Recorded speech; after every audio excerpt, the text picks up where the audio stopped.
3-0 start for Kleenex again at the hard point. Yeah, and the spawns have yet to flip, but Koi are dominating all of the map, and C9 are already put in a tough situation. Are we going to contest this? Well, realistically, you have to. But if you're going to contest this and lose those fights, you're instantly going to flip the map on its head. Not the start that you wanted to potentially try to force this game. Number 5, Koi coming out the gate swinging on another hard point. I love that little step-by-step journey that Koi take as well. You clear out the middle, sure, but then you put yourself in position to control pit. Now all of a sudden Cloud9 can only hit you through rocks, so you rotate to warehouse. Beautiful, well done. Lots of time here though in the scrap for Cloud9, mitigate the damage done, at least on the scoreboard, but now we head over to P2. Koi are in position. First gunfight does go to Evie though. Gibbs is instantly going to fall on the pinch as well, so it's going to be 3 players from Koi potentially spawning out, but 2 players are still going to spawn in towards the back. There was no pressure around the backside, so Cloud9 got to hold this from the front. You do get insight to spawn all the way out, but nades are starting to land. And now all of a sudden you've got Kleenex knocking on your side door. Already getting a little bit of damage done. Also gets a read of the players outside at boxes. Only one more to find inside, and Kleenex is doing whatever he wants. 2 in a row. Kips following up will find his trade, and Koi will reestablish control of the hill. Man, this final 20 seconds is going to go their way. C9, when you get 3 kills off the rotation, maybe send someone towards the back so you can block those close spawns. So you could potentially soak up all of this time, but now you have to cut your losses. We have to start thinking about the next HP, but it's already 2 players spawning all the way across the map. Koi are just going to send it. Yep, why not? Every gunfight, a big one right here for Cloud9. Need to find a win. Kips on 4, gets number 5, now playing over the back. Able to see 1, almost able to find Encourage, but Kleenex once again has his back, has his trade. Nezra does get through. Abe is trying to quickly find that pick. He's got eyes on him. Help is on the way. Nezra in some trouble here, but they can't find the full kill. Insight's still finessing for it, and eventually he will drop. Koi will have the rotation. And if you are Koi and get this final 40 seconds, you might call game very early into this one. C9 needed to have a response. All right, P2 didn't go your way because we didn't hit the proper route, but you needed to cut your losses and win the rotation over towards New, but now we're not finding any of those gunfights to go our way. It's going to be almost an 100-point lead as we end out the P3.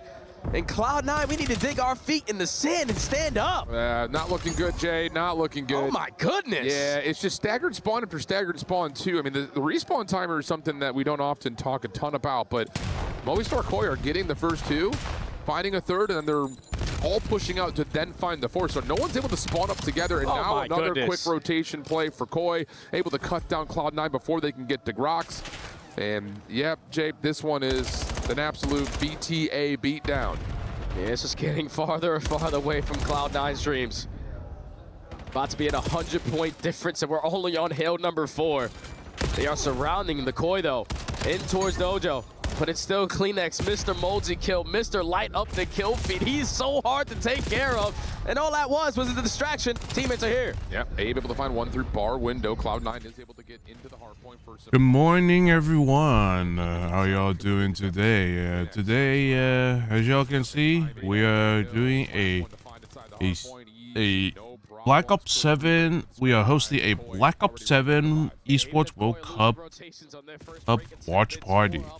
And as y'all can see, one team is getting as y'all can see, this is like the very first match of the day, and Movistar Koi is absolutely shitty on Cloud9 like I was expecting Movistar to do. So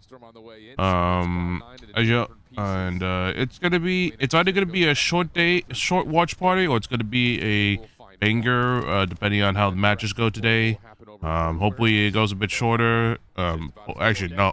Hopefully it won't be too short, because not enough a car to watch at that point.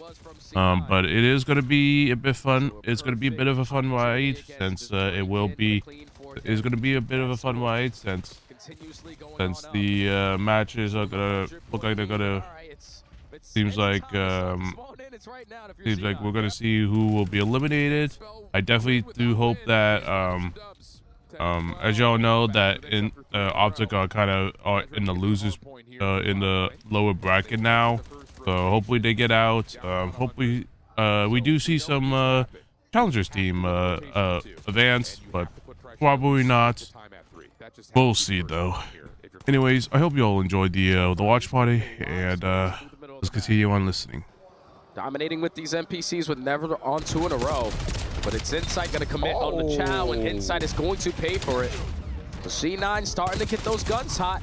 That's going to be 3 for 1, make it all 4 dead, but Spawn still in control of Koi. Yeah, man, if you can slow down Kleenex and Kips, we're not. I do apologize for We're being not done. a bit late. I definitely knew what time I tweeted out Here comes the last hit night for was Movistar definitely Encourage able to shut down the definitely first. not Needs gonna help, focus. but Pinch is on the way. it is what it is. Ezra will give a little bit of space to focus these gunfights. Nezra gets a second. Now you got to start working on spawns, though. 14 seconds left to the new hard point. Nezra doesn't look to his left and right before he crosses the street. Kips will find 2, and Koi will have the rotation. And Kips also finds 3, so that rotation is going to be crystal clear for at least the first 15 seconds initially at the P2. Abe creating space to the front. Also able to win his one-on-one, and now he's just going to get out. He's going to force Webby to put a lot of focus on him, and the knife is not good enough to take care of Encourage. But this one-on-one is going to be massive there from Gwyn. This is where you hit that long route. This is where you're going to spawn at least one player all the way across the map. 4v3, let's bang it. Oh, but Abe's able to win the first one. Still pretty healthy. Couple of shots in, but you get the kill on the hard point as well.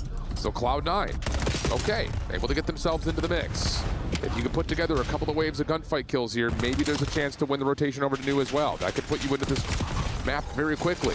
Contest in for Movistar Koi. Last player to find.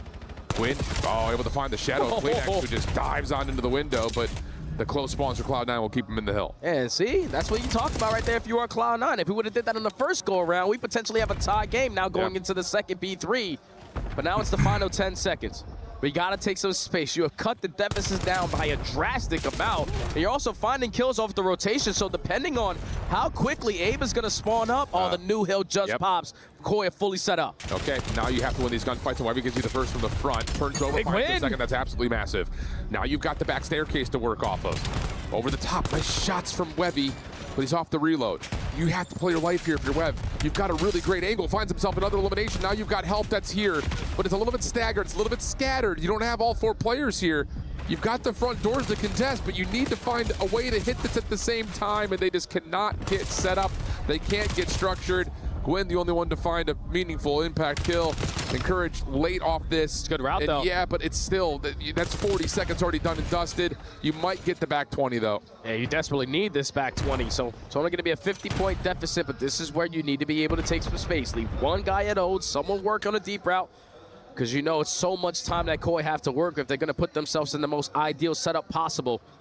Kleenex finds the first. Abe tries to play for the trade, but don't worry, you got the other rookie in the building. Kips finds a double, going into time. Nope. Here we go.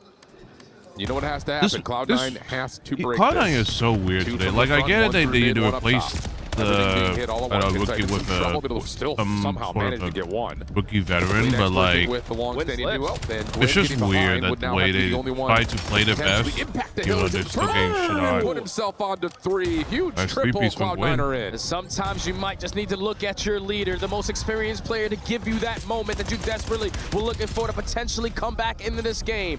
But Koi still are winning a majority of the gunfights, knocking at the front door. Effective trades. You cannot win here, but you can get pretty damn close. Gwyn trying to follow up with another special wife, but not going to happen. And boy, would they love to have had a trophy system during that potential hold. Just no one had one earned yet. Courage trying to hang on and keep this contest alive while you've got Gwyn working on rotation to New.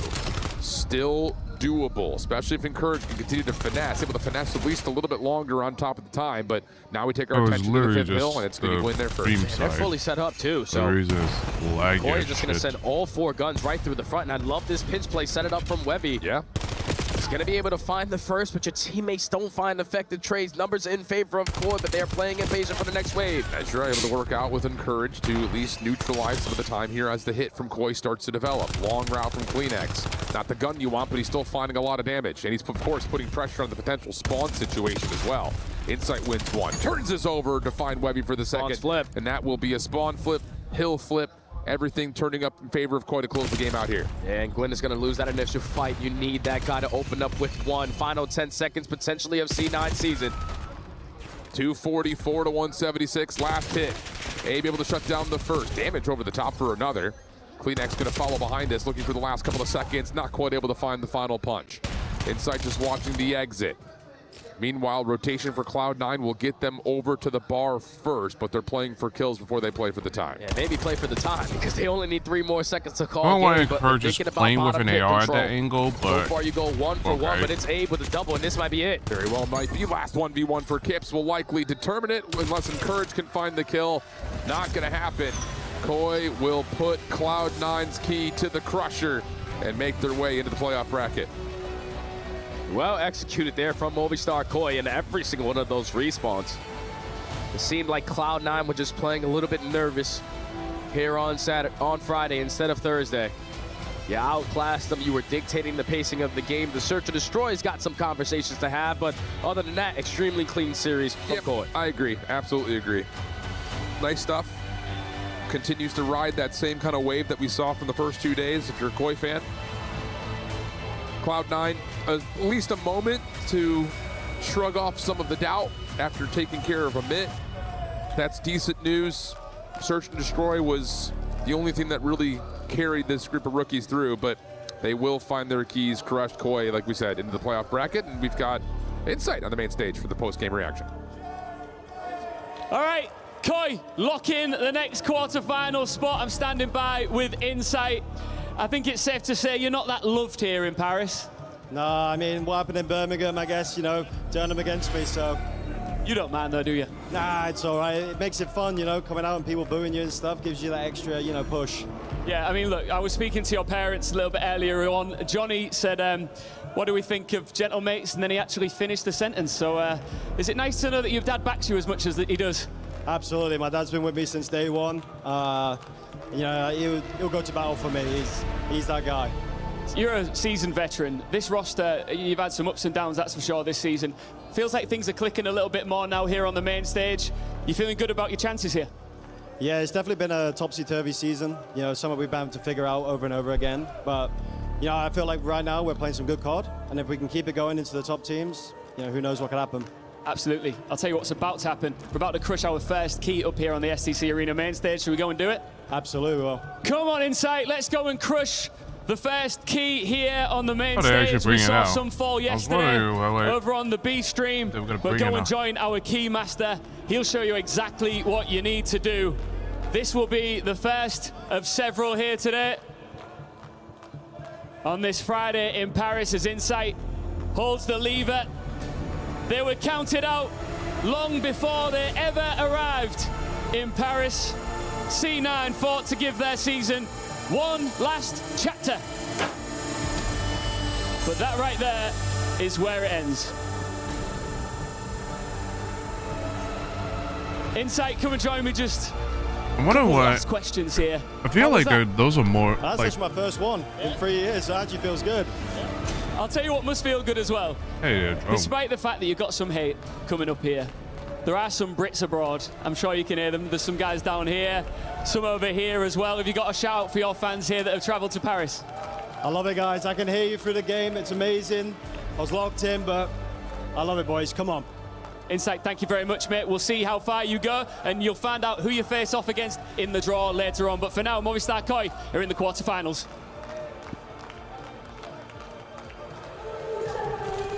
It took him 3 years, but he gets to crush his first key. Congratulations to Insight and, of course, Koi, who is now into your top 8. They are guaranteed club championship points. They are guaranteed a bigger paycheck, but that is not the end of the road for this team. If they're going to go further, where were you most impressed with their game today? What do they need to replicate, Ali? Well, I think he would say the overload just because of the way that it went, but honestly, I'm going to go with the hard points. I think they're structured, they're playing to their pace right now, and this Sake felt like the Sake versus FaZe. Just they were able to close it out this time.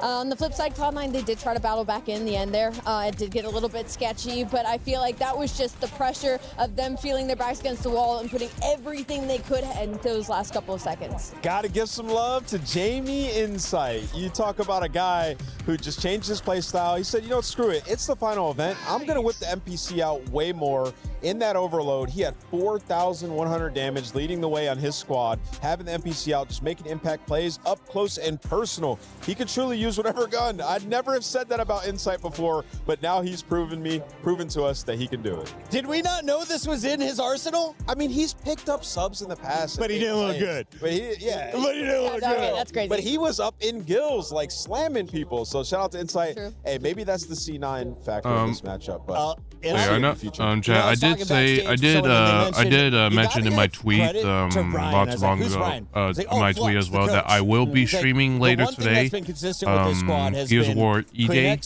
beta with Queen Claire. Since they've found success this entire time. Queen Claire He's probably with the one who's instilling these comms. He's instilling that structure. He's instilling the confidence when it comes to these lands. So shout out to one of the OGs who was here at EWC 20 years after we started. If any of you want to join with me or whatever, from Den, who is join with us. Let me Let's know, do it. and then I'll Sounds like ask. it was all of them, I'll today. ask We're Claire early if on. she's okay with it Literally, or not. Abe has been so good the past 2 days. He's been so consistent. I think that's also going to be a huge X factor for the rest of this weekend if he keeps playing as well as he did. Kips, he did have a couple good respawns. I'll be honest, chat. I do like this POV that they have right here. The fact that they're capturing the pro side of what they're seeing on the game.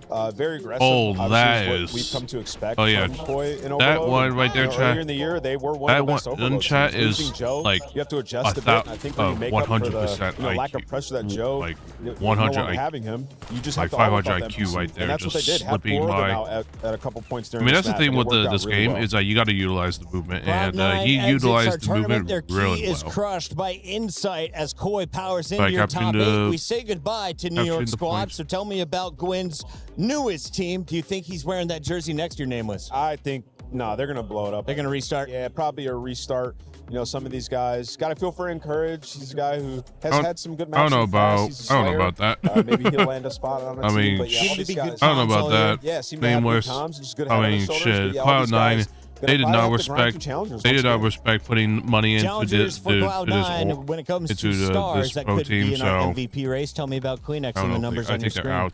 He's just playing really confident right now. I mean, 11k damage with a 1.5 and hardpoint. I told you in those respawns, he looks like a different beast, almost like Toby of old when he used to be that really aggressive SMG in that front line. Seems like he's been taking that on today. Yeah, this is a big tournament for Koi because, like, especially for a guy like Kleenex, because they're probably gonna have some roster changes in this offseason, and you're gonna need somebody to draw players in. So if Kleenex continues to perform at this level throughout this tournament, maybe he's a draw for some big names out there. How old is Kleenex at this point? He's 26, 27. So he's like challenging up there with the Dashy tier of legends in the game. Yeah, we're getting old. Like 26, probably. Kind of crazy, Al. 26. 26. I thought he was younger than that, but we've got a final minute to break down what we just saw and, of course, talk about what is coming up next. Team War is going to be looking to cause some chaos on the main stage. Allie, if you're looking at the teams that are coming from challengers, where do you put War in hopes of making it into the top 8? In the highest tier of what we have left. I mean, with Omid out now, you do want to say maybe the Pit might have an opportunity, but just who they're going up against is tough in the Gentlemates. For Team War, though, Heretics has had an on and off season. They're probably going to be the strongest one out of the teams left. For all the Challenger super fans, we love you. Thank you for tuning in and enjoy this one. I'll be cheering on Team War when we come back.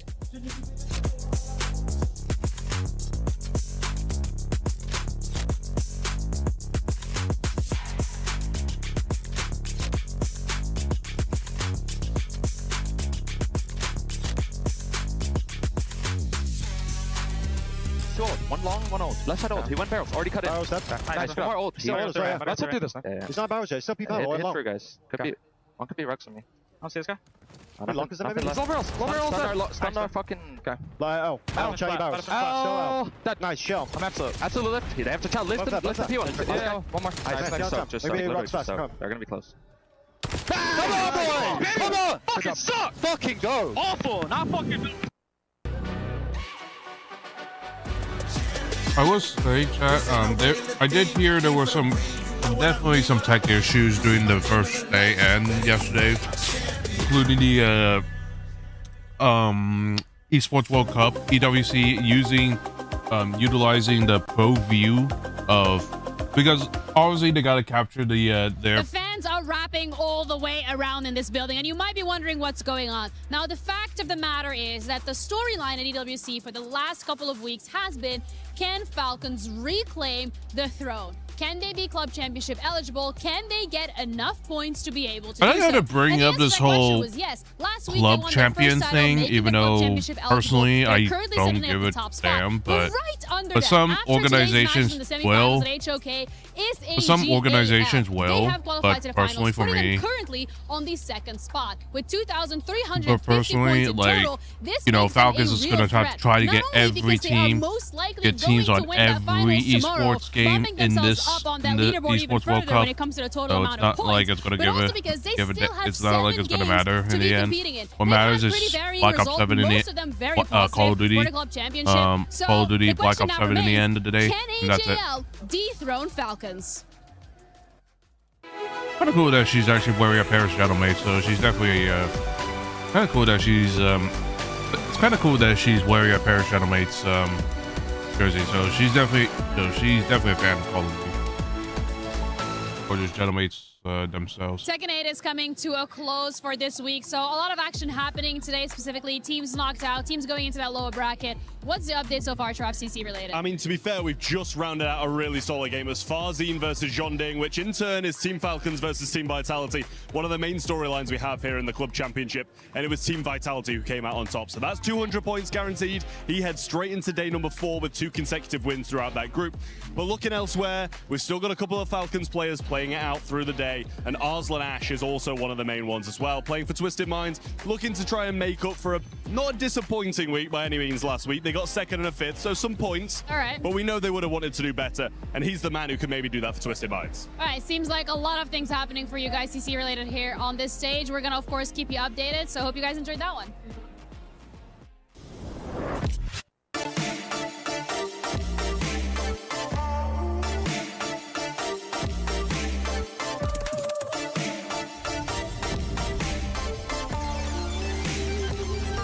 Wait, yeah, as I was saying, Chad, it's definitely. What we're gonna say, really?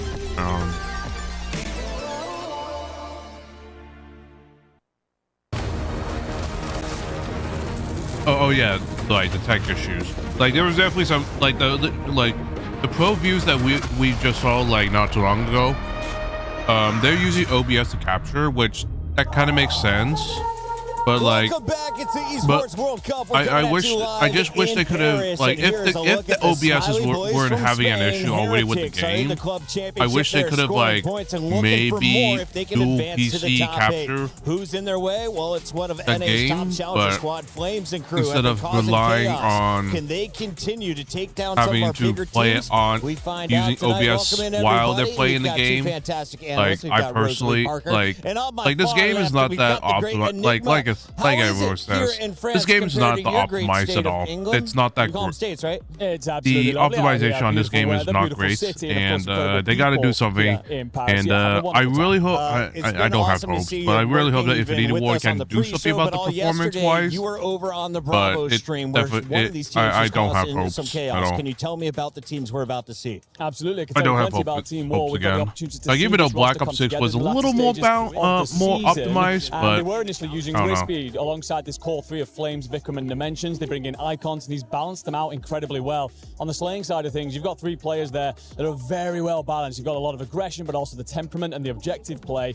In Vikram, you've got a S&D superstar, and that's where I think that they'll do real damage to Heretics today. And I love that you focus specifically on him, because when you think about the other 3, they were all pulling their weight yesterday in their own way, which is big. It makes a very well-rounded team, and in this matchup specifically, in that search and destroy when we get there, Dimensions was really kind of your damage dealer. He also got 5 first bloods that set up Icons to go like 10 and 2. So S&D definitely going to be a really scary situation when you talk about this team specifically. No, 100%, because then it also plays against one of Heretics' weaknesses in their opening duels, which are diabolical. So you've got yourself a very strong team here. Really think that they can pull off the upset.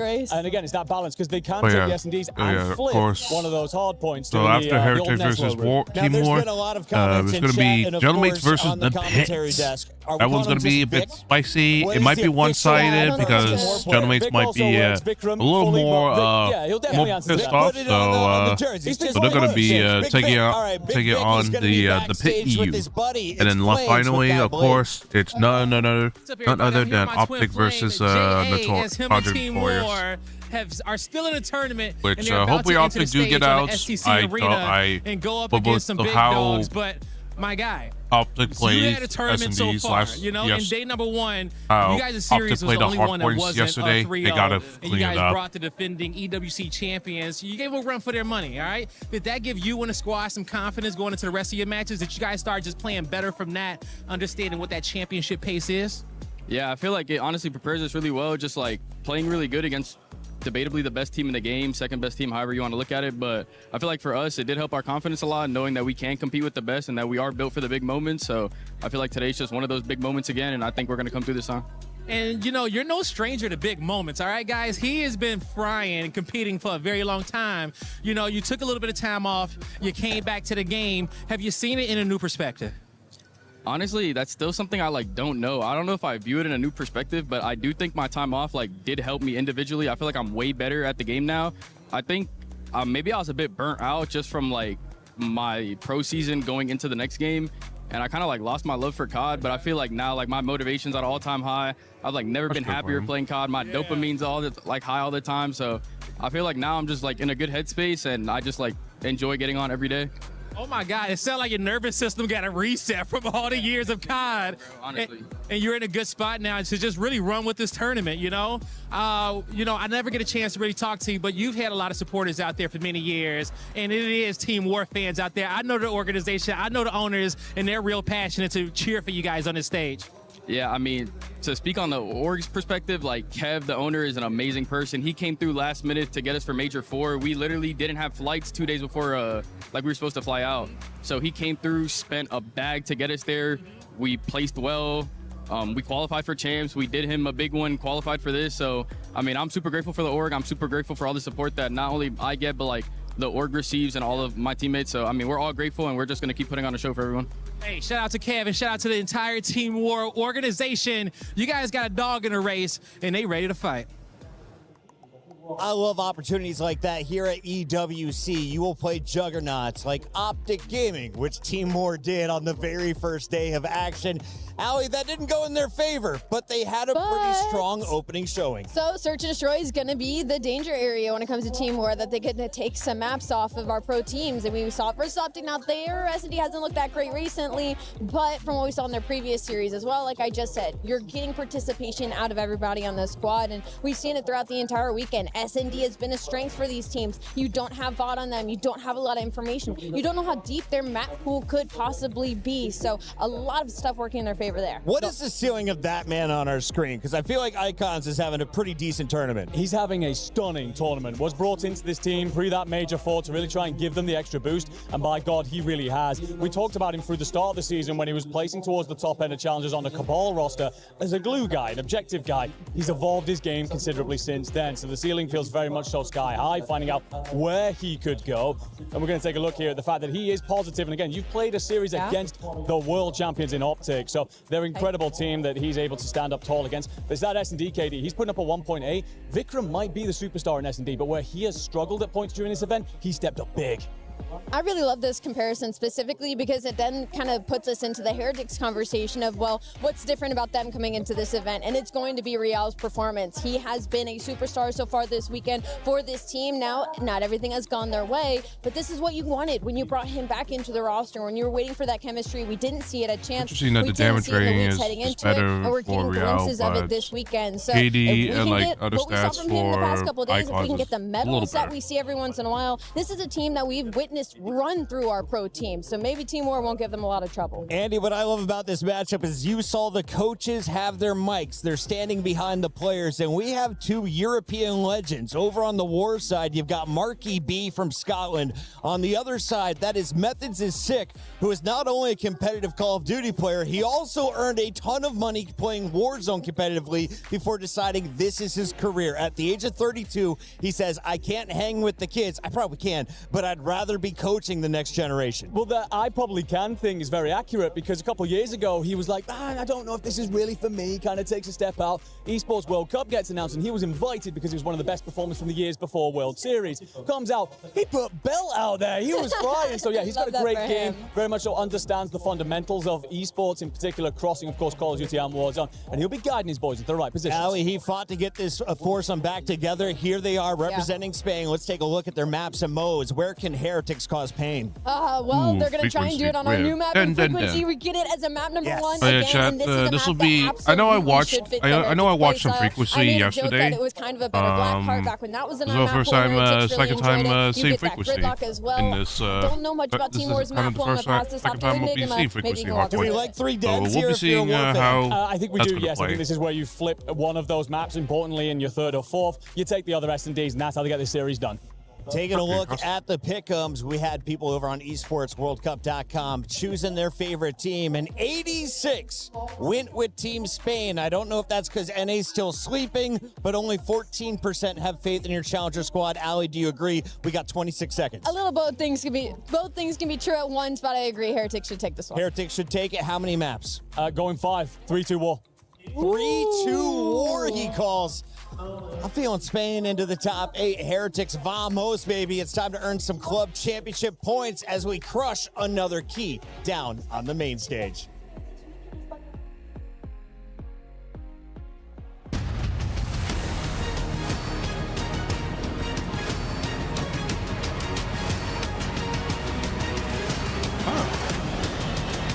This side of the arena is not filled up. Like, I get it, it's Friday, so there's not gonna be a lot of, teams, fans out there at the moment. But it's still kind of. Bonjour Paris, how we doing? Comment ça va tout le monde? Now you know the deal. The teams competing here on their last lifeline. You lose here, it's game over. Key is crushed. Now you understand. Vous l'avez compris, c'est la dernière chance. Tu perds, tu sors. Aujourd'hui, taxi pour l'aéroport et tu rentres directement à la maison. Taxi straight to the airport. Tears, keys being crushed. I want more. We just saw Insight crushing his first key and he absolutely loved it. And now we're about to go through the exact same process once again. The exact same, but with a little twist. Because on this matchup, there is one team that has way more to lose than the other. Aura, credibility, the CDL team has to win this one, Ian. All right, let's welcome our next 2 teams onto the stage here in the beautiful city of Paris, starting with Team Heretics!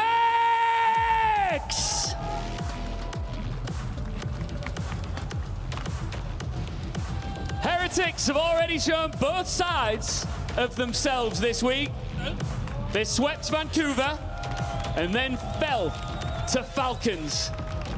Now it's not surprising just because, Falcons is a little more team structured than Heretics. It's one of the biggest names in COD. But if you I'm definitely surprised that, there's definitely, I'm definitely surprised that Heretics are still having, there's still quite a bit of fans in the venue, but. War!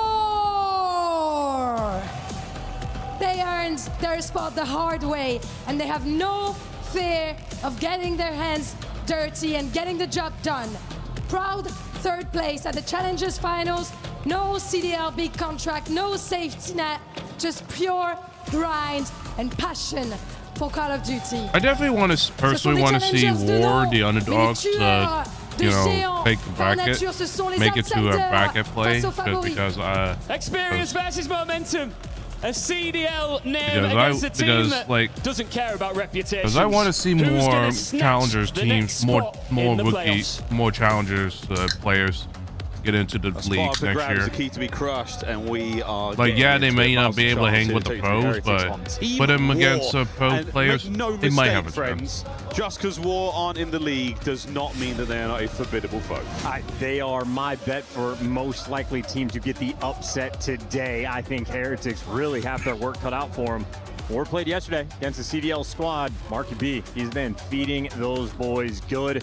Mental's good. The gameplay fantastic, and they just played with a. I'm glad they also brought back putting coaches on stage, because I feel like you do get that feeling You good. do get Dopamine that, at an all-time high, but in a very calm and controlled way.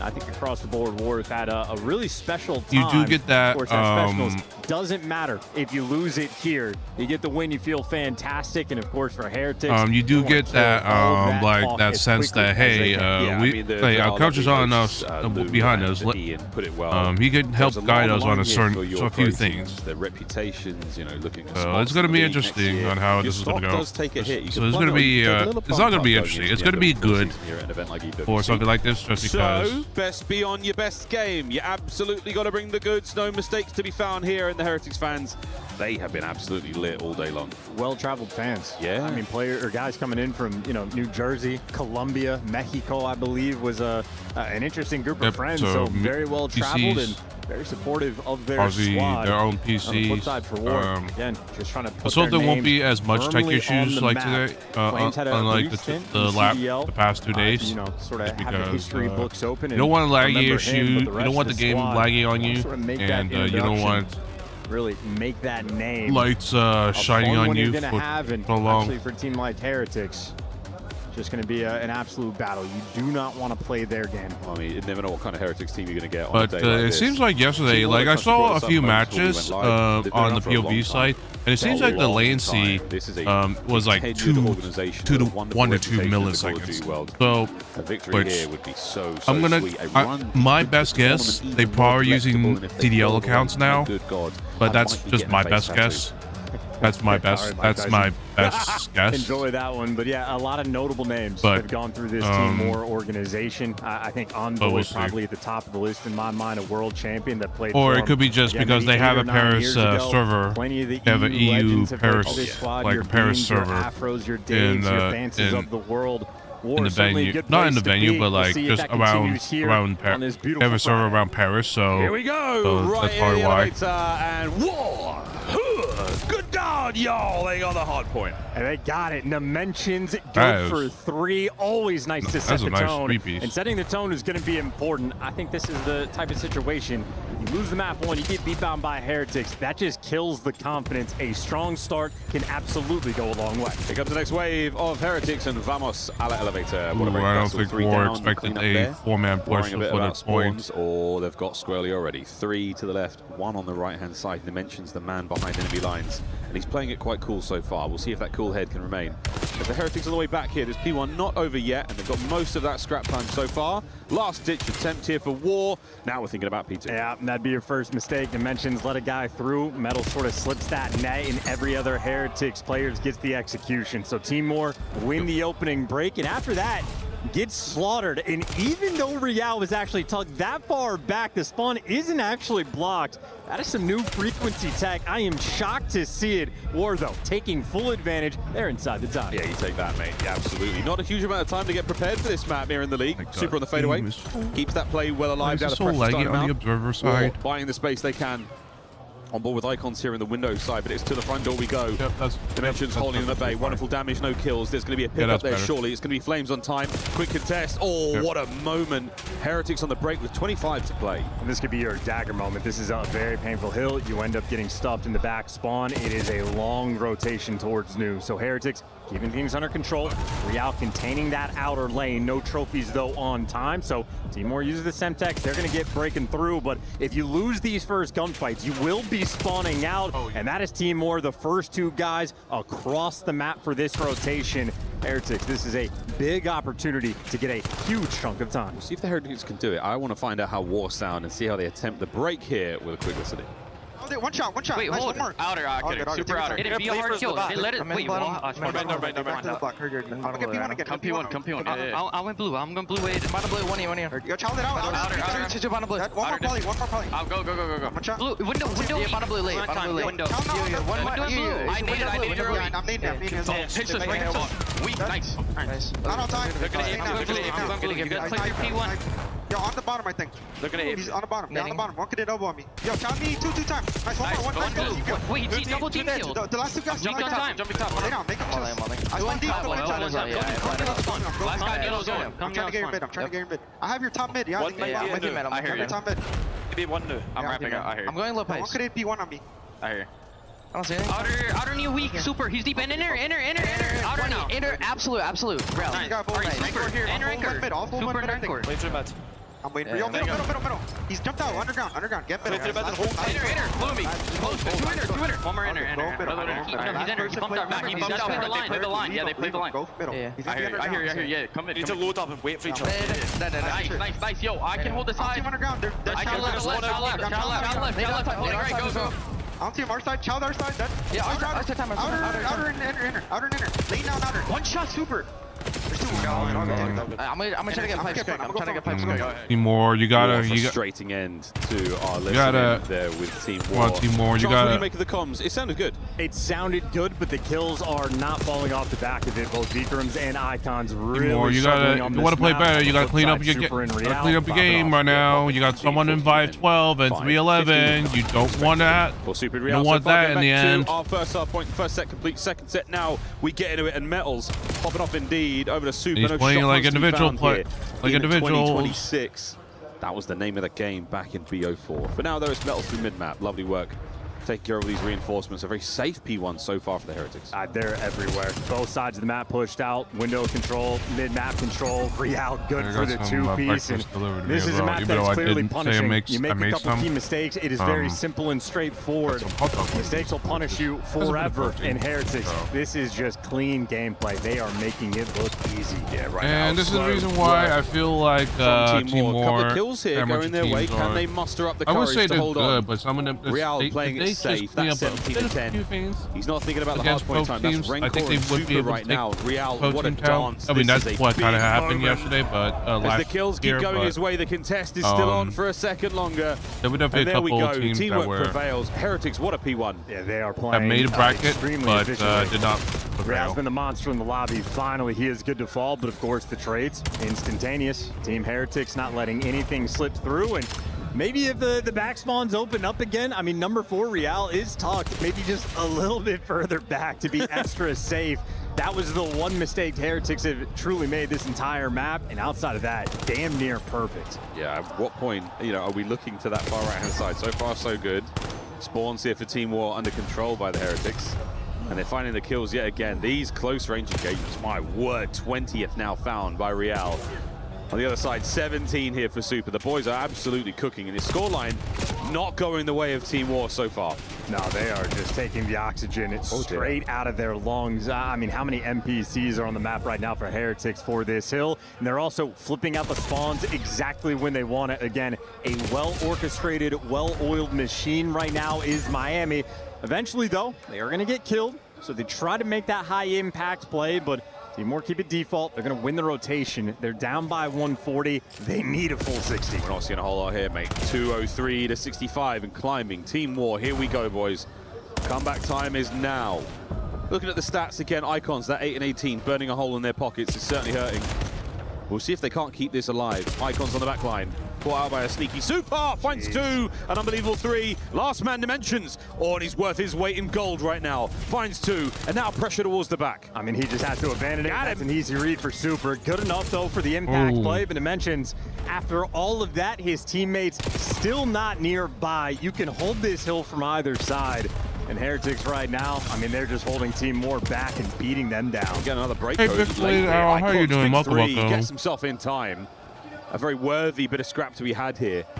And it's still got the close spawns now from the Heretics. They're going to funnel their way forward. Nades are in. Damage dealt. Icons get stuck off for time. So that means the scrap now going to the Heretics.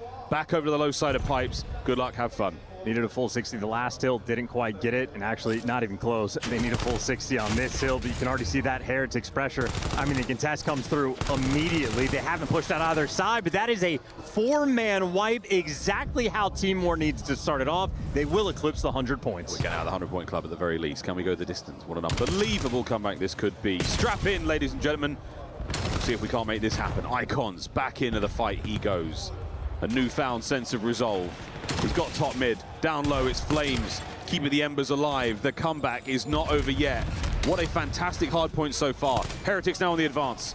Looking for the angles. Looking for the attack forward. As Flames doing everything he possibly can to keep them at bay. Damage fantastic here for the Heretics. 2 players left up. Oh, and Dimensions yet again. Another 2. That's a bailout moment. Needed that. things would have gotten mixy, and they're going to actually lose the right side spawns in the long term. But hey, short term, you're ahead of the game now. This is 3 rotations back to back to back where Team Moore at least get there first. Those rotations that spawns on the right hand side for P2. We'll worry about that later. Third set is now on us. Does someone not look at the point? Hello? They spawn Look on up that ahead. first Hello? platform to the right hand side of the hard point. I mean, you tumble and you make your way into How you doing? P1. How's the World Cup Heretics so now far? in position. I poised mean, for the right win. now these are elimination hits that outer lane, matches, so whoever loses gets their key crushed. Not only is eliminated from the tournament, but also gets their key crushed, which that for me it doesn't matter. Evens the odds, kills that pressure, why and then, well, Icons, you're going out there alone. You're going out there with like the boys 3. are here, and Ooh. wow, the nades, the stuns. Vikram, what a 2. Is We're there a still chance? kicking. Vikram and Flames holding down P1, looking for the P2. So wait, right now Can it's we going to be pierce through the 4 setup? matches today, The Heretics are flipped out. all elimination, What an best of opportunity. 5, Super will be out and of the tomorrow's break going to be a for long quite day some because time. This could turn in favor it's going to be for War. playoffs, not only playoffs, but best of 7. Instead of like best of 5s like usual, it's going to be best of 7s, and then tomorrow's going to be Sunday's going to be the same thing as well, best of 7s for the remaining Intel on the next wave. Oh, shots from for the Renko, remaining M15 singing sweet here on matches frequency. until the grand finals, which is going to be best of Vikram 9. eyes on the first man. Which Beautiful honestly, work under the window. should be how Find it another. No need. should have been like that breaks before, through. but you know. Hardpoint changes hands. Final 10, and Flames puts that out. Leaving the pressure up, but you're going to have to be able to pick up a nice 2-piece. Trying to slow him down, and that stun grenade. You see how much of a nightmare, but the blade is good. Sharpen that bad boy and get it ready to go for the next They are set. The so next far wave away is coming. Team War, you have Team War is galvanized. so Quite far the away. return to form here. Like, they gotta- Another they wave gotta- of Heretics now on Yeah. you. 3 dead. Icons must deliver.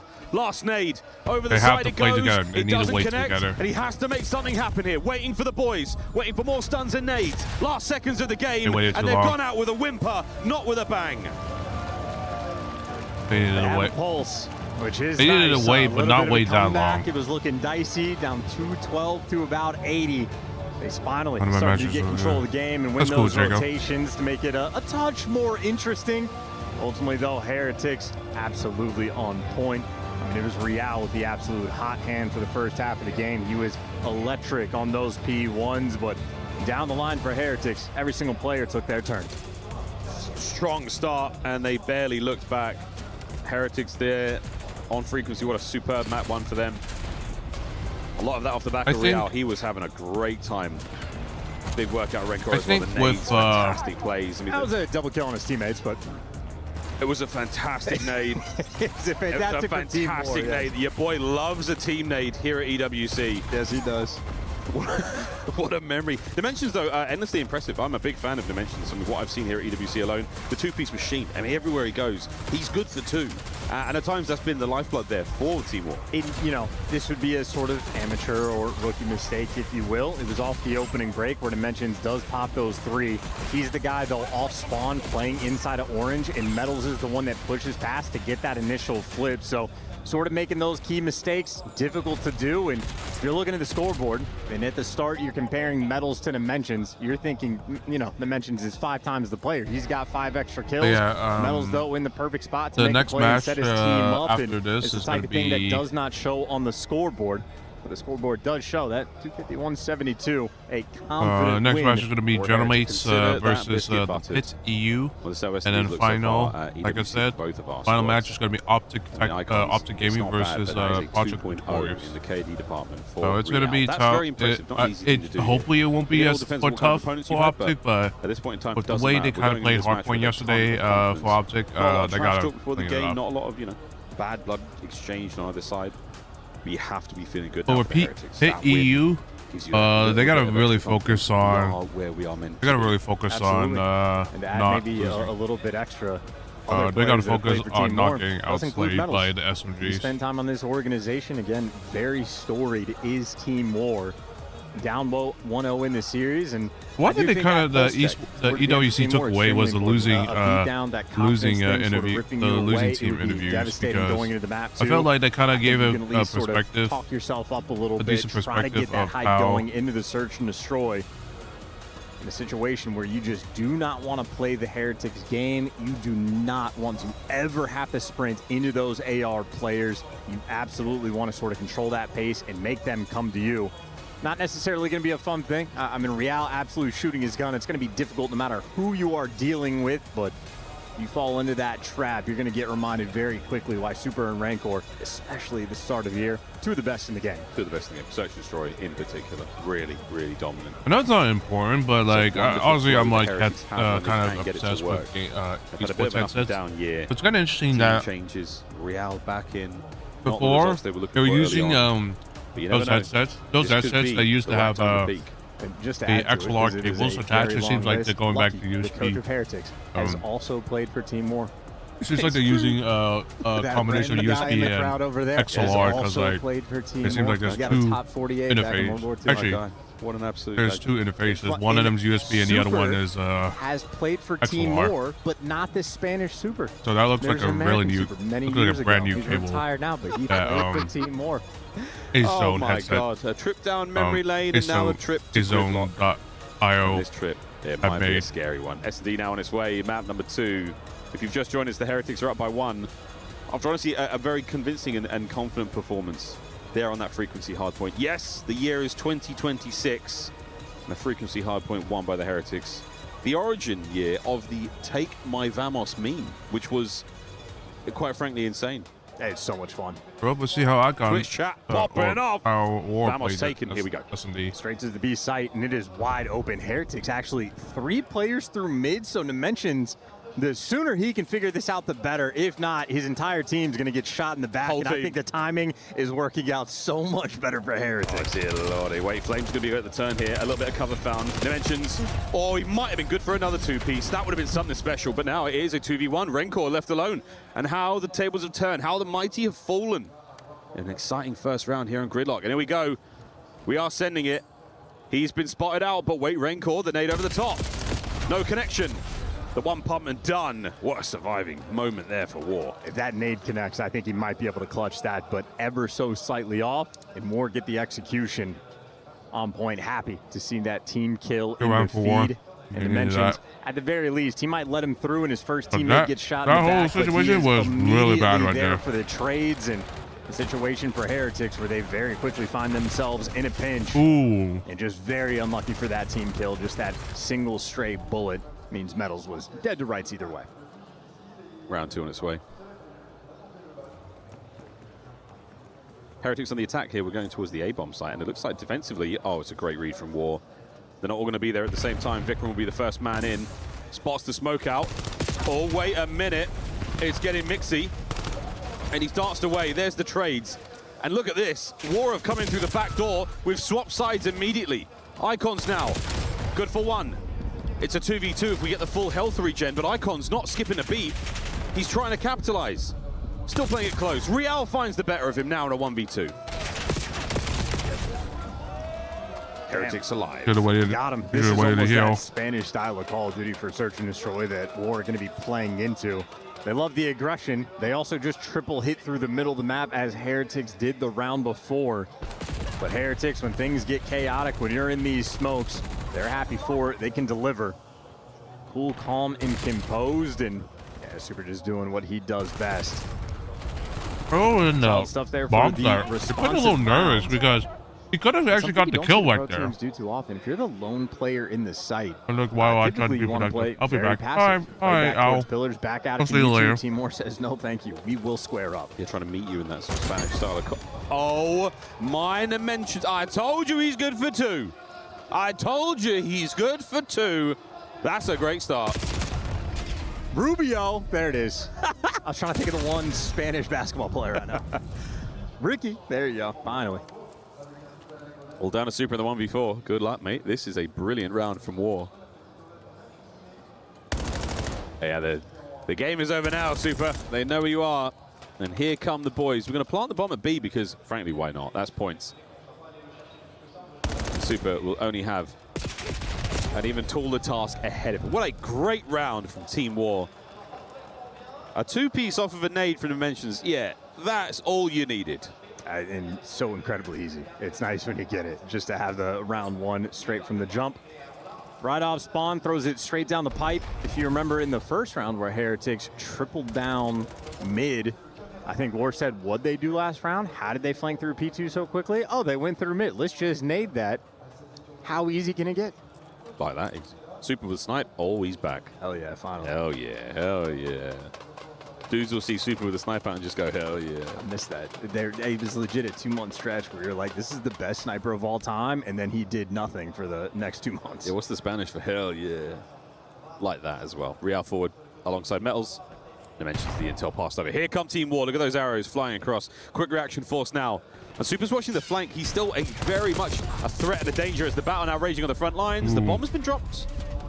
And this has not been a perfect hold here so far. Heretics have gambled. They're not losing space on the site. They are still holding.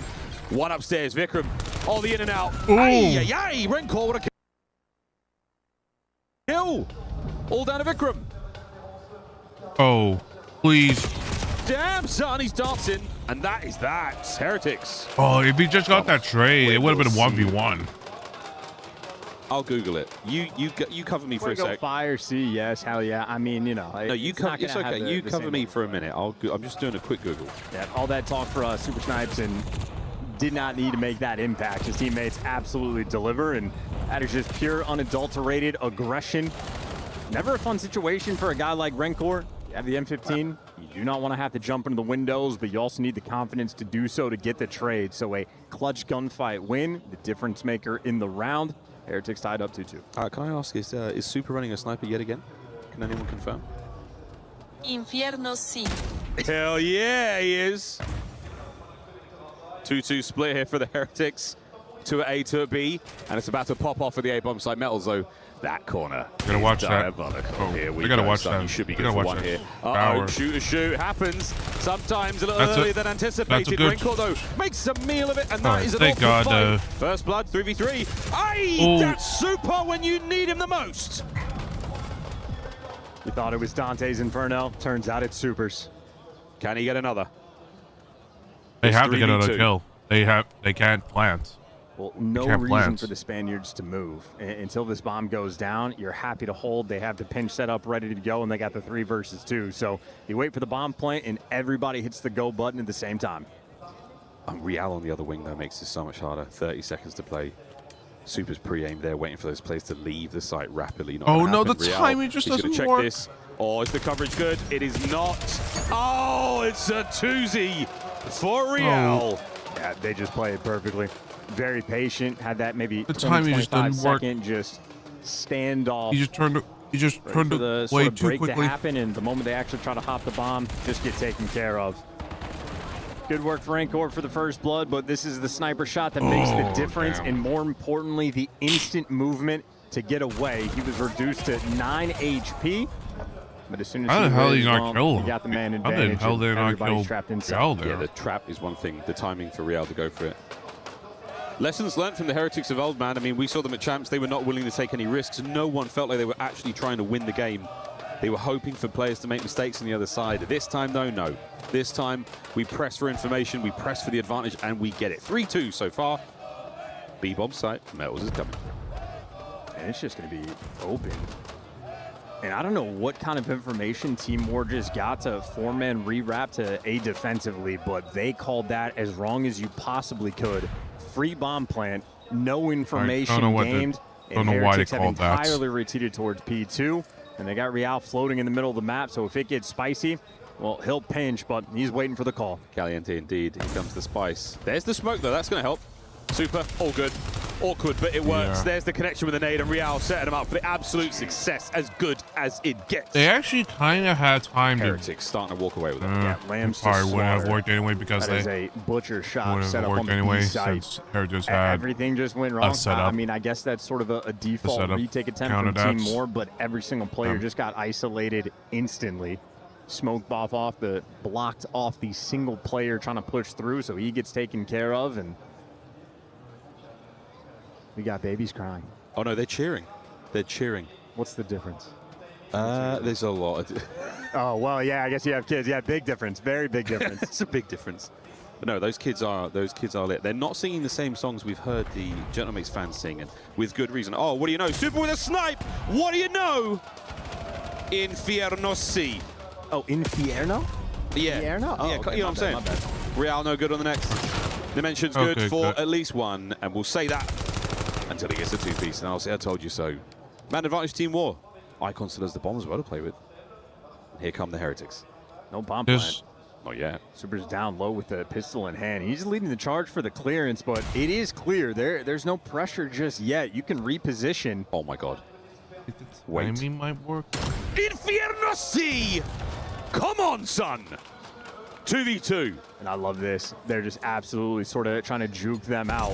What a nade. Great nade just Oh to make my sure they're gosh. not on site. In Team Moore, they do not know what to do. Man, I think that hit both. That was unbelievable. We're coming back round. Rencor makes it a 2v1. The clock not ticking in should have favor of passed. Team War here. This has been devastating. Oh, Flames. that is kind There's of a chance. that was kind of He's winnable had to do another lap, and he's running out of time. for Team War, but Good God. that's just For the 2 versus 3. no. He Rancor has no needs to time. hide, try to buy his teammate just a little bit of time, and he ends up getting it done. Perfectly coordinated between the AR players of Miami. Very efficient work for Heretics. That's brutal, man. Brutal. And that man, he's back. We've waited a long time. And we're in Paris, so he just painted him like one of his French girls. What's a Sly gonna There it is, do? look. Anything? Oh, Dimensions. if he had a sniper, if that was the sniper, Shots from you would, Rancor you're as dead. well. Buttery smooth. And those boys, they shared the Team War Rookie are of the Year in the really 2025 not season. putting up my stock. And right now, right back Team at War are it. Two of really the not meanest. That's 6 doing spree for anything Rancor, 5 good for at the Super. moment. Is he Like, going to do well. it again? God, he came close. Here comes Metals down the left lane. We're looking to close it here. This is map point for the Heretics. Real up close. Everyone is in You on gotta this get your one. teammate. You gotta tell your teammate to A get the late fuck flank back. from Dimensions, but it might not matter. Once the party starts, it's Pringles. We're dancing. And Heretics going to come out on top. They get the first blood. There is no trades. And both Flames and Vikram just back down. There's no calm to tell Metals is cooking. 7 to get Renkor's back. there as well. Hello? The last man, Dimensions, good for 2. And he will live to fight a moment longer. Metals with a bomb plant. Super now armed to the teeth. Here we go. First tap. They're fighting this together. And Dimensions is really hoping for something here, and he's trying his darndest. Dimensions with the pistol. Super finally closes it out. You have no ammo. Worthy Oh attempt, yeah, no ammo in the and he has SMG. earned a place in Valhalla with that kind of showing. But it will not matter. It's 2-0 to Team Heretics. Any stress or anxiety that the Heretics players felt coming into this series, it has firmly washed away. Easy peasy, light work. Dopamine now going to be kicked up to the next notch. Any threat that they face, well, they have nearly vanquished it. 2-0 lead, extremely confident gameplay. I mean, Rancor just earned a Hellstorm that was not needed. The 2v3 clutch, absolutely Did he not have enough spectacular. ammo? The Oh, he near literally had no 1v4, impressive stuff, but Super just hounds him. Doesn't give him the time to heal. Absolutely all over him. Team Moore back against the wall. Unreal stuff. Well, that's that for our first 2 maps. It's over to the stage.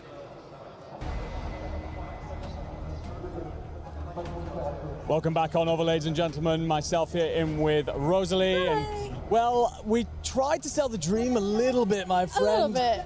But 2-0 down off the back of those first couple of maps. Heretics looking great early. I'm gonna be honest, you had me convinced there, coming into this with the pre-show, but unfortunately Heretics, I mean, when they play like that, it's hard for some of our pros to take them down. I mean, just going all the way back to that map number 1, it felt a little bit like a ranked play game. Unfortunately, Team War did not come in with those guns hot. No, they most certainly didn't. It was quite ugly out there. And of course, we knew that the Heretic could bring a hell of a lot of firepower, but for everything that Team War have done correctly through this tournament to put them in a potential qualification position. Fella, they just couldn't deal with that pressure. And you're going to get a look here at some of those highlights, of course, on Frequency. What's your feeling so far on Frequency, Hardpoint? I adore it. I love Frequency. It's one of my favorite maps back from Black Ops 4. You know, I was making jokes yesterday when 100 Thieves was playing it, and I was like, it's like Abe back in his prime. He's at home on the map like this, and so is Heretics. I mean, you saw it. Real and Metals, the SMGs for this squad, just having the time of their lives. The bait and switch throughout the entirety of this series between the two of them, even in that search and destroy, in those showers, not in the situations, just feels not with the same roster, but you have to the teammates that have played this map before. They've come out and had banana peel moments on teams through the year. No such thing here. Giving plenty of respect to War. Or actually, no, Metals and Metals. Beautiful stuff and moments like that. You know you're in your bag here on elimination. I have played this map before. Highlights. So I feel like we're gonna go from map 1 right into map 2, and it's just dominance. Do you know how bad it has to be in hindsight to have Super pull out the sniper and be hitting shots once again when we have been challenging that meta in the later half of our season, and basically snipers haven't been being pulled out because everybody's been able to counter them? No, well, you talk about the sniper there. So the map 2, obviously that's where it very much so comes into play. We've talked a lot about the S&D prowess that you were going to have if you were Team War. Oh, heartbreaking. It is very tough. Like the first blood situation is one thing. Heretics have struggled there. War have been great there. But it doesn't matter when Super's doing that with the sniper. It doesn't matter. Yeah, and that's when we saw Heretics the most dangerous in their S&D, is when Super was hitting snipes like this. It was something crazy that, like, by the end of the regular season, he was around like 150 snipes. The next closest was Dashy with like 90. Damn. So he was setting pace. We missed this out of him. So it was nice to be able to see him play versus Team War today.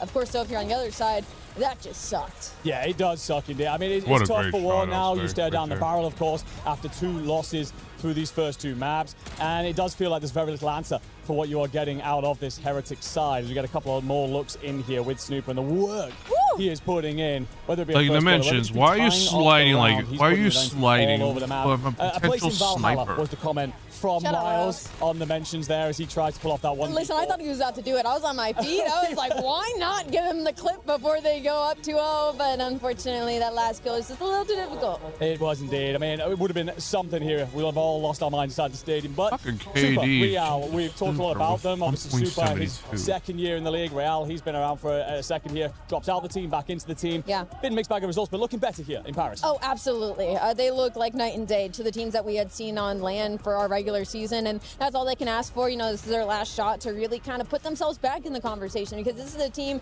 that was kind of alongside Koi. Like, you would kind of expect them maybe to make a good Saturday run, maybe sometimes a couple of Sundays, and they weren't easy to take down. So for us on this side to see Heretics playing like this, it's a great sign. On the flip side for Team War, tell me the story of Den Overload. Are they a good Overload team? Mixed bag, no, I didn't like his face when I didn't like his face when I asked that. For everything that we tried to say to build War into this series, yeah, it's looking like a long road back, but it all starts with one. Listen, it's triple Den. If you get the one Den respawn under your belt, you're going straight into a Den hard point, and then you're in game 5, and everything's up in the air.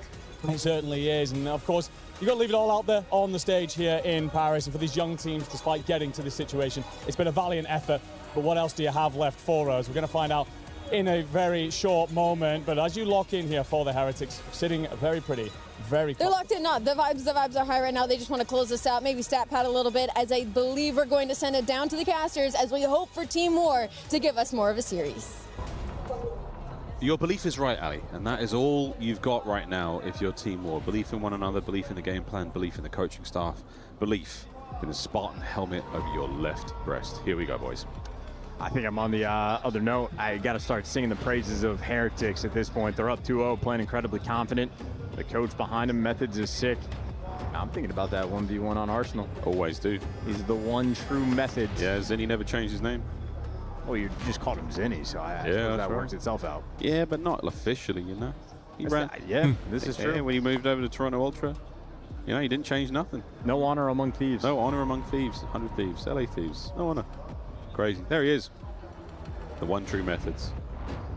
Hope you're having a lovely day, Anthony, wherever you are. Are you in the venue? Nah, you're not. You're somewhere in the States. Here we go. Into the overload. Heretics with that hot fire. Heretics coming out. With that Spanish Furor. They got the noise. And they are singing it. You never know what team you're going to get, mate. And this day, you got the mean heretics. You got the scary heretics. You got the super willing to pull out the snipe heretics. People miss the old heretics. Is this a song lyric? Am I spitting here? I Want to Be the King of Spain is a song lyric from the tallest man on earth. I love that. And he's a short guy, too. Short guy, yeah, that's how it goes. Sounds like he's from Tennessee. He's actually from Sweden. Well. And now we're in Japan. International here at EWC. Get it. There's a den in Sweden. Yeah, not this kind of den. We're off the rails, and quite frankly, so are the heretics. That's the middle of the map, bang, wide open. Super's got himself the EMP, and we're trying to make a play, ladies and gentlemen. Here we go. A little bit up towards both of these sides. Maybe not. They're probably going to rotate it. Spreading wide as Rencor, good And lordy. someone Looking for a couple more here towards the A goal. Yeah, that's an immediate score. There you go. Yep, they just rotated Send it. home for the first. Jeez, you know, Heretics, this is a team that they got their 1,000 hours of practice in against all the pro teams, and they're looking good here. Mate, they got 1,000 hours on this map alone. The longest overload game we have ever seen. And so far, Rencor absolutely shahooting. Flames trying to slow it down. Lower side of the map, that's where our EMP is up for now. A minute gone and a goal already for the Heretics. Good shots though from Super. Seemingly untradeable. Kill him. He's in 10. There's two of you. Thank you, gentlemen. Now turn and get the next man in line. Rancor already overseeing that device. Vikrams does have the pressure, but you can see Heretics confident enough that Super off spawn is taking the deepest route possible of all time. Yep. We'll see if that deep one pays off in a moment longer, but right now, tremendous pressure from the Heretics. And where are they going? Well, we're about to find out. Now boarding a check-in with Fly Saudia. Está muy tocado Locker, ¿muerto? Buena. Son todos equipo y vete a Inner, War is not playing with the best. Mirar Salita, tengo yo el dip, ¿vale? Tengo yo el dip. Va lento. Salita, está muerto. Tengo yo el dip. No hay nada más Salita. Da dip, dos dip. Están tres. Vamos a hacer de nieve, Salita no va nada. Salita, buena, super. Otro muerto. Buena. Corte. Salita, buena. Quédate pushar, Sale China. Miraros con. Que roto ya. Dale izquierda. Pilla la bola. Para aquí. Sale por ahí, super, ahí. No puedo. Aunque me tengas informado. Una bola a fondo. ¿Estás tú conmigo, coach? Estoy jugando por Yeah, I might have to come out that quick because this round might be over soon, Chance. You mentioned the longest map of all time they had. That was against the world champions of FaZe. So if Heretics are able to go toe-to-toe with the very best, well, they got 3 scores in a matter of 2 minutes and some change. Now they're going to see that defensive hold. Rancor is wildly out of the picture. He's trusting his teammates in a 3v4. Love this off angle here from Real. The trophy's going to save him from anything thrown, and the pre-aim is going to be on the box to his left. He should be good to stop maybe the carrier. The defensive player, though. Oh, Rancor, you are something. Vikram sadly takes care of Dimensions. That's unfortunate, and there's an opportunity here to go nuts. This could be the last goal of the half. Nice work from Flames. Slows that right down and puts Super under pressure. Yeah, just how far ahead of the game is Heretics. Instead of Team War fighting a 3v4, or 4v3 rather, and getting the score on A, they just out-wrap themselves into the fight. They get a team kill, just not a lot going right. Minute and 40 left in the half, and yeah, Heretics, they're doing whatever they want. Yeah, this is a very comfortable spot to be in, but comfortable is not always a good thing. That zone is a dangerous place to be. If you stay there for too long, complacency might start to hurt Heretics. We'll see, though, if they do relinquish that. For now, it's, yeah, happy days, though. Look at this, mate. Running, roaming, frying thus far. Minute 20 to play. And you can see the positioning from the Heretics here. You know, they're struggling to get these players out their spawn. Get them out their base, rather. But now that Death on Dimensions, that is the opening. Vikram tries to plug the gap immediately. Nice damage. Nope, there's the trade. Good for the second. And Real finds a 2. Not too shabby, keeping the pressure up. This is maybe similar shapes to the gridlock in terms of Heretics just front-running initially and maybe some pulse checks, signs of life for Team War, but unfortunately, they're just being welcomed back to their spawn. Gunfight wind down low. It's going to stop this push in its tracks. Rancor only with the pistol in hands. Shout out to Dimensions to be able to get that kill. Nearly just jumped over him. Still, though, that device in neutral territory. Yeah, that's a tough one. Back This over is the a middle of the slaughter map. It fest might at this reset point. soon. Look, the whole team, holy going all the way. Fuck And war. here's the Like, opportunity. Super will lead the what are charge. you The flank is doing? covered. In we go. Can Metals get it done? Oh, a single bullet. The Icons denies the fourth. And now an opportunity, at the very least, a chance to get one. the Warley's Team War. gonna. This is Warley's. it. I don't. Well, okay. We'll see what the game plan here is going to be, Coach. Well. His two front blockers are going to be on the low side of the map. Instead, we're going to be taking this through mid. A rare sight to see. Maybe Judabat left and all of his teammates dying. The only open lanes is the front, no longer open. One of the weirder routes you're going to see. It's perfect map presence here from the Heretics. Absolutely I perfect. don't Gonna be a cut know mid-map why player. you Oh boy, needed to Metals do might that. be eating good here. Icons. Yeah, saw the dart. The damage on the front line not working out. Super holds firm. Super holds firm yet again, and Icons. Fantastic possession and again, Why is objective sensible play, Why is but just unable to break down the all Heretics player in defense. front? I don't just know. a bit of a beatdown coming through for It's a Team little Heretics. dumb. You have Super, unironically playing like Shotzi on the map, taking the long routes off spawn, straight through P2, going on the wide pinches. Maybe 2 or 3 different situations where Heretics are just leaving themselves in a 3 versus 4. And, I mean, you end up having the style from Team Moore, be about a few months behind the sort of meta pace that we have adjusted to, and they end up just falling into the traps. Trap after trap after trap. Set and delivered. 5 more minutes for Team War to show us their might here at EWC 26. We are crushing keys here in Group B. Lovely nade there from Real. Good damage, but the POD, the flak jacket of Dimensions there, holding on for dear life. Pressure still through the middle of the map. And Heretics are losing the battle there, though. Options, an opportunity here. Rencor, a smooth aim, and Super joins him. Here we go. Or not. Device gets stopped. You'll take that. Small sign of life. Super can't let him get past, but Dimension's going to close that door. This Device is, well, now going to be the front man guy. He just goes for it.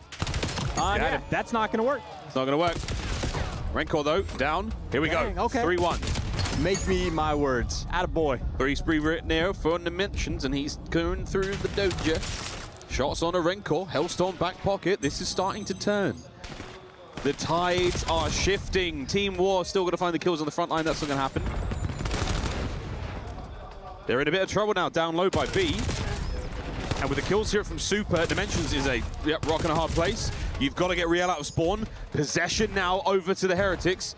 And Super's thinking about the A goal as well. Now the dance is on. Well, and Heretics are in absolutely no hurry for this. You're just showing the Device on this side of the map, but you are not going this direction. You have spread those defenses thin. He's going to be wrapping it all the way back. Rencor pushed out deep. Real does get caught. But all things considered, this is at minimum 35, 40 seconds wasted. Nice 3. It was a nice 3-piece. That's a lovely chance. That's the whole team. Now you get to pick. Which side are we going to? Perfect timing, or the nade from the Dimensions. No, the stuns are going to come through. Oh, the kills. Flames of Vikram. It's 3-2. 3 minutes to play. Okay, not a good route. Not the best setup coming through for Heretics. The idea was there. The execution was not. Double trades rolling through on the top side of the minimap. Ooh, Flames almost. good for 2. Real wins a wicked one. Oh! Dimensions though going to take that's care good of him, and that kills is there. everybody down the line. Dimensions gets to be the frontline man. It is in fact Team Moore. They have the pressure. They got the numbers here. Can we get the kills? 1. Good for 2. And the third man so damaged, and I don't believe it. The equalizer. Can they run it through? Vikrams finds the corner, but Real from inside service slows the play. Now to the lobby. The nades are there, and it's in. 3-3 with 2:20. We got ourselves a ball game, Miles. Back to the middle of the map. Rencor, well, good for 1. It's just going to be the full line spread. Mid-cut firmly in control of Heretics, and a nice nade coming in from Rencor. Nice nade coming in from Real. The explosions raining through Device, though. Still going to be down, but Heretics, they are crawling around your spawn. Yeah, they got space now to work with down by B, but that's big. Flames gets a big one. Mid-map, all good. As now Team War have got a space to play with. Attack now from the Heretics, trying to take back that mid-map pressure. You've got 3 members of Team War here. The rest, the surviving members, up and about. Up close and personal, it's Icons with the 2. Super with 2 of his own. Possession Heretics. They got to go. Hit the go button. Everyone now spawns. Super currently leading the charge, but for Heretics, everybody's here, but there's also Dimension's nowhere to using hide. a I don't hate this at streak. all, but wait, they're making a run for it. He's making a run for it. Down. Watch out for the missiles. Oh, no. Pump the brakes. You managed to survive. But what will you do now? Possession to Team War, a minute 20. Oh, Heretic, I mean, dude, everybody's out of position. Yeah, you just have two players going on the pinch. Super has to double back. There's only one front line, man, but he wins the gunfight. Heretic throwing him down, and you still have more work to do. Oh, man. There's no one on objective, though. That's the problem. Now you've still got numbers. Worrying about They almost Real had has it, though. managed to They almost weasel his had way it if in they under just... the armor of they- Team War on this push. Heretics possession. Less than a minute to play. Vikram stops the runner. Up to Icons now. He's got the boys over his shoulder and a chance to cause some serious damage. Can they maintain position here on the rooftops? All the gunfights going their way. The nades, though, not. I think the tax, the utility coming through for Heretics has been their bailout in the second half, but they've needed it. It's going to be a mid-device spawn. Everybody on the map having to reposition. Still having to make that reposition back over towards mid. Here we go, Vikrams. Can he find that first kill? He can't. It's going to be Metals. Now with the Flames. 24 seconds to go. And we will be going to overtime. Big run now from the Heretics. This might be it. Team War, this is your Esports World Cup. The save, and Super's going to run it home. He's going to buy the time. Beautiful. It is the dagger. It is a veteran play. The final 10 seconds to guarantee it. There will be no extra time. There will be no overtime. No sudden death. Only the crushing of Team War's key. So smart for the Heretics to secure that 3-0. The instant recognition, and they snap when they need to. It got dicey on the overload. Signs of life were there, but the grave still dug. That's cool. The final fist bumps on stage for the Heretics there, taking down Team War. An admirable run, an exciting showing, and if anything, a wonderful showcase of skill and camaraderie this day has been for Team War. Yeah, this is an indication of two different teams. One that has played against pro teams every single day, 2 sets of scrims per day against the very best in the world. I mean, it just sharpens you and sharpens you. Team War looked good, but they've just not been afforded the same possibility on the year. Heretics taking care of business. Yeah, absolutely. Another day in the office for the Heretics. They will move on, and I think it's time to get crushing. Mr. Chambers is on stage with Real. Thanks, Miles. Yes, I'm here with Real of Team Heretics. Hola, que gusto verde. It is great to have you here. I don't know if that was any good, but what was good, that was that performance. Incredible, 3-0. Did it almost feel a little bit too easy? Yeah, it felt easy. I mean, it's just a challenger team. We knew like we were gonna win, so we just did our job. On a personal level for you, you left this team and then you came back earlier this year. How driven are you to win a trophy? And you're closer than ever. Look, you got that quarterfinal. You can see it right there. What would it mean to get your hands on that and represent this team? I mean, it will mean everything. You know, last year I feel like we were so close to do it at AWC too, and I don't know, it will just feel amazing. It's obvious that you guys are such good friends, and I think you actually said when you came back to Team Heretics that it's like being home and it's like a family experience. What is it like when you're with your brothers in the server? I mean, I don't know, we just like get on, we just have fun, we laugh with each other. I mean, it doesn't feel like a job, you know? So that's what makes us like great. I'm going to give you a job right now to crush a key at the Esports World Cup. Should we do it? Okay, yes sir. All right, Real. Let's head over here to the Key Crusher for the second time today. It's one of the brutal realities of this tournament. You can join our Key Master here. And we will commence the formality. I call it the beautiful brutality of the Esports World Cup. It's what makes it so special. We celebrate the winners, but we also punish the losers. And they came in through challenges. They sent a CDL team packing. They made sure no one could ignore them. But Team War's fight ends right there at the hands of Real. One more question for you before I let you go and start to, I guess, look forward to the draw later on to see who you face. Have you got a message to your fans here in the building and those watching at home in Spanish? Bueno, ya sabéis todos los fans de Heretics que os queremos, que os apreciamos muchísimo, que muchas gracias a todos por venir y vamos a hacerlo. Thank you so much, Real. We will see you in the quarterfinals. Well played.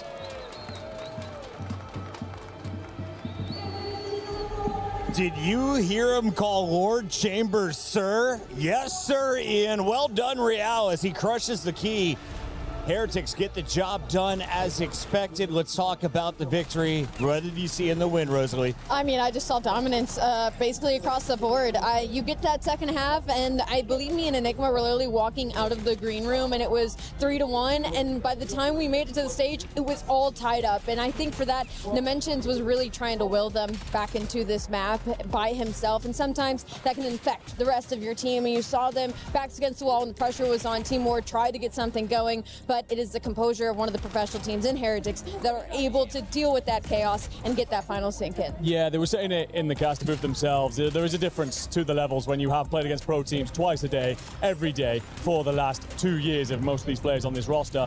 And you saw great things, I think, out of War. We tried to build them into the series. We obviously got very excited about everything that they could do, but there was indeed a proving of a very different standard out of the Heretics. Great stuff from them. I feel like the Heretics are kind of the barrier to the CDL right now. They've kind of held that door of 6th to the 8th place.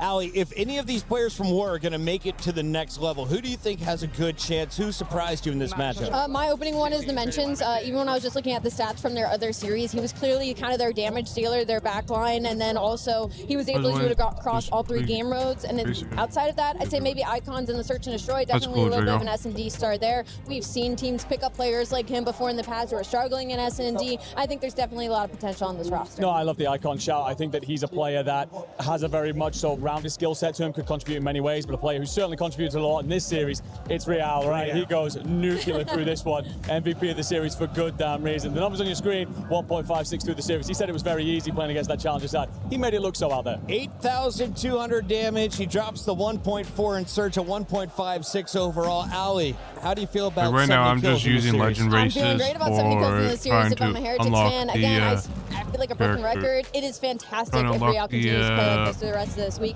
We knew what he was capable of in Respawn, but that's what haven't gone yet. As well. Like right now, I'm trying to unlock like Chris said, they're back to their old ways as gatekeeping the rest of the league. We take a look forward at what is in store for the Heretics. So you're coming out now as a 2nd seed. A team will get to choose you most likely. Expectations for them. Have they done enough for Spain to be happy at UWC? I think that comes through the playoff section now. I think you now walk into 4 tougher foes, and I think that getting through 1 or 2 of those teams, particularly one, it just has to happen. Like, it feels like right now, you talked about it, they're almost in that 6th to 8th spot. They want to be back in that top 4 position, so I think they've got one more job to do just yet. I don't know what you said, but it sounds good to me. We got the Gentlemates fans taking over the venue. We'll be back with their match when we return.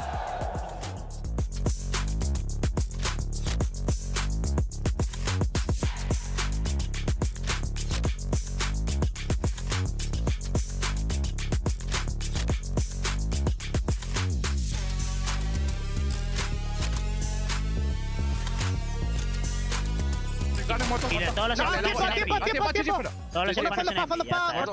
coches. Métele ya. Ya está. La madre que os parió, bro. Seguir matando. La madre que os parió. La carta de breaking point. Qué locura. Cuando estaba la bola en medio, bro, no nos dejé pendidos a mí al metal, bro. Apuntar a alguno por el con, pero igualmente... No, es que 100% sí.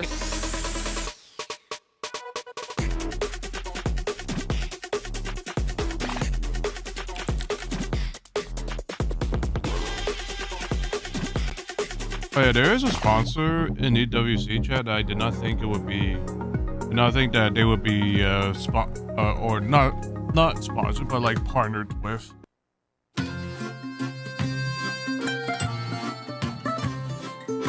Yo, what's up guys, it's Mythix here, and I'm here with the Pity U. Today we have some landmarks in Paris, and we're going to try and figure out where they are. We'll start with this. What even is that?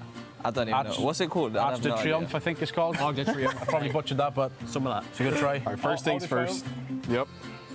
Right, is everyone okay if I put it right here, yeah? Yeah. Roundabout makes sense. Roundabout. I'll try. See all the streets around it. Roundabout now. Roundabout, gotta be. Yeah. Top left. That one. Top left? Yeah, that one's yes.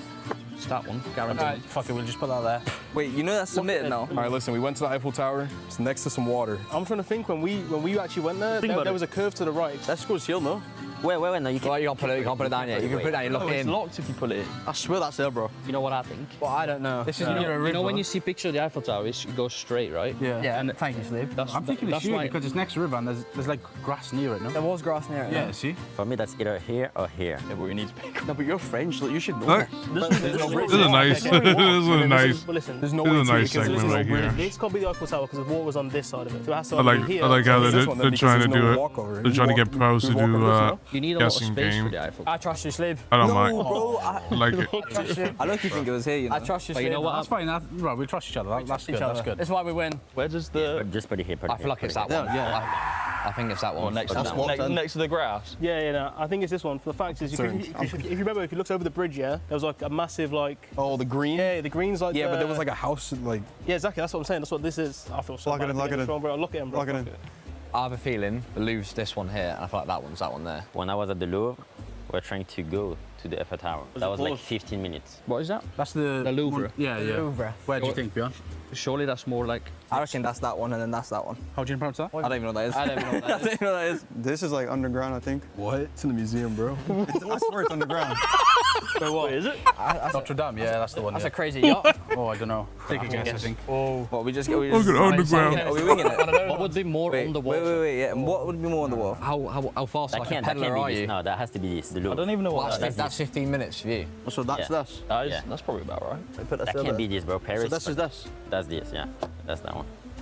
I don't know. I think we're locked in, yeah? Bro, if we get this wrong, like, it's on you. Finished. Nah, that's not. Got the French player on our team, got to get it right. How do you... Yeah, we should... Nah. No, we're good. I swear we're good. All right, just put it. Lock it in, bro. 1 for 4. Oh, bro. Or 1 for 4. Not feeling confident with it. We'll see how we did. I think that's on the water. That would do. That's perfect. Spot on, I think. That's amazing.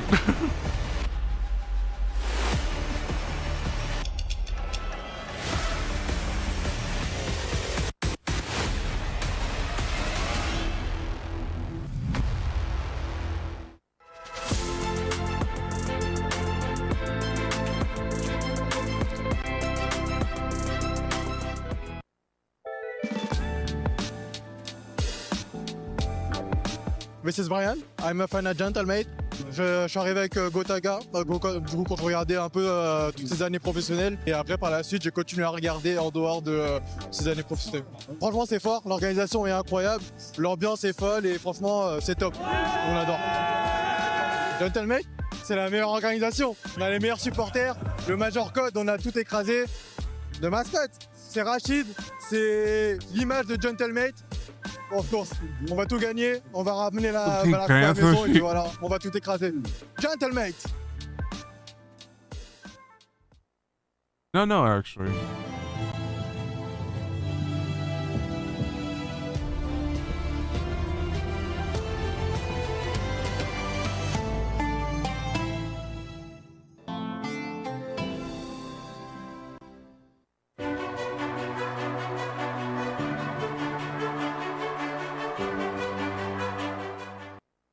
Fellas, I'm going to need you to name 3 Paris landmarks. Eiffel Tower. Yep. The Louvre. Sure. And Major 4. Major 4 is not a landmark, boys. Are you sure? Were you even there? You could not have been there.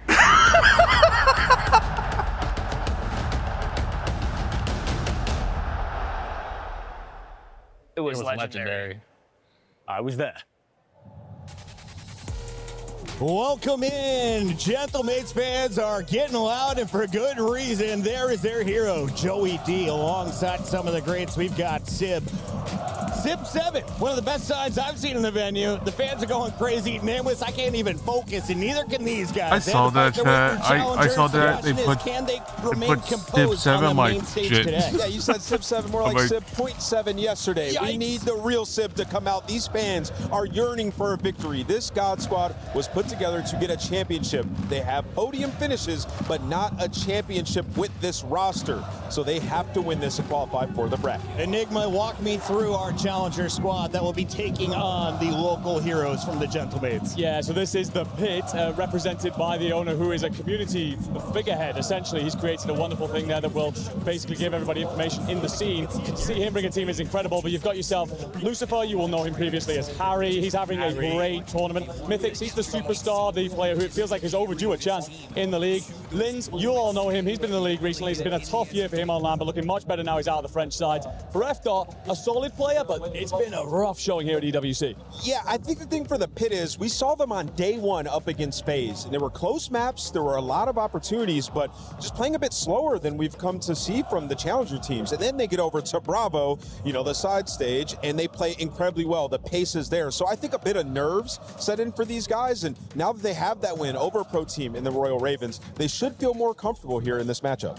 I fully agree. I think it's on. F-Dot is the X factor for me. If you can come out and just at least rock even, I think with the way the rest of the boys are playing, you really will put a threat to this Gentlemaids side, particularly in those AR duels, because as you mentioned, it's a very slow showing so far from the AR presence of Gentlemaids. F-Dot got Kentucky fried yesterday. Yikes! Bro, he is lucky. But he looked good on day one, though, right? I mean, he looked all right, but he's going like dub neg. So, yeah, he's the guy that needs to step up, but Lucifer, we won't aka show Harry. F-Dot's numbers. Let's show the good ones. We got Harry, a.k.a. Lucifer, looking devilish on the left. On the right, it's Mythics. Who needs to have a bigger impact today in your eyes? For me, it's Mythics. I think while I'm very impressed by how Lucifer's playing, Mythics is the superstar that we have touted. He's a flex player, and him operating in that role means he will dictate so much of the counterplay that will come with taking down the Gentlemaids. He had the highlight play, too, yesterday, Chris. He had a massive clutch. I think it was a 1v2 on the gridlock. Huge place. He's capable of that. Gonna need it today. The man, though, we have eyes on right now, he goes by the name of Kyle, and he's with Blaze. Who is this guy?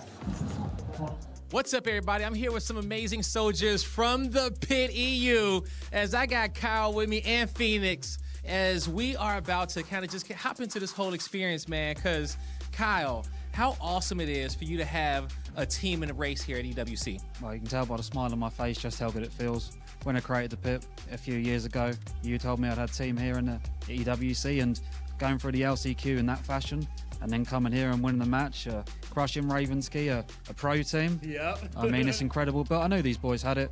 You know, I've been working with especially Dot now for 2 years, so you know they've got it, you believe in them, and it's just really good to see them, you know, their dreams come true. I mean, I know it's, like you said, it's great to see these guys' dreams come true. You know, they've been planning for this moment, planning for this big stage, and you've been around the EU scene for many years. You've seen it in the trenches, and you've seen it back on the rise.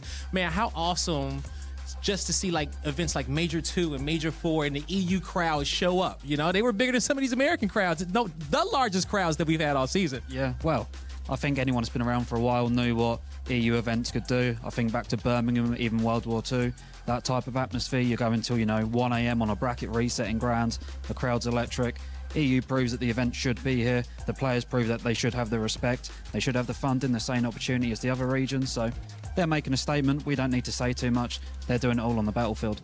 You heard it here, y'all. They're doing it all on the battlefield. Now I got to talk to a player who's out there earning that respect on the battlefield. F-Dot himself, man. Felix, you know, we've watched you guys play 2 matches so far. You know, as you guys go into today, a big matchup coming up. How have you guys prepared for that? Yeah, same preparation as the other games. Obviously, we know what we can do as a team. Obviously, we've got good players. Everyone in our team should be in the league, I'll be honest. We know how to play the game. We're all shooters, so yeah, our whole preparation just honing on, just locking on just our gunfights, just making sure we play the game well. Yeah, we know we can get a result. There you go. And now, do you feel a little bit pressure on your shoulders, you know, just kind of representing the European region, being out here in France, you know, or are you getting a lot of love out there from the fans when you guys hit the stage? Honestly, the support we've been showing this weekend has been fantastic. Obviously, we've got Linz on our team, used to be on Gentlemaids, so a lot of the French fans have been obviously supporting us, but I mean, I assume today will be a bit different, but yeah, I don't feel any pressure today. I feel like the pressure's on them. Obviously, we're a challengers team at the end of the day, so they're expected to win, but obviously, we know we can get results, so that's what we're going for. Hey, man, you guys sound so confident, and I wish you the best of luck on the rest of your tournament. Folks, this is the Pit. This is an organization that has got it out the mud, and they want even more. Wonderful getting to see those two, of course, have that interview. But an extra special word out to Copy. That is Kyle, the owner of the Pit. He's a figurehead in the challenger scene. He's very much so built a audience there, a place for everyone to call home and understand what is going on in the challenger space over in Europe. And the fact that he sponsored this team into the LCQ and gets to see them up on that stage is a beautiful payout for all the faith and work he's put in for all of us there in Challengers. Love that shout out, and much love to all the Challengers players that got bullied by Joey D. Once he got dropped by LA Things, he went down to the pit, and Joe Deceives rose amongst all of them with a 1.37, I believe. So nameless, expectations for the Gentlemates and their great players today. Yeah, expectations are for this match to not be competitive. You are a star-studded roster. They paid money for this team. You like, there's nothing wrong with Deceives, it, but I'm just kind of surprised in an esports thing at that point. it would be partnered this with team Crunchyroll. 3 of them swiftly and quick. Need a bounce back from the ARs though. Did not play well I'm not yesterday. complaining. They I have just to, find it interesting. play well alongside this guy in Joe. Look here at some of the best plays from this squad. Taking a look at the team as a whole, how do you describe their play style? I'd say risky at times. I actually feel a little bit like they're a hard teamwork group, but it feels like at times they're almost over-challenging thing. It feels like they're overcomplicating situations. Sometimes, I think Estriel is playing incredibly well in this tournament. I think he's been better than I expected in this side. Everyone expected it to be Joe Deceives, really lighting everything up. And while he's been great, Estriel's risen to a new level. But I go back to what Ant has been saying. The ARs must find purchase in this series. That was not Snapchat filters. That is real French emotion. Yeah, I mean, they got a lot of fan support in this building, right? Just got to channel that energy. I think, for these guys, like yesterday, Beans just gapped Sid with the sniper in the search. Like, just no answer there. And then also, I have questions in terms of vetoes for them. A couple months ago when they made this roster, I'm looking at the map vetoes. I'm like, why are we playing Scar in so many series? 3 and 5 on the map in Hardpoint. I don't think it plays well for a team whose strength is their SMG players. They continuously keep getting rid of Gridlock. I think you can get loose on the map, particularly around showers, and make huge plays. So, yeah, looking at it once again, Scar is map number 1, a golden opportunity for the pit to go up 1-0. The thing is, there's a saying almost in the Gentlemates fans, and that is that we never make it simple. And it is very much so feel like you don't play to your strengths a little bit sometimes. Ant's called it absolutely perfect there. It's a difficult one to watch this Scar come back into the rotation. You're going to have it twice as well. So maybe an opportunity, a crack in the armor.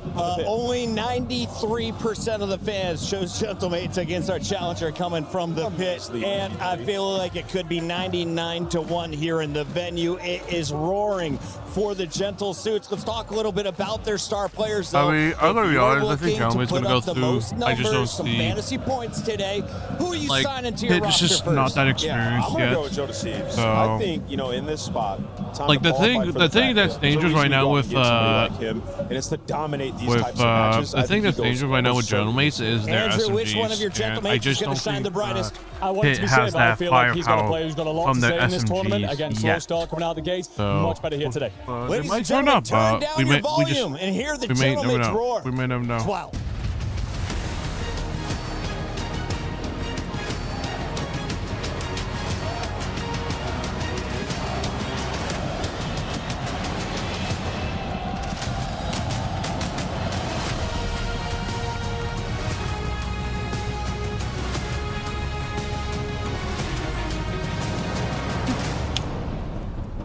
Ladies and gentlemen, it seems that CDL teams are back for good here in Paris after a clean sweep from Team Heretics.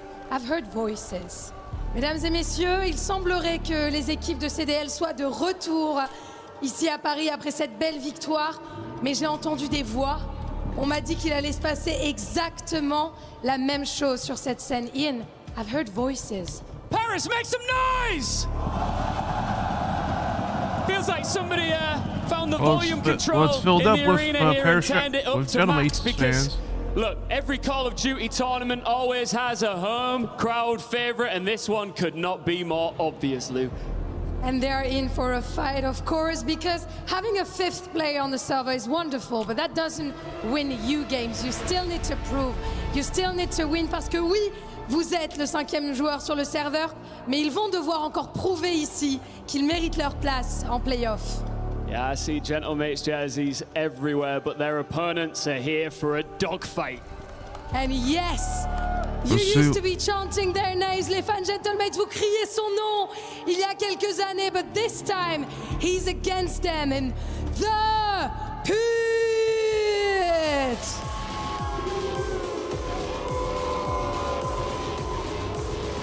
No CDL contract, no big name sponsor, just a roster that fought through the last chance qualifier last week and got their chance to make it here to playoffs in Paris. It's a beautiful storyline as Linz used to play under the Gentlemates color at the start of the organization, but now it's a whole different story. Let's get loud. Bienvenue. Please welcome Gentlemates!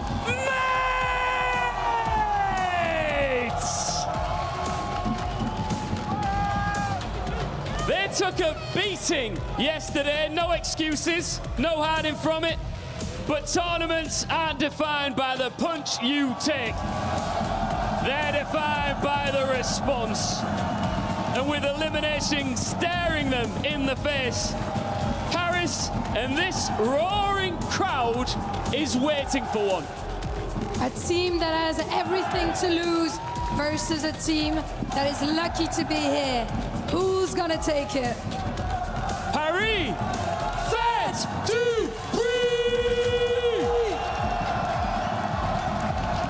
Yeah, heavy favorites here as the Gentlemates crowd has come out and supported the squad, trying to get into the playoff bracket. But the Pit, who has been through a bit of a tough, I mean, they're 16th seed. They're going to go through a tough bracket. Oh, yeah. They fought pretty nicely versus their, versus the big dogs at day number 1. But yesterday, coming out with the win. Creativity out of these, like, Gentlemates. Oh, yeah, without a doubt, especially versus a roster in the Ravens. You're expecting the Bro team to probably be a little bit more polished than the squad that walked in as the last chance qualifying team.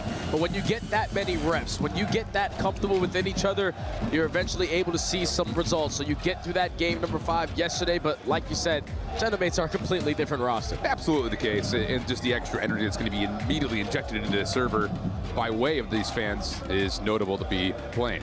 Other side of the conversation, though, let's be honest, you know, especially looking after what happened yesterday versus G2, moments of whoa, what's going on here? I mean, we had Estrel really showing up. He's been playing awesome, especially throughout the respawn so far, but the team was caught off guard. Jay, you had a lot of points kind of about that across all 3 modes. Yeah, they got caught off guard in every single one of those matches. If you're talking about the performance yesterday out of Sib and Ghosty, realistically, it's unacceptable, but it was difficult for them to even do anything because you're loading into Scar HP. You're expecting to have a duel off with the other 2 ARs on the opposite side, but Crep and Envoy were running M15s to start off the game, so there was just too much AR pressure yesterday on map number 1. Then you get to map number 2, the unexpected with Beans running that sniper, playing those super cruddy angles, those shotgun angles, catch you off guard, and then you go into map 3, down 0-2, and you need your ARs to start to get some flow. But it's impossible because this is another great recipe out of G2 by just having so much SMG pressure that you're not allowing those long distance gunfights to go down. So they just got outclassed yesterday by G2, but today's a different day. Absolutely the case. I mean, the names on the other side of the stage are less formidable, to be put plainly. Although, to be fair, if you're looking at a last chance qualifier team, you would recognize all 4 names very notably if you were even remotely paying attention to EU challengers.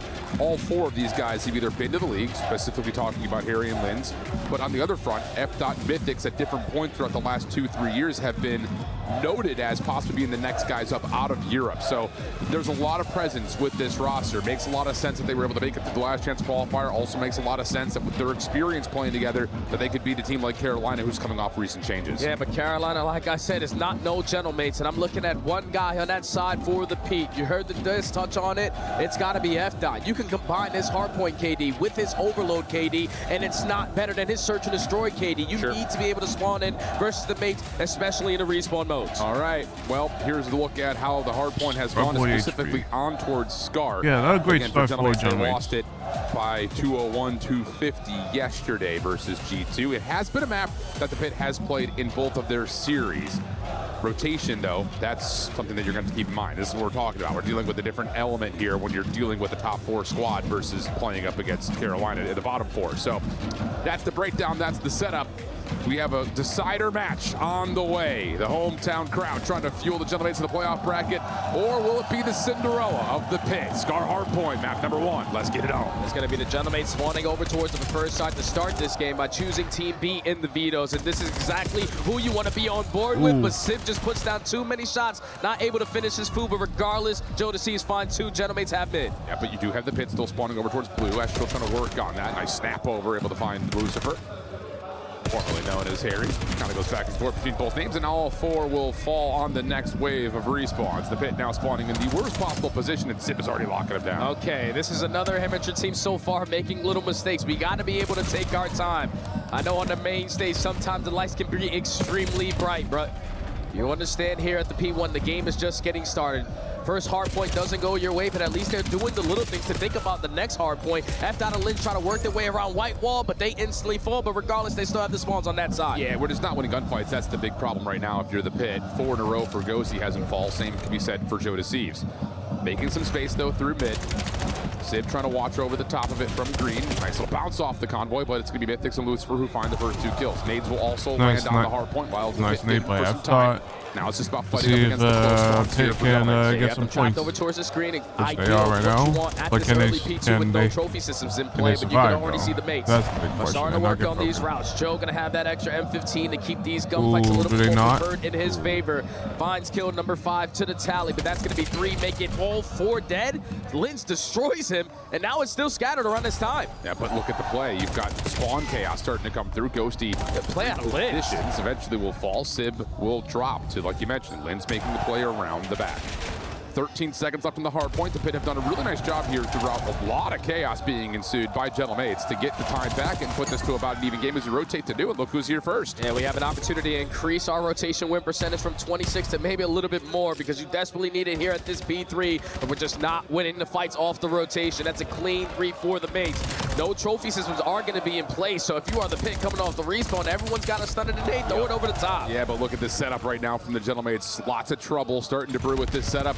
Let's see how the pit handle it as we go to a Fly Saudia check-in with the pit.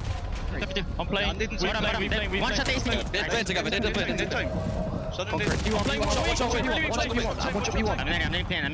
He's still playing. Play in the P1. Midweek. Time. Okay. One shot. Still a guy trailer. It's Astrio's out trailer somewhere. I'm one shot over green. Last two pit. One off squad. Plane. One time. On the hop. Big. One shot time, Joe. Time in boat. Stop playing. One shot. Yeah, I'm dead. He's gonna pay me. Top lane. One was really weak boat. That's true. Pick up fight. One shot boat. So weak boat. Line down. Let's side boat. Let's mid. Big shot. He's done boat.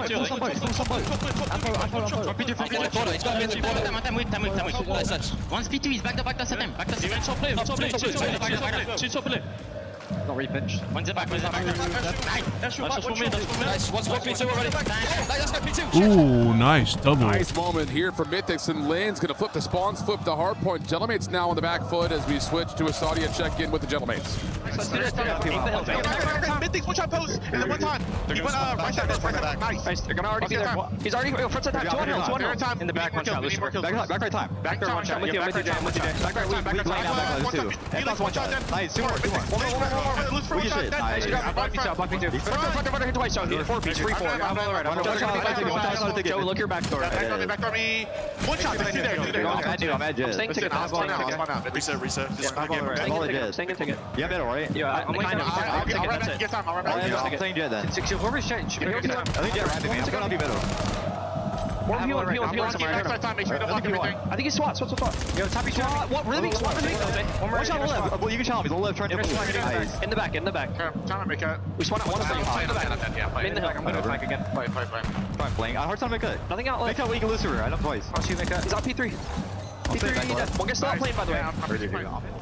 I mean, hey, considering the start and the fact that Harry still hasn't really loaded into the lobby, this has not been terrible at all from the pit. They're making the right reads. It just comes down to they need to start winning the gunfights. Yeah, but without a doubt, you get full 60 at P3, you make up for it at the P4, and you're thinking if you're the Gentlemates, all right, cut your losses. Joe just found 3 at old. We should be free, crystal clear off the rotation to P5, but no, the pit are making this extremely scrappy. So even though it's a slow start, you're still right in the mix. Well, here we go. Last couple of seconds going to go the way of the pit as we rotate into our second set of hills. Lynn's over the top. Not a good gunfight for him with the MPC rather. F dot backside red stairs, going to get overwhelmed. Too many guns looking at him, and the same can be said for Lucifer. So good zoning of space here for Gentlemates across the middle of the map. Yeah, and this is where we got to work on these routes. You know the Gentlemates with a clean 4 dead know exactly where the pressure is going to be coming from. So I love that route there from Lynn to take it up top through the motel, find the opening kill, and force the Gentlemates to turn the head just a little bit. But Ghosty is still locking down his lane. He finds a double. You're still in control of the white wall, and Gentlemates keep on running up the score. Yeah, this has been a really solid adjustment from the Gentlemates, able to lock down not just time, but also space. Nice nade, able to assist Lins over the top. Ghosty also will drop huge from Lins. Really trying to keep the pace up for the pit, trying to make their way around the move. And Good also kills play right there through the from hard Pit. point. They just gotta make, they just gotta collect, right now. they just gotta start Get the read on the Joe to see. killing in order to get over 100 like points. for the pit, and they've got a rotation cut off by Lucifer. And you have the Gentlemates trapped over towards green. So Lucifer, how much can you at least stall them to allow your teammates to put themselves in a position off the rotation? He gets absolutely nothing out of that. F-Dot is able to strike for 2. Lins can't get the kill onto Ghosty. So it's still a battle for this rotation, but it seems that the Gentlemates are going to have the early numbers. Well, trophy system will deny a lot of this incoming utility. F-Dot's combining over the top. Here comes that route from Joe to Steve. Throw it back. No one's going to get here to read this in time. Lins is kind of caught up creek without a paddle, and Joe turns to find one more off spawn. So huge break there for the Gentlemates, but the pit's still spawning blue. Yeah, now the mates with trophies can potentially lock this down for at least a good chunk of time. 35 seconds. You're now going to put a lot into the hands of Mythics, who's working on this pinch route, you gotta but he's able do to find a shit. double. You gotta get, so now you have the numbers advantage. He is going to fall, but he puts a lot of damage onto Sim, and that allows Lins to fly in and get the break. Really, really nicely done. Follow-up going to be here from F-Dot below.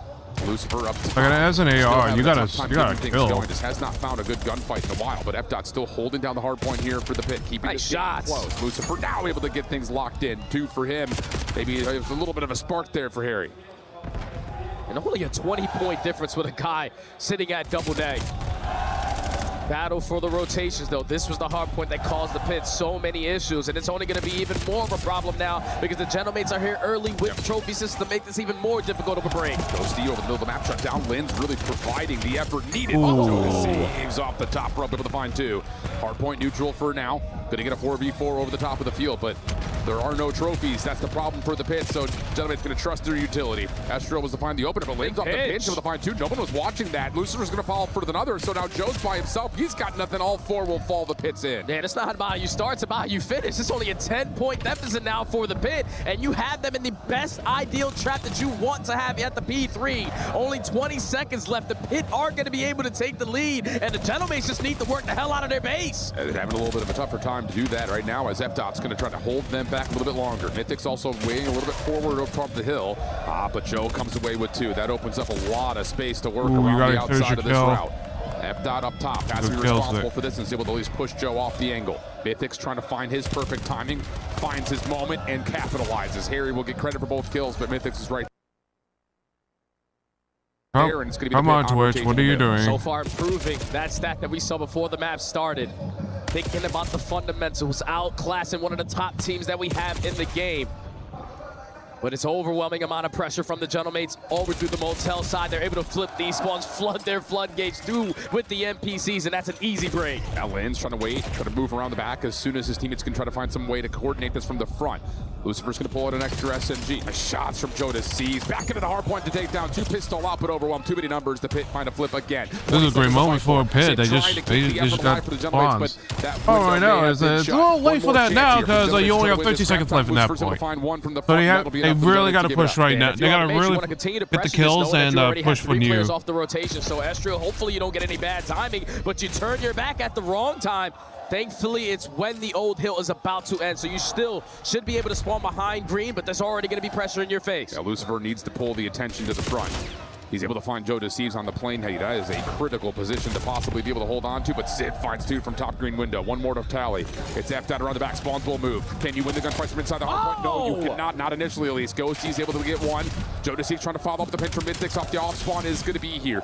A mad dash to see who can get to the hard point first. Ghosty still on 4 in a row. Lots of damage is in, but there will be too many pit players spawning up to deal with. Pit. They just got to hold down. They got to hold the point away from Gentlemates. So they're going to have have refresh stuns and nades just rain over the top, but so far managing extremely well. That is 3, make it all 4 dead. And Spawn watch out flip. Not what you want if you're the gentleman. Absolute stunned faces across. Oh my goodness! Mythics is continuing. Oh my God! The team wipe. Space now gained for the Pit to grow their first major lead in this game.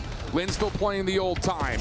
Not able to at least get shrugged off from the stun, but still comes away with 1. And look at F.Dot's position. Still holding deep, and Ghost is going to call in the Hellstorm to bail him out. He just has to. He has to allow his SMGs or his AR players to just take these routes to put the Pit in an uncomfortable position. But F.Dot is going to say, screw that. I'm going to take the space. He finds the one-on-one there versus Sib. Ghost is just going to get out of Hellstorm and get a freebie, but it's still the Pit in the time. Yeah, that doesn't really move the map around as much as you would like if you're gentlemen, but now the collapse starts to come on through. Mythics through mid-cut, able to find 1, still alive and kicking, eventually traded out. Spawns will move. The Pit spawning in the unpreferred position up top towards P5, and that's the opportunity for the gentlemen to collapse. You can no longer win it here if you are the Pit, so start thinking about the big time play. Double pressure around the backside of White Wall. Sib has to try to lock this one down, but Mythics, the flex player, is able to line up a double. Now there's pressure at White Wall. Ghosty knows he's going to be surrounded, and Spawns are already flipping. Okay, opportunity here for the Pit to close things out. Gentlemen have a couple of players on rotation, but they need to win these gunfights. Joe kicks it off with the first on to F.Dot. Mythics still keeping the hot hand, not quite able to find both. Linz is a little bit caught here. Finds timing for 1, steps up, but can't quite take the second, and in that moment, gentlemen will spawn back over towards blue and hold the hill. Yeah, and that's a big double there from Sib. Gonna give you the advantage for quite some time. Slowly but surely climbing your way back into this game. We cannot afford to be the first F to go down in this engagement. You got routes being hit from Lucifer, but a nade over the top for F.Dot. You cannot lose your composure here if you're the Pit. That's 4. Is able to make the veteran play for 4. They have to flip now. They got to watch the other side. Ghost is able to kick things off. This is the Pit's time. They have to win it. They have to win the gunfights right now. Lucifer's able to find 1. Snaps up, not able to find the second. Good watch on the flank. They have to push now. Double slide, but that's map. That's map. Lynn's trying to find the final nail in the coffin, and he will have it. The Pit stunned, gentlemen, to the map 1 win. It's not about how you start, it's about how you finish. F.Dot, the guy who's been struggling in the respawns all weekend long for this Pit lineup, answered the call extremely early into that one. It was Lucifer, who's been their most consistent AR throughout the weekend, who was having an issue on the map. But then you get towards the second half, you start to put your team in the power spots, you start to win a couple rotations, and those gunfights just become a whole lot easier. The Pit, no one is counting you guys to take down the likes of the Gentlemates. But that was way too clean, especially on the second half of the game. They get it done. Really, really well done. How about Mythics in a couple of unbelievable clutch moments to win 3 gunfights, to stop spawns from flipping, or more importantly, you go back to that P5, able to lock down a lot of time that you really weren't sure who was going to walk away with it. Unbelievable stuff, and that's the veterancy presence that we're talking about in this Pit roster. I know it's like you look at it, and if you're not familiar with the Challenger space, you're looking at a last chance qualifier team, 16 seed should be a cakewalk, but these guys have been in the grinder for a while, and a couple of special plays allow a special moment here in map number 1 to take the win. It just feels like the Gentlemates seem to be a little bit out of sync. A little bit. Because they're not playing to their advantages, but they're quickly going to have to figure it out. They're going home. Well, I know at least one guy who's going to be excited about this result. We've got Lou with Kyle somewhere in enemy territory. Yes, thank you, boys. I am super excited to be joined by Kyle, the Pit's owner, man, especially after that game that you guys just won. I wanted to know about that Pit's initiative. What is it? Talk me through it, and when did you start it? So we started it in 2023. I felt at the time European Call of Duty was neglected, so I made an account, started creating content, media coverage, following all the European lads around the world, and now one thing's led to another, and I've got one of the best team in Europe representing my brand. So we can't call it an organization, can we? Sorry? Can we call it an organization? What is it? Is it a bit of a mixed in between? I mean, it's a media account, but right now they're making me make it an organization, so I mean, incredible. I mean, after that first game, who knows? Donc ouais, première question par rapport à cette initiative de Pit, qu'est-ce que c'est? J'ai commencé en 2023. Je trouvais que la scène européenne de Call of Duty était un peu négligée, donc j'avais envie de ramener un petit peu de lumière là-dessus et c'est ce que j'ai fait avec ce projet-là et j'ai les meilleurs joueurs européens avec moi ici. And second question, you knew this was going to be a tough matchup, you know, both for the crowd and both for the team level, but you took the first game, so where are the expectations at? I mean, they just kind of caught up. Oh, I mean, I'm beyond proud of this group of lads. I mean, we've worked with them for a while. I mean, it's going to be interesting if they do manage to get out of the group play, out of the bracket play. So. We're gonna go and win this series et battre Gentlemates. Well, let's see if that happens. And last but not least, if it's not you, who's taking the entire trophy? Who wins the whole thing? If I was putting my money on it, I'd say FaZe, but I would love nothing more than to see Ben Beans win it. Oh, how lovely. J'aurais bien aimé que Beans ou alors FaZe gagne le tournoi si ce n'est pas nous. Thank you so much for joining me, Kyle. And let's see if the boys can do an upset on game 2. Back to you guys. Definitely doable. I mean, that is a heck of an opening statement from the pit. Now looking at the search and destroy, where, I mean, it's just one of those things. You don't really know what to expect out of a challengers team when you're a pro squad squaring up against them. But this is where their happy place is. This is their comfort zone. This game mode, search and destroy. This is what got them through that series versus the Raven. Yesterday, you just need to be able to steal at least one of the respawns.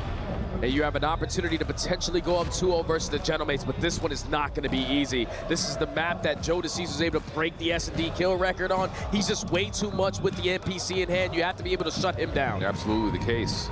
Hacienda, our venue for the search and destroy.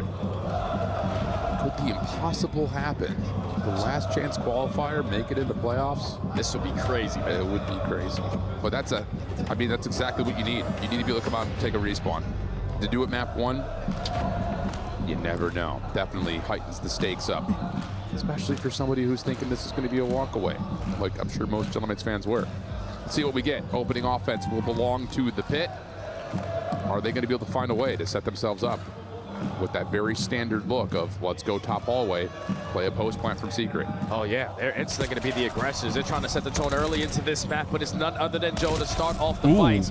But you leave out secret thinking that it's going to be a 2v2, but a great nade out of Sib leaves it all up to FDOT. Yeah, just you cannot wait for those gunfights to develop in the first 3 rounds with nade still waiting. FDOT trying to make his move up through office. Maybe able to catch one. No, not quite. Eyes were up. Gentlemates able to get the first blood and the round. Yeah, it's usually what Gentlemates love to do when they start off Hacienda sitting at 0-0. There's no trophies in play, but we don't want to allow you to be comfortable. We want you to be able to think about the future rounds and the rest of this one, about how fast we were through that secret hallway. You set the tone if you are Joe.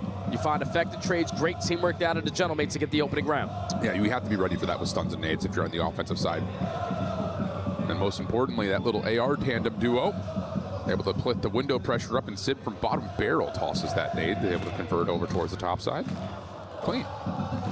Gentlemates on their next attack, or first attack, I should say, not next. Something similar, but it's all through Fountain here. Nade stuns coming through. Mythic's going to have Lins right there for support. You don't anticipate it being there, but you still snap to find the kill. Sibilla turned into another one, and that's going to be an opportunity for the bomb to flip to B. And Joe's not going to waste any time. Clears out the backside of the staircase, going to get this bomb planted. But Ghosty is going to get caught. So now it's a 2v2. You can potentially isolate onto Joe, but everyone's scattered around the map. That's the issue right now, and Sib is going to find incredible Oh, timing. where are you looking at, Mythic? So Lucifer for the 1v2. Sees the first shots were not locked. And now he's got nowhere to go. You take shots versus Joe, you better not miss. Because you know he's not going to walk away from a chow. Beautifully played there again from the Gentlemates, just keeping up that aggression. You know Civ loves to have that M15 gunfight from window to window. And with the SMG pressure that they had through bottom fountain, it was easy for him to just switch it up, keep his teammates alive, and then even in the 2v2, play the late flank and catch the timing. Gentlemates up 2. Clean. 2 very clean rounds to this point. I'm surprised the Mythics didn't see the bomb. I would imagine we're still going to be looking for something over at secret. He was behind the bomb, so towards the outside at A. That will be the one responsible for playing to the middle of the map. And the Gentlemates are not can't really do much. Can't really see the bomb if they're behind, but literally behind the bomb. Yeah, this is just one of their go-to strats. Shut down the B bomb plant. Why are we playing there? just try to get it down at A because no one showed face, but Genomate sent 2 players back on the rotation, so early numbers. Yeah, I don't know why they Why did they try to plant that quickly? I just don't know why Linz is trying to plant that on the outside towards fences. That's just way too simple. I mean, if you get the quick plant, do it safely through back well side, but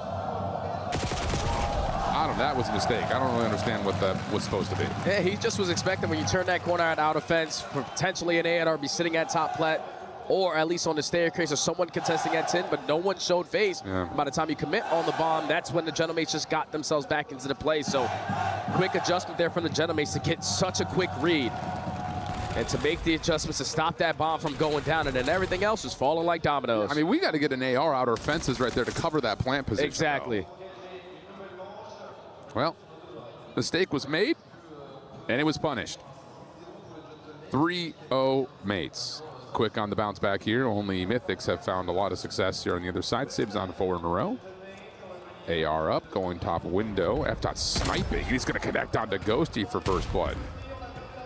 Early numbers for the pit. Dude, that snipe means anything, though. That's a great where you force the Genomates to make the play. You don't have to do anything extra, but Lucifer is going to get hit by a stun. He's in quicksand. He's trying to get out of dodge, but Esprew is able to catch him. 3v3. F-Dot's got to connect again. Not risk giving away his life, though, either. Mythics is behind the play. This is perfect. Able to tally another. Shot goes wide, though. F-Dot will be punished. Snap will flip. 2v2. 50 seconds left to go. And the Gentlemates have killed the noise. Pit have yet to also budge on their setup. They're allowing time to be their best friend. I'm now making its wrap up towards office. Both players sticking together here for Joe and Estriel. And now they may meet over towards the B site. Who gets the heady first? Oh, the Pit give up on the bomb site just as Joe makes his way in for the plant. So now you got to come back over to it. This becomes extra difficult, and they're going to try to clear through office first and then wrap behind it. Yeah, the thing that'll make this easy if you have a stunner or nade to potentially clear out or gain some information around this rock. But it's already been 15 seconds gone, and the mates are on the move. Yeah, they're wrapping the wrap. No one's seen each other yet, though, which is possibly an issue, but Linz will fall. Now Joe has the intel, trying to win it all himself. He'll just wait for help. No worries there. Flawless still for the Gentlemates. Yeah, it's just beautiful teamwork in the Gentlemates, even in the man down. Like, Lucifer cannot afford to get caught over towards fences. If he's sitting at top plat, all right, I spot 2 guys on this side, everyone start to work the rotation. Yeah, that snipe did mad something a little bit if they just didn't get picked off that quickly. Call of Duty time, and when you're going back and forth between the sites. Told you, this is a good search and destroy map. Why are you giving up that bomb site easily? Wait there for 5 seconds. Don't look. Don't just look and just run to the other bomb site. That doesn't work. That doesn't work like that. Linz bomb carrier now here for the Pit. Going over for a hallway hit. Sib says, you guys want to play with snipers? We'll play with snipers. And that's why able to hit F-Dot. So 4v3 early. Estriel, the only defender actually responsible for being in a little bit of trouble here with an SMG. Just going to try to hit the deck and wait for help, which he's got plenty of it. Yep. Mythics will fall. And then Estriel pops back up off the regen. It's perfect. Yeah, Pit is so disconnected right now. They just don't know what to do on S&D. Left in a 1v4. He's just going to get chowed to smithereens.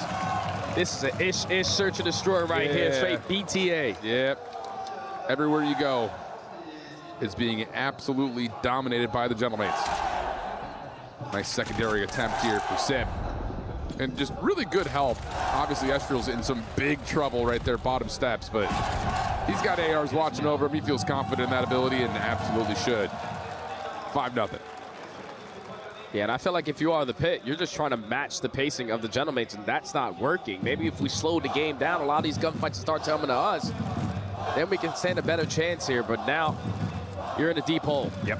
So at least try to do something together to start this comeback. Well, Sib sniping again. Oh, puts the scope down at the wrong moment. And F-Dot's able to continue to wallbang to find the first blood. Lots of space at A, but the bomb is not here as of yet. So this is around that 5. Pit needs to win. win. Take more space through wine. Ooh. At least take and one. Very well may catch. Are they gonna perfect catch? timing here. Finds the first they cleanly. don't. Has help on the outer fences. Comes back, little snap spin around, but no. Not going to fully come through. Ghosty left for the 1v3. Tags over towards the steps and through the fence. Able to find one. He'll get some separation here, although Linz will give him a workout. He's able to reset the play. That bomb being down in that position is only going to make this even more difficult. He only has 35 seconds left to go. Lucifer and Linz aren't going to be separated on the map, so you have to win 2 gunfights. Yep. Time also ticking against him. And he's going to opt to play away from the bomb, and he runs right into the waiting arms of the pit, who are on the board. Okay, they get the first blood, but this time they don't immediately throw away their number situation. You're right back as a collective 4. No one gets isolated, and then once those kills start to go down, Estrio's thinking, all right, 3v3, we stand a chance. But his teammates are giving him so many comms that you are going to be surrounded. Ghosty with the unfortunate wallbang. Estrio was dead regardless. But at a 1v3, time was not on his side, and that allows the pit to get there first. Yep. Better. A long route to go to get back into this one. What do we call for this next attack here? 5-1 the count. Pit back onto the offense. 3-1 split. Look at that, they're going to go up top. Sib sniping this time? Hard to say. Linz is already taking a bullet damage. Joe just clearing out that inner hallway. And F.A just getting wall banged through fences. Linz able to get one back, though. That'll give you some space to work with here at Secret Hall. But in a 3v3, this round needs to redevelop. And the only info that they have gathered so far is that Sib is still contesting at the top window. Does not have a sniper. He's just gaining so much info.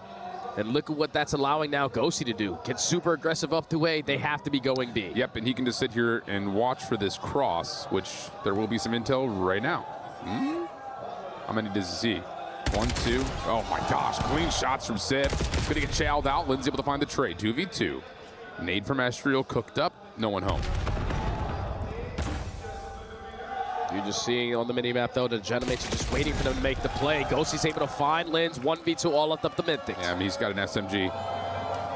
Gonna re-wrap back underneath office. Try to get a play onto the bomb site, but no. Watching it, were the mates. No problems there in the search and destroy. Small hiccup in the hard point, but we're tied up at 1 quickly. Hey, you just try to match the Genomates pacing. That was never gonna work on a map like Hacienda. They are way too comfortable there. And when you're getting those early first bloods, when you're trying to set up these team plays, you can't afford your island player to be always the guy that falls initially. That consistently is just putting you in bad spot after bad spot, but Genomates look extremely clean there to tie the series. Yeah, I mean, it's about as good as you would have expected.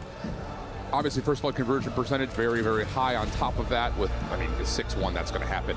But for the pit, I think you're absolutely right. Trying to just kind of run through it, not going to work. Gentlemate's very prepared for it, and we're tied at 1. Puckett, how are things with the Gentlemates? Awesome stuff. We are all knotted up out here, and the crowd is roaring.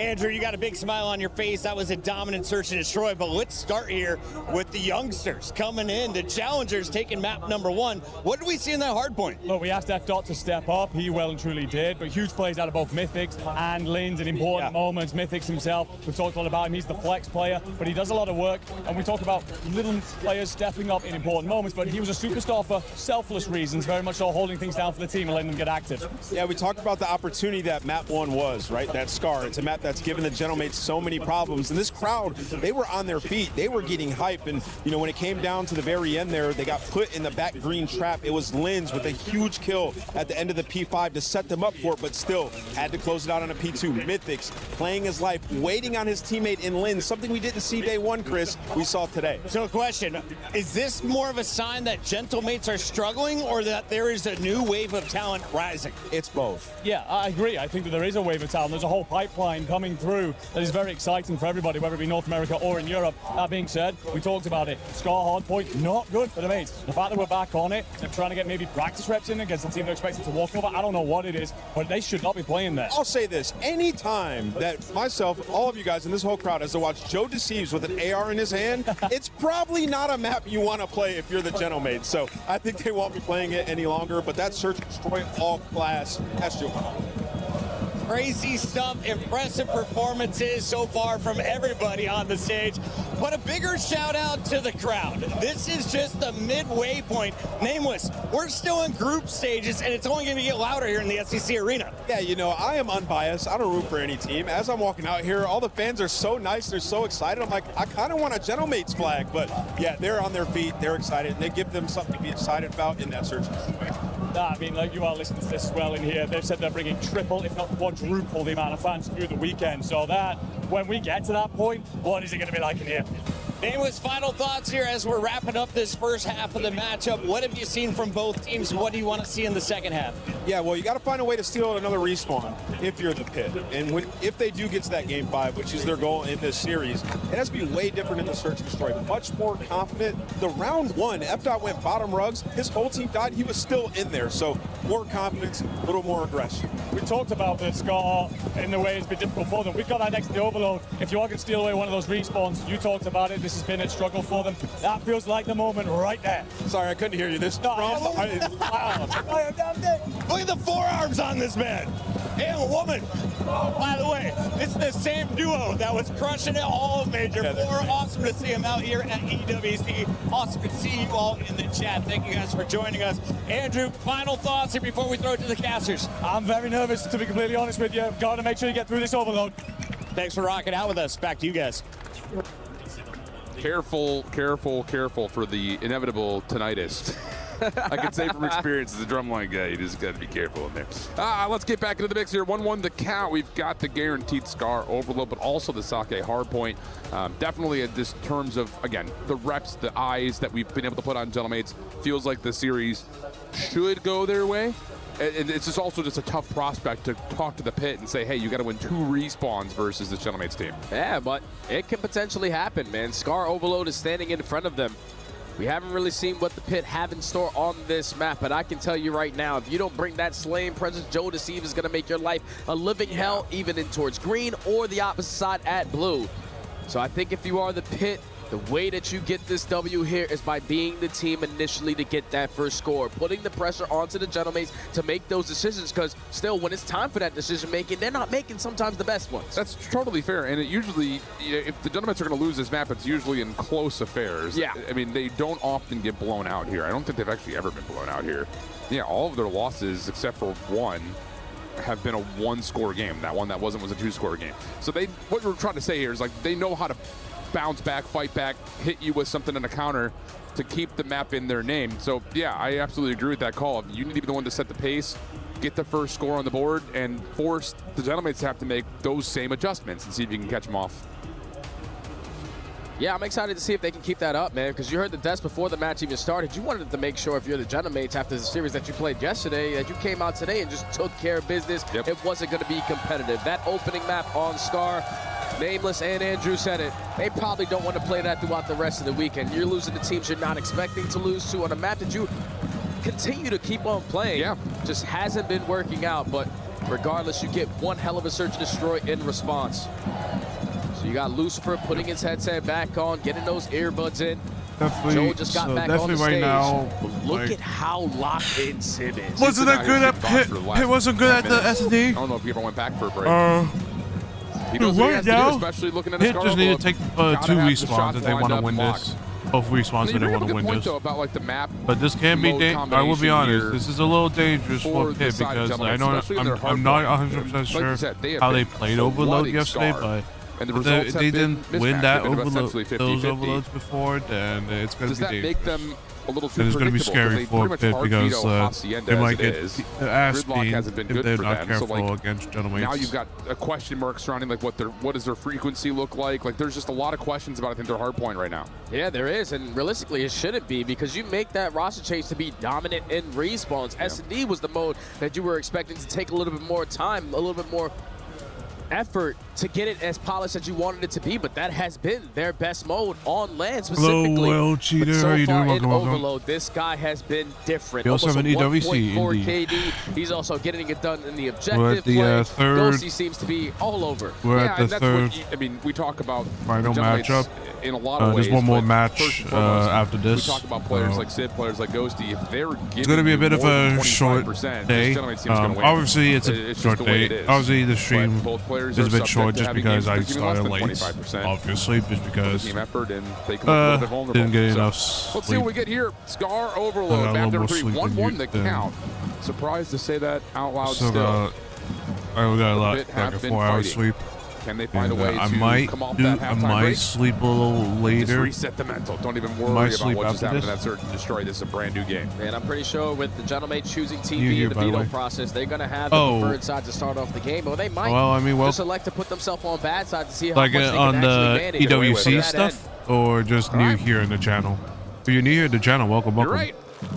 Gentlemen Right. spawning over to the right-hand side of the pit. I'm watching the In the streams, blue on studying the Japanese, and left. making my fight. How do we get things PS1 going? It's a style. nade to start things off to the middle of the map, and that's going to lead to Nice, immediate nice. mid-map But that's pressure. nice. You Ghosty studying trying to get Japanese. actually, he's able I don't know to one thing I find kind of want Beth to on the do, flanks. like Can't just quite lock down like the begin, shots. like just And Mythics will shut down any understanding further a little grabs bit of as he plays Japanese. up through mid. Yeah, gentlemen's off the breakoff. Like, where the hell are these Yeah, guys? You're actually. expecting them to be showing pressure in towards Delhi, but they allow you to take all that space and play off of it. So now EMP in their possession. Lynn's already up at the tank. Lucifer is able to find two, but the movement is not good enough. The goal line stop comes in. Yeah, but Harry able to keep the pressure on just a little bit more for Mythics to follow up over through white wall side. And he's able to get the grab. No, and able to get through the threshold, though. And the Gentlemates will hold think defensively. But I'll what put an opening G's look on this is from the English. pit. Oh, and Lynn's the last player alive that could potentially stop this EMP from taking so much space through the middle of the A map. multilingual. But now you're feeling the pressure if you are in the pit. Everyone trying to lock down their lanes, but EMP was showing face, That's going actually over pretty cool. towards B. Now the rotation over towards A. You're not going to have the reinforcements inside one guy, and that's going to be the Where main was the score. defense right there for Pits? They had all the kills. You didn't get the most important kill, which was the device kill. Makes that even easier. Sib over the middle of the map, able to get one as the EMP will reset up top towards field. Ghosty gets one of his own. That will reduce the play for the pit. Really just the one player. And Ghosty, I think, knew that Mythics was somewhere around, just could not quite find him. And Mythics at least allows the pit to come off respawn. And Mythics is still trying to continue to be the aggressor. He is on 2 in a row. He has gotten by one player, but Ghosty with the turn and burn gives his team the advantage. That's going to be 3 dead. Sib almost lines up all 3, but another stop for the mates. Yeah, Astros just going to grab the EMP and swing it back over towards the B point. Maybe see if they can just force something over through Motel side. Nade stuns all being thrown over towards B1. EMP stuck over towards Satellite with F-Dot's nade landing on the Ghosty.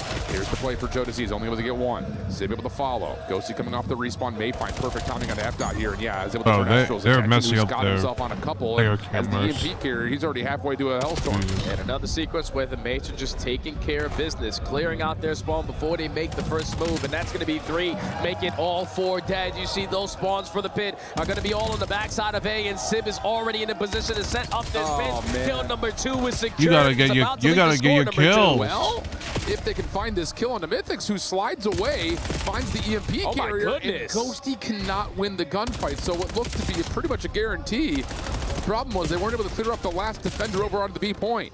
Pinstripe kill feed.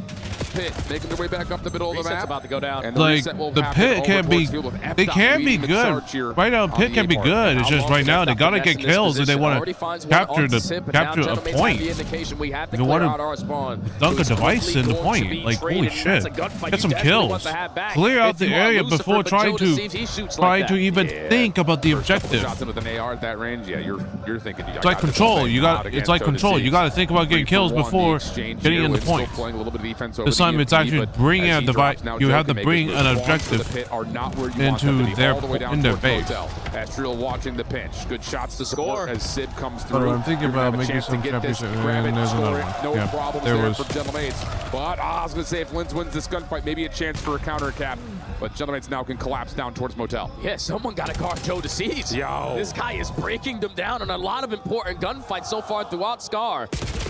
A 2-score lead on the Gentlemates on bad side. This is exactly what you want if you are any of the Green Suits fans watching at home or I'm not sure, sitting in the but I don't know. stands. I don't know too much about fighting games, but I don't know too much about fighting games, but it sounds Reset over pretty. towards Motel. You can already see the kill feed lit up in red. Yep, 60 seconds to go here in the bottom of the first, and you've got an opportunity now starting to really create itself. Sounds pretty through like red. Good response. I don't know about complicated, but definitely Ghosty, tons of damage. like Wants fun. to finish the kill, but it's I kind of don't caught know. in split decision mode. The track is kind of slow. I don't know if it's just me. I don't think it's not the tracking. It's not the tracking. Like they have aim. They kind of have aim assist. Sib finds 2. Estriel They finds kind of have aim assist, but it's the thing about it right now is that they just need to get kills. Like, look at the way they're letting one person get in their ass, in the ass cheeks, and you're letting Joe get kills. Popping that double might be good enough to get the stop. All but Sib, last one standing, tries to grab and score, but cannot avoid F dot. 12 seconds until the half. Possibility to extend the time here if you're the pit. Nice movement out of Estriel, in and out of the windows. Now Linz kind of has to keep his head in the swivel. You don't want to get caught off guard from behind. F dot tag down to low HP. The play forward. You have to wait for help. What? Okay, what are you doing? It's going to be difficult. Like, bro, to wait get for that help. Score, Go when they're alone. The Gentlemates. They're going to be in the Whenever they found that sequence, when Joe was able to get lost, when Joe was able to pop a multi-kill, it turns into a 4-dead with all map control in your favor. You influence spawns a certain way. SMG's on the opposite side for the pit, couldn't get anything going. And that was also on good side, so now the road only becomes more tough. Oh, yeah. Well, Pitts, you got to get a couple of missed chances for the pit, but that's just good continual pressure. 3 points in straight from Gentlemates, which is what exactly you would expect. That guy had a couple of great saves, too. As soon as you're in a 2v4, he's able to get a double, reduce the play to essentially nothing. So great stuff out of Sib. He's 16-13. Well, they quote-unquote have the good spot. So. Everyone positive right now for Gentlemates. They are outslaying by a lot. Just keep on putting the pit in a bad spot. And now on the pad side, they know that they don't Linz. want to go off the brink on 3 to 4 deck because it's going to lead to an instant score when you trap into your spawn. So the slow and steady setup has worked out for now. You've won a majority of the fights, but we're still not finding these trades on the Joe. Yeah, maybe a chance here for Lucifer on this route through red. He does take away 2. Joe, though, pops up, finds another. EMP still not really in the spot for either team to grab. Good read from Estra. Lots of damage. Not quite able to take the pistol out to finish off Linz, but Ghost, he says, if he's one shot, I'll follow, but no. Linz able to find the double. Joe eventually secures the trade, you get to a point.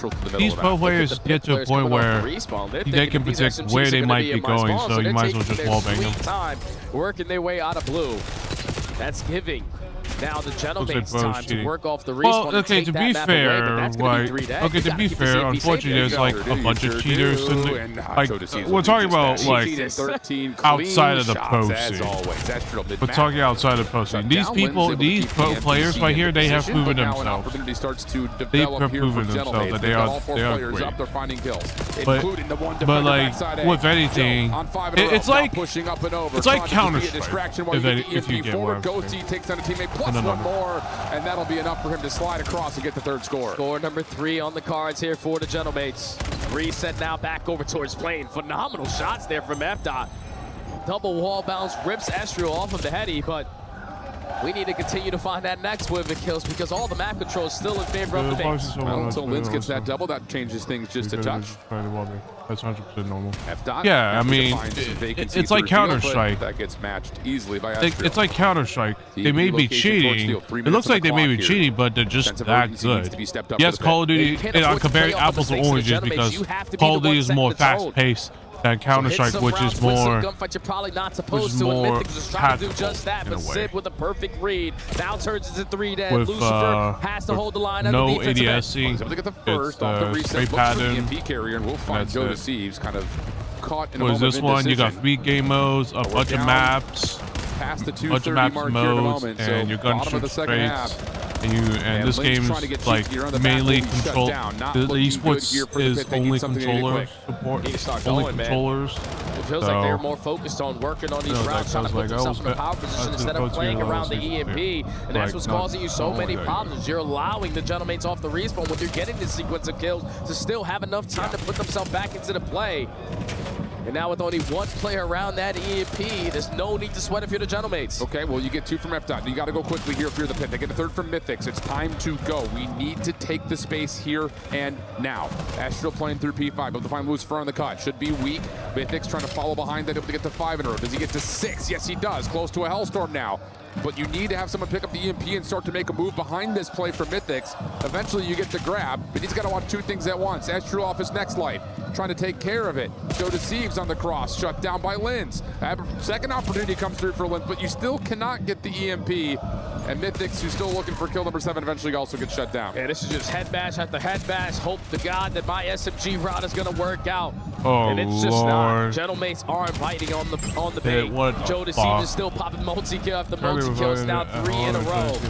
And they're not even playing for any more scores. Reset, go ahead and happen. I'm just going to continue to trap them. Yeah, this is turning into a bit of a TDM right now for Gentlemates, and they're finding every single kill that they could possibly want. Joe Deceives off 4 in a row. Yeah. Yeah, that's the thing with.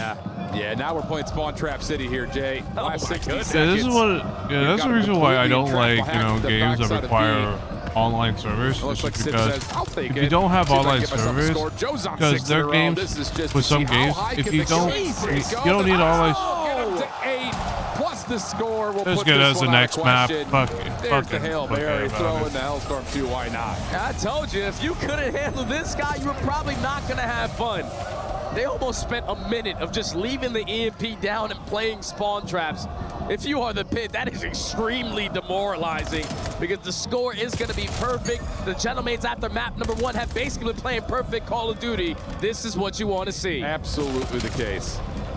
So the small banana peel in map number 1, but everything till that point, or from that point rather, I should say, has been nothing but Gentlemates. A flawless search. That's number 1 round.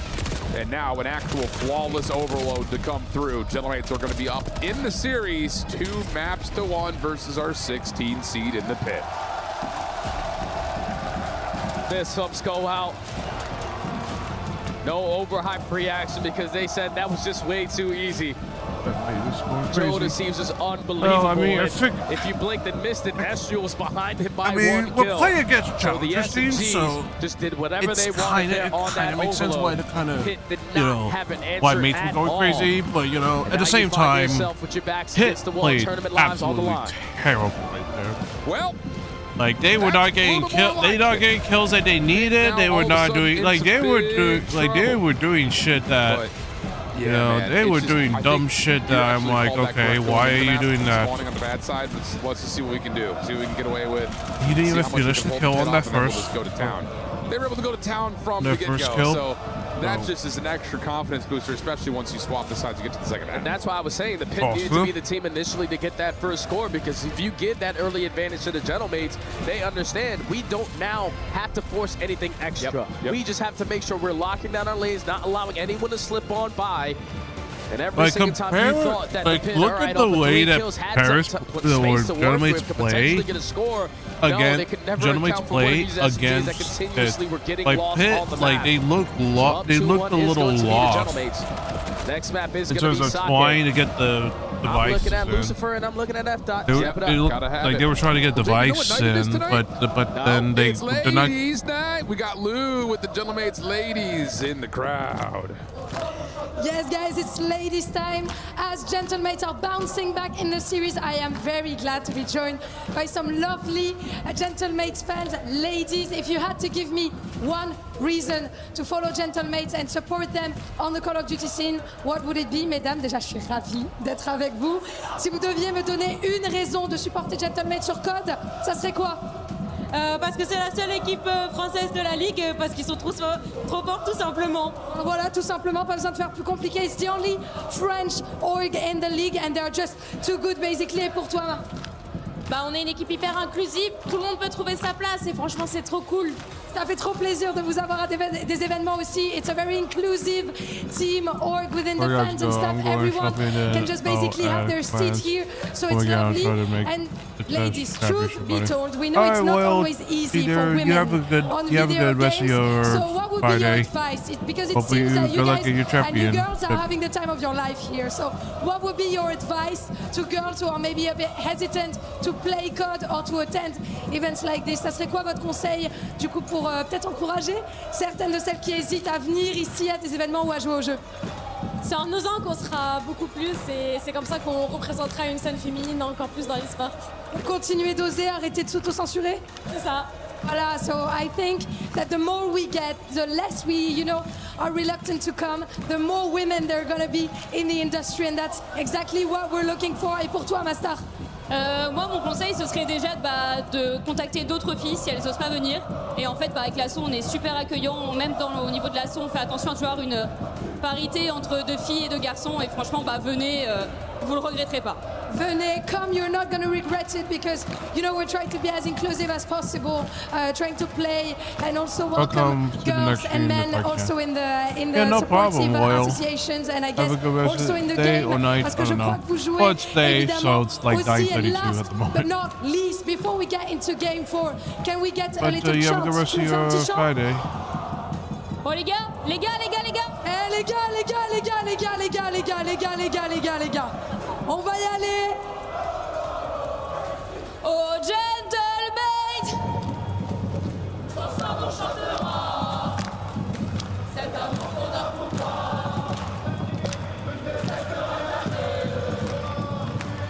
All right. Thank you, Lou. Appreciate that. Getting into the sake hard point now from map number 4. Do or die time for the pit. It's been an impressive showing, but I won't lie, Jay. After last year, we had, what, 3 teams from Challengers making it into the bracket? I was expecting we'd be a little more soft this year. Yeah, I definitely was, especially with some of the way that these Challenger teams looked like they were going to dominate going into this tournament, especially Omen. I'm sick and tired of talking about them now at this point with the way that they lost to C9. But the pit backs against the wall, playing a map that they're probably not going to be very familiar with, and this is one of the Gentleman's go-tos. Yeah, that's the biggest problem here, is that as Team B, you set yourself up for the, you know, this part of the series, 2, 3, 4. And so far, 2 and 3 have been good, and you expect that, again, rotation percentage will come into play, and it's been very heavily favored for the side of Gentlemates. Quick remake on this main stage. I mean, did you walk away with any other major takeaways from map number 1 in terms of, you know, mates coming out? I won't say slow, but just a little surprising. Yeah, mates were just a little bit scattered when you talk about a decision they needed to make, like especially in that final push where Ghosty finds the opening kill. That tells you have a 4v3, right? Yeah. But instead of Ghosty going with his team, he actually works a pinch route and gives up his life for free. Those are things that you can't do. You have to be able to always press your advantage, and that's what we were able to see out of the pit in that map number 1. It's just now that the Gentlemates finally have woken up, the gunnies are on point.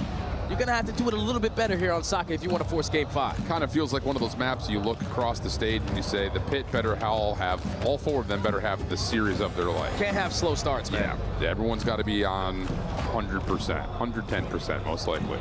Especially on Sake. One mistake can lead to a 90-point game. Feels that way. Everyone's locking back in. Fist bumps are back out. Gentlemen's fans are back to bouncing, as they often do. Did I hear that right? They're expecting 3 to 4 times the size to show up for tomorrow and Sunday? Oh, yeah, it's going to be the weekend. Everybody's working throughout the week, but you know, the rest of these guys who are doing the 9 to 5 are thinking, all right, I'm going to make it there on Saturday. Hopefully the Gentlemates are also able to make it there on Saturday, and they are just one map away of doing so. Sake stands in front of both of these teams. The pit so far looking the best out of all the amateur squads, but it's potentially the last map for them. All right, let's take a look, see what we get. Sib kicks us off with first blood, and Joe has already made his way around the pit, literally, both on the map and as a squad.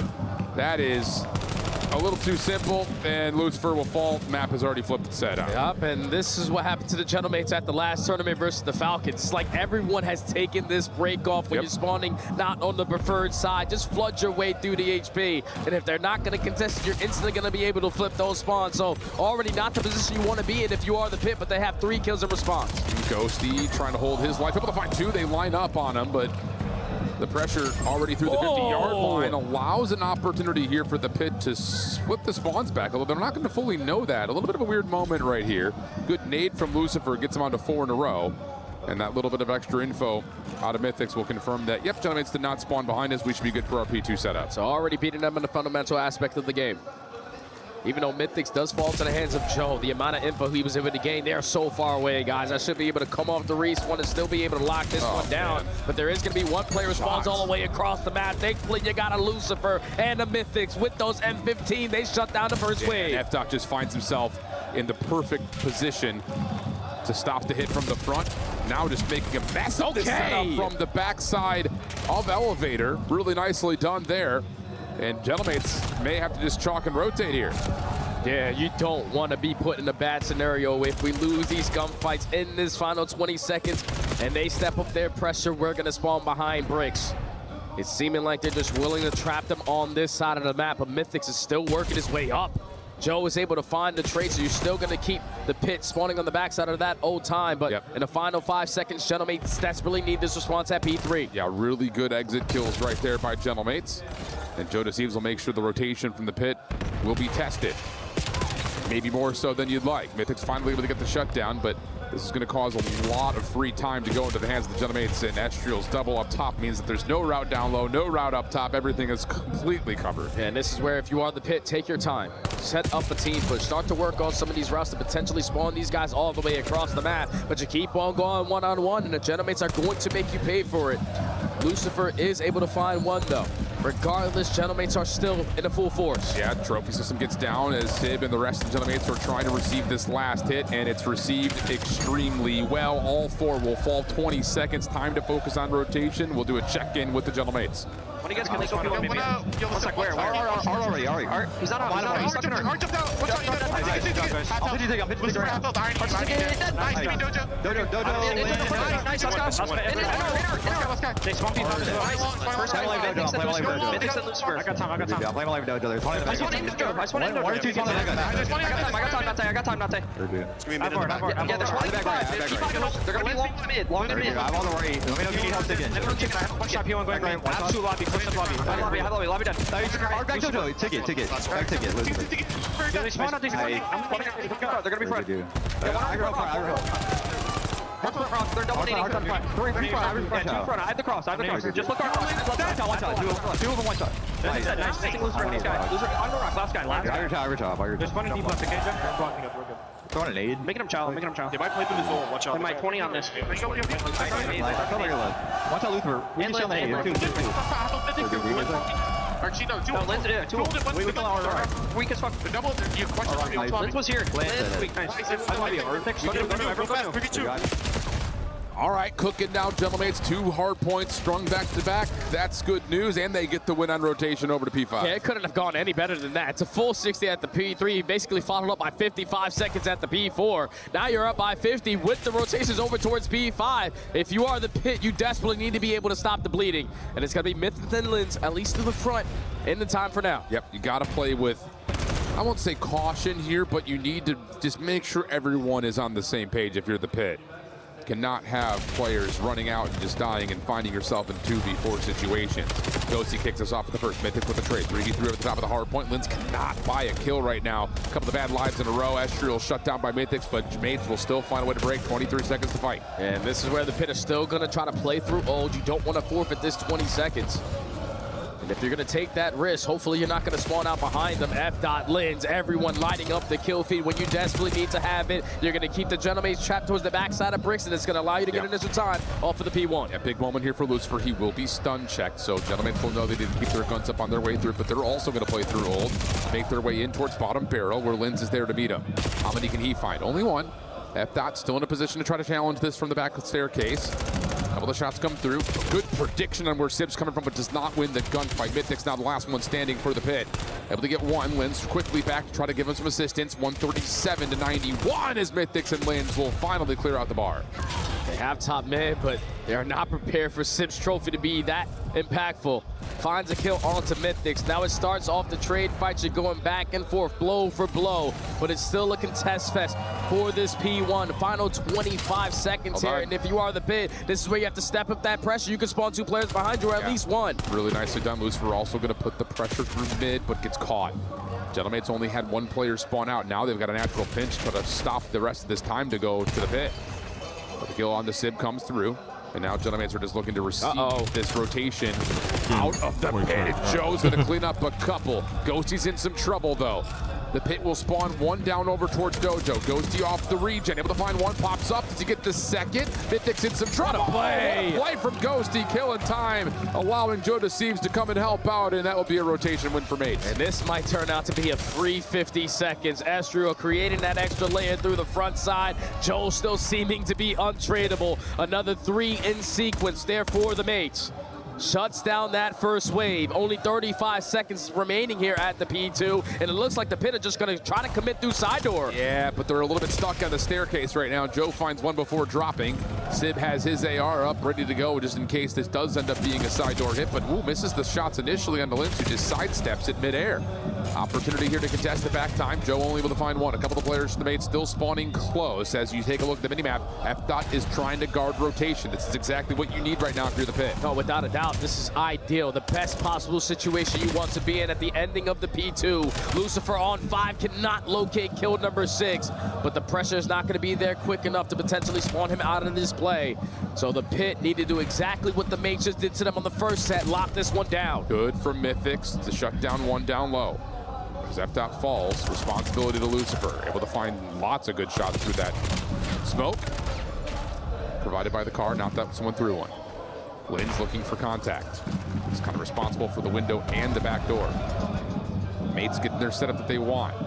Lucifer just watching the long cross. Taking Goes so down long. low. It's able to find one. Now into the interior. Lynn's for another. Pops back up. Mythics for one. It's down to just one. Sib will fall. Pit opportunity to retake the lead. Yeah, if you're going to take that long, I better guarantee a break, but you play the patient game and you basically give up a full 60.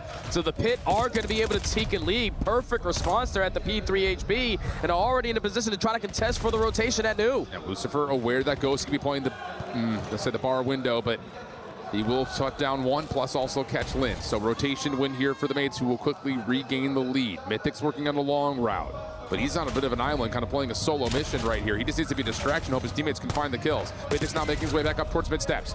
He knows that he's playing Sib in the back line, but that AR is not going to miss. But from the front, you find the kills you need, and all of a sudden you got split spawn situations. Do you get a read on this? Oh my goodness! You do with Mythic's spawning over towards Dojo. They know Ghost is in the back, and he's going to play his life away for help from the front.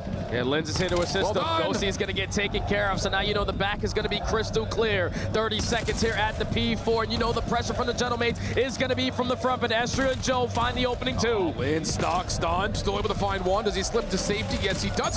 Lands! Whoa! Able to turn it into a hellstorm, plus the trade from Lucifer. The pit, an opportunity to go over the 200-point threshold and look at the Gentlemates. They're going to chalk and rotate. They're just not going to be willing to give this up. They are fighting tooth and nail to keep themselves in it, basically in a 3v4. The pit are going to be able to reset 200 I kind of closed my eyes for a little bit, and we are close. And even if you lose this sequence, thankfully Linz earns himself that hellstorm. Call it in now. Absolutely. Call it in, Linz. Now you got to call it. You have to call it. Come on. Call it. Hasn't hit the trigger on it. They're going to try to do it the old-fashioned way. Shots from the window going to work out. F-Dot, who's had a slow start, could finish hot. He's able to find two. Pinch for Mythics for another. You got to get point. You got to get point. Oh, nice shots. Nice shot, Mythics. And now there's still 30 seconds here. I would love to see Lynch just calling this hellstorm to guarantee some much-needed time to get closer and closer towards the finish line, but you keep on giving the Gentlemates a chance, and they find every single kill. I mean, what are we waiting for? I don't know. P1. Just call it in. Call it in. Okay. Maybe if it goes to 2, but feels like a missed opportunity. Will that come to bite him? Sib on the old time. Shut down. Joe Deceives playing his life. Able to get one on the trade, not able to get the second. Numbers now for the pit as they make their way over towards bar in a 6-point game. And Ghosty makes his positioning known, but he's still able to walk away with a fight. Almost finds kill number 2, but your teammates are now going to be here. 3 for 1 in the trades. Gentlemates are not having the spawns that they currently want, but they have all of them mad. Sib trying to push out, will be shut down. Lead swap on board. Gentlemates now in the lead. Here come the pit, though, with numbers. Trying to get back into play quickly is Sib. Joe to find one slip away. Estrel provides some cover, and Sib with an SMG right back in the mix. That's all 4 dead. Opportunity to start to rotate here. Gentlemates could still just win it if they want to on P1. Yeah, without a doubt, man. And I'm wondering if Lynn's just forgot that he has himself a hellstorm. We need the contestant towards this old time, but he's going to work on this long route. F-Dot is able to find one, but that's going to be all 4 dead. You might not even have a chance to call in the hellstorm. What are we waiting for next season. 241 to 217. Last chance for the pit. Sim shuts down the first. Trade is there. Into the hard point they go. Ghosty for one. Estrel is still win, but he's still alive, and you still have players on the hard point. They get 250 on P1. Oh no, not like that. Are you kidding me? The pit did everything that they had to do. Chain hardpoint after hardpoint, earned himself a hellstorm, and I guess he must have been trying to save it for the final game 5. That doesn't make sense. You should have put the pressure there onto the mates. They would have been feeling it. You would have gave yourself your best chance at the P5 if you used it as the aggressor instead of a defender. But it was just so many sequences at the end. Hold on, I wasn't paying attention half of the time. I'm going to be honest. Are not looking clean in their hard point. Let me take a look. There's no fucking way they just allowed that to happen. I gotta the arena look. was starting to get. Let me look at that. There's no way. All those gentleman fans like, we'll show up on Saturday, are probably sitting and like, wow, maybe we gotta get in the car and get there. Yeah, Liz had a hellstorm. What was he waiting for? Through the 16th seed, and the gentleman. They could have actually won and win the game 5. But for now, we've got Lou and Joe Deceives on the main stage. Thank you very much, guys. Did the coach not take a look at his screen and be like, hey, you got a hellstorm, use it? You made the Gentlemates fans with that win. What was the coach like? Hey, hold it off, hold it off, hold it off. How did you manage to get some sleep yesterday after that tough loss against G2 in front of your crowd? How did you manage to bounce back? Did it make you like even hungrier for today? Yeah, I think after that loss, I mean, it's definitely very disappointing. You know, we're definitely way better than that, and still what we're showing. I feel like, I don't know, after yesterday's loss, it definitely took me a little bit, because like I said, I don't think that's a team we should be getting 3-0'd by, especially. It was definitely very disappointing for us, but I'm still very confident in our team. I think the big issue with us is, you know, we're obviously super talented, but when it comes down to it in hard points, I feel like we're not always on the same page, and then that's our win con for this event, in my opinion, is our winning our hard points. I feel like our overload S&D is pretty good, but it comes down to the hard point for sure. Yeah, that's what my next question is going to be about, of course. Donc, première question, est-ce que tu as réussi à dormir après cette défaite contre G2 hier devant tout public 3-0? Bah, en vrai, j'avoue que ça m'a touché un petit peu. On sait qu'on est meilleur que ça, on sait que normalement on doit jamais se prendre 3-0 par G2, et je pense que tout repose un petit peu sur nos hard points. On a un petit peu de mal à rentrer dedans, et je pense qu'on forcément il faut qu'on s'améliore là-dessus. Talking about the hard points, we were surprised to see you lose that first map, and I think the pit gave a pretty good fight, at least on those 2 modes. So I wanted to have your thoughts. Was it the problem of the map, the scar on map 1? Was it you being on an SMG, playing AR while being one of the best SMG players, or was it just a warm-up game? Tell me. I mean, it's definitely not like the gun thing. I mean, you know, Scar's a very AR-heavy map, and the whole year I've ran an AR, and for the most part, our team's always been good at Scar, whatever team I've been on. I think sometimes we kind of make the game a little hectic, and we don't really, you know, play for each other sometimes in the hard points, and I think that's our, like I said, you know, we're obviously really talented, but I think sometimes that kind of makes us overheat a little bit, and, you know, Child maybe not Toys versus find enough Gaming time for us, so I think, like I said, that's definitely our win con for the event. Getting a bit overwhelmed sometimes, maybe. Yeah. Donc, deuxième question, bon, justement, à propos de ces hardpoints, c'est quoi le problème? Est-ce que c'est la map, Scar? Est-ce que c'est le fait que tu joues forcément une AR alors que tu es un des meilleurs joueurs de SMG? Je pense que c'est un peu de tout. On se laisse un peu déborder par nos émotions. On joue pas forcément les uns pour les autres quand on est en hardpoint, mais on est hyper talentueux. Je suis confiant pour la suite. And before we get to the key crush, I have one more question, because you're going to be facing either 100 Thieves or Falcons, depending on who picks you. So in front of your crowd, is there anything you want to tell to the Seed 1 teams ahead of the draw show later on? Wait, say that, the end part again? Do you want to say anything to the, you know, Seed 1 teams that could be picking you later on? Say anything to them, good luck. I mean, like I said, I'm really confident in our team, and especially with these guys out here, I mean, we should definitely go out and win this event. And we've had the practice, it just comes down to showing it, so. And the fifth player also, of course, here in Paris. Donc ouais, on va affronter soit 100 Thieves, soit Falcon. Bah, j'ai envie de leur dire bonne chance à vous, parce qu'avec le public qu'on a ici, forcément, je ne suis pas inquiet. Joe, it's gonna be the time for the key crush. I'm very excited about it. Let's get it. I think this is not the first time for you, but how does this one feel like? I mean, it feels good. You know, it's a win to make the playoff bracket. That's kind of the most important part. Yeah, at least we made it out. So. I mean, it's your moment, les gars. Je vais vous demander ensemble de faire monter la sauce, puisque Joe va pouvoir exposer la clé de beat. On y va.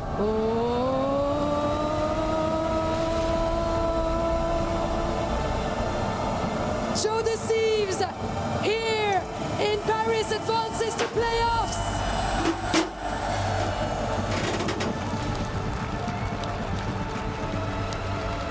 I'm gonna guess they made a That was a shiv. pretty solid one, Joe. That kind of went out pretty good. I don't know. That was pretty good. Let's get back onto the stage, facing your fans. Joe, you made them very happy. Very, very happy today. Advancing to playoffs. This is just massive. You have never left a trophy, an international trophy yet, either in your career or with Gentlemates. Is there anything you want to say to the fans, and why is this time going to be different? This time, I mean, we're just. I think we've had enough practice to the point where we know what to do. It just comes down to us doing it. So I'm excited for the future. I think the more reps we get, the better we'll be. And with you guys, being the fifth man for us, we love you guys all. Thank you guys for everything. We appreciate you. Thank you for coming out. Merci à vous les gars. On reste qu'on continue. I think I don't know. Like my question is, why didn't the coach look at Lynn's all the monitors and be like, hey Lynn's, hey, you got a kill streak, use it on the next point or something, or just use it for the defense. We love Joe Deceives. Congratulations to the Gentlemates as they will break into our top 8. We'll find out who. Like I need to know what the comms were for that, because I have no idea. For Joe, though, I need to know what the comms were, because there's no way they make a big ass. There's no way they just save it for whatever reason. Yes, you get through this obstacle, of course, but the hard points look very worrisome. We continue to talk about their map pool. I don't know, man. I'm not convinced just yet. I think that you're going to move on to the next phase. You've got some very tough potential draws, and I just don't have the confidence yet that they're stepping through the next layer. Yeah, there's a lot of pressure, though, just to make it into that bracket play, right, and get to the club championship for the organization, and now they are. It was tough, but that man Joe had to go plus 30 in order to win this series. This was an ugly map, though. You outslayed by 18, and you probably could have lost this. Look at work. Lynn's had the streak. If he calls that in on the P5, it might be a different story.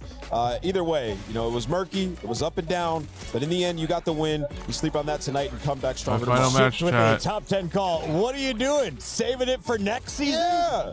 Seriously, though, what was he doing? That was the last game of your season, bro. Let it rip. Let it rip. Exactly. Real quick, because I don't play nearly enough to get score streaks as often as you guys. So yeah, you do. Is that score streak as effective on that hill? Was he trying to just maximize his score streak, or do you think he literally forgot about it? Well, I mean, there has been, you know, throughout this season, multiple times where players have called in a streak. It takes like 6-7 seconds to pull up and actually land it. Yeah. Right. So I think he was just worried with how close the game was that just losing that body, you know, you wouldn't be able to properly break or hold the hill that you're in. So I think he could have called it in when he had it. He was inside bricks on P5, could have called in the streak, and it would have just been a clean rotation to P1.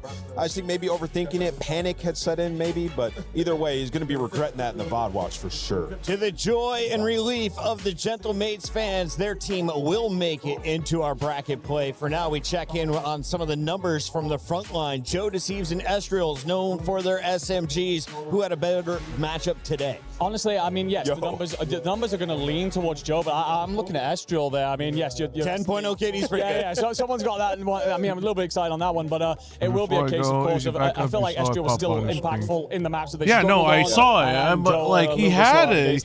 He saw it on his screen, but why didn't he call it? That's what I don't. 10-0 in S&D or a 10-1. Yeah, I'll tell you how. When you're playing against the team that literally was not moving out of their bottom rugs. Yeah, but they made it easy for him on that map. But Estriel, he's a monster. I agree with you. This is the best that he's looked. Obviously, it should be up against best the teammates, yeah? Well, and his best teammates he's ever had as well. When he came into the team, I think there was a bit of a weird situation there where it's like, would you have picked up Estriel if you knew you were going to get Joe to go alongside Neptune? There was a weird conversation kind of going on there, weird balancing factor. So Estriel really had to step up, knowing Neptune was waiting on that bench, kind of looking over his shoulder.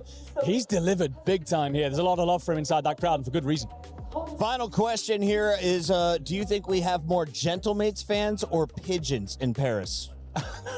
I'm gonna go with the Gentlemates fans. I think that we're gonna see plenty more of them over the weekend, but yeah, there are a hell of a lot of pigeons here. It's fair call out. Nameless, we are done with our first group. We, of course, have another group to go. Are you excited to see Optic surviving here on a day 3? A bit unexpected for our #1 seed if you're watching the regular season. Yeah, you know, Chris, neither of their matches have been clean at all, right? The search and destroy has been worrisome, but if you see, we have all the teams that have advanced through Group A. We got FaZe, G2, so clean. They'll be choosing their opponent. They didn't even lose a map, and then Gentlemates and Koi there in the bottom. You know, some of the heavy hitters actually turning up when they needed to. Any surprises for you on this screen? I don't think so. I think these are the 4 that we would have picked. I think it's just the difficulty in which some of them have made it through. Gentlemates in particular, well, a little bit ugly there. I mean, yeah, Omid, they do drop out earlier than expected. You would have expected them through Cloud9 there. Yeah. Really bad performance yesterday. Reminder, the teams that make it into your top 8, well, they are earning club championship points. Optic to try and earn 1,000. They need to win the whole thing. We'll see if they can do it, starting with their next match.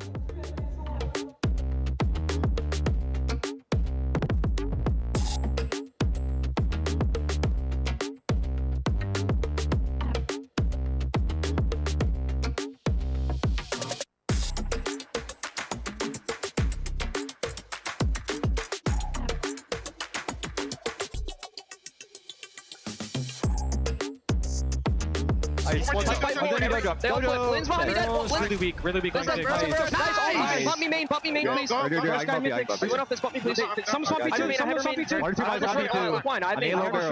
You have timer though. Yes, we're good. Short, good. Short, I'm going ticket. Barrel's nice. I have lobby. Ticket lens. He went lobby. Lobby. Nice. Nice. Nice. Yeah, we didn't flip because we didn't. We were there. For every click, every clutch, every respawn. We were there for the years of grind, and we're here. Now, the proud founding partner of EWC, powering the biggest event in gaming, shoulder to shoulder with the world's best, making history. Greatness deserves a stage. Lenovo Legion, reach your impossible.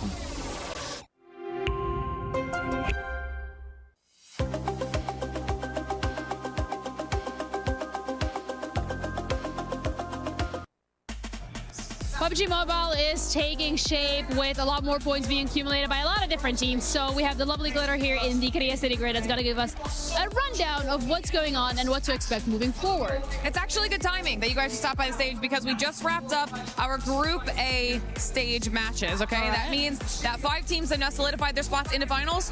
One of those teams is Aurora Gaming. We will definitively be seeing them in finals for this title. We were also keeping an eye on AGAL though. They got to a point throughout the day today where they were only 1 point behind the bubble and they couldn't break into where they needed to be. They went out just a little bit too early. They're still in the competition. They just now have to fight through the survival stage if they want to make their way through to finals, which means Group A is now done and we head into Group B starting tomorrow. They then have 2 days of competition and the big team we're taking a look at there is Vitality and they are expected to do very well. So now we've wrapped up the first one, heading into the second one.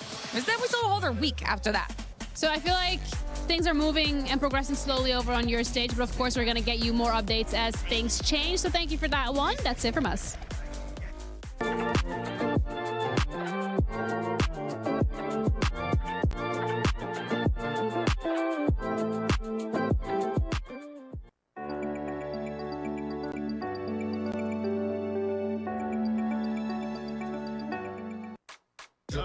What's up, everybody? Blaze here in the crowd, and it is time to do our EWC Pick'ems. Make sure you download the app and let us know who you're gonna pick for this next series. It's Optic Gaming versus Project Notorious. And yeah, I'm here with the Green Wall fans. They out here, they supported Hook the Nuke, but this series, what is it gonna be, all right? Are we gonna get the nuke this time? Are they gonna come out? They're gonna fry? What's the score count? Ali? I'd say 3-2. Yeah? 3-2. 3-2 is gonna be. It's gonna be a close one. Okay, Jack, what about you? It's 3-0. 3-0 all day long. 3-0 on 3-0. Yeah. Oh, 100%. Schultz is coming out, frying, Hook on top, 3-0, Notorious home. I think the majority of you guys are feeling the same way. It's 96-5, 96-4 on the app in favor of Optic Gaming. Who do you want to see a big game out of today? The ARs or the subs? It's got to be ARs. I mean, they are, so it's got to be ARs. All right, Merc and Dashy, they're looking for you guys to perform. It's time to hop in. Green wall, arise. We book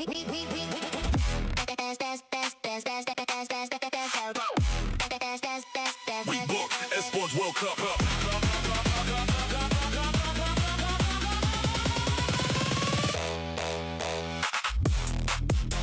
Never heard of Esports before.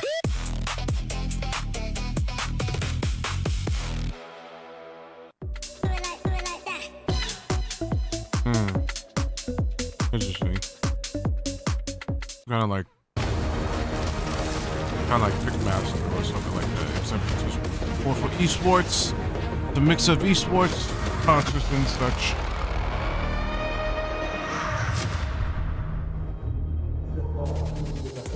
Oh, look who that is. Who's getting out of the van and into the STC arena? That was Big Bruce and Optic Gaming, who have needed to clean up their search and destroy really bad.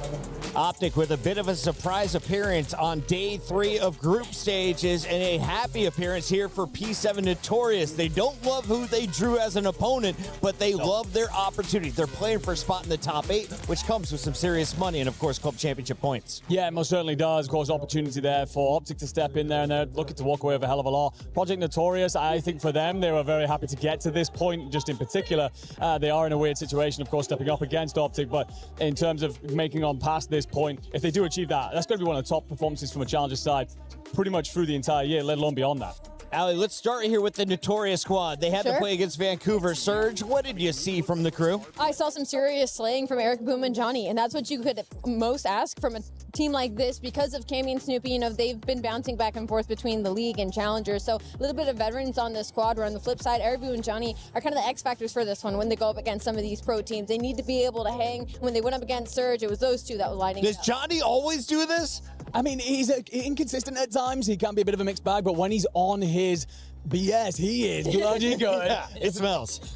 Massive shout out to Cammy though as well, because in the series before this, when they played Falcons, he was the thing keeping them in that series, very much putting up damage numbers alongside the likes of Sim and Scrap throughout this tournament. So yeah, he's having himself a real impactful moment when he's been the last second bring into this team. So yeah, lovely stuff from him. If you're brand new to the squad, P7 Notorious, they of course have gone to multiple Challengers finals. They played with Beans most recently, but now that Beans is on G2, Cammy has stepped in and they got a big win over one of the CDL squads in Vancouver Surge. So with Surge out of their way, they now take on the Green Wall, the biggest foe that they're going to fight. The good news is, this is probably the safest enemy territory to battle on. It feels a little bit neutral out here in Paris. Not as many Optic chances we're used to. That on the sense of the 5th man, but also just the way their game 2s are looking right now. They're one of the first pro teams to drop a map to one of the open bracket teams that qualified in. And for Optic Gaming, like, this is not a good spot for them to be in right now because they need to lean on that with the way that their Respawn's been playing. So I don't know what's going on with them. We'll talk about Optic in depth in just a moment. For now, though, Blaze has Hook behind the scenes. Take it away, Blaze. What's up, everybody? I'm here with the Nuke from Optic Gaming, Hook, as he gets ready to play a big matchup here towards the lower side of the bracket. Hook, yesterday didn't go the way that you guys wanted it to. It went down to a game 5. Talk to me about, you know, what happened in that series and how you guys gonna be better today. Well, we're gonna just do our best to play our game today, and try to get through to the bracket. I know you guys want to make it there far. Now, we've talked a lot about the S&Ds when it comes down to this team. Yesterday, you guys lost 2 crucial hard points just by a few points. Do you take any of that blame on your own shoulders to be better today, to kind of pull those hard points through to make sure you guys don't get in those situations again? Yeah, but I'm very confident in our team, so and myself, so that we can play better games today. And you guys definitely can, man. You know, some of the best players in the world. You guys are the defending EWC champions, and I know you guys want to end this season off on a high note and really just get out there and do what you guys can do best, all right? You know, anything you want to say to supporters out there before I let you go? I appreciate the Green Wall, as always. Appreciate y'all. Let's get it. Let's get it. Hey, man, jet lag affects everyone differently. Hook is locked in, ready to go for this matchup. Rosalie, so are we. 1:12 away from kicking things off on stage. So please walk me through the maps and modes, our favorite part of the show. We've got a best of 5. Hasi Saki Den Hasi. You have to go with Optic Gaming just because they have one of the deepest map pools in the professional league in general. But I will say, to talk to the side, Project Notorious, they're getting that Den overload in the middle. They saw that in their previous series, so it could be a swing moment for them where they feel comfortable on that map. Following into a Den hardpoint after that could give them a little momentum, but they have to get there first, Enigma. Yeah, I fully agree with what Rosalie's saying here. I think that overload in particular very important for them. Should they be 2-0 down or in a situation where we're tied up there, that's where they've struggled at points. The gridlock overload in particular has been ugly, so to see Den in there, much better for them. But it's for those first 2 maps that we're looking at and saying this probably leads Optic's way. Sure. Notorious can steal one of them, then great stuff. Do we go to a Game 4? Be honest with me. Keep it a buck, because Optic has gone to a number of Game 4s. In fact, they're 2 for 2. You know, I love Hook, and you know, usually that would be an easy no for me. I think Optic Game's going to 3-0, but I think they might be a little sleepy. So I'd see a Game 4 in this, but I do still see Optic closing it out. I do see a Game 4, but I see a 3-1 victory to Optic. Going to the stage, ladies and gentlemen, it is a decider who is moving on and who is going to have their keys and dreams crushed. Let's get it going live. It's more EWC.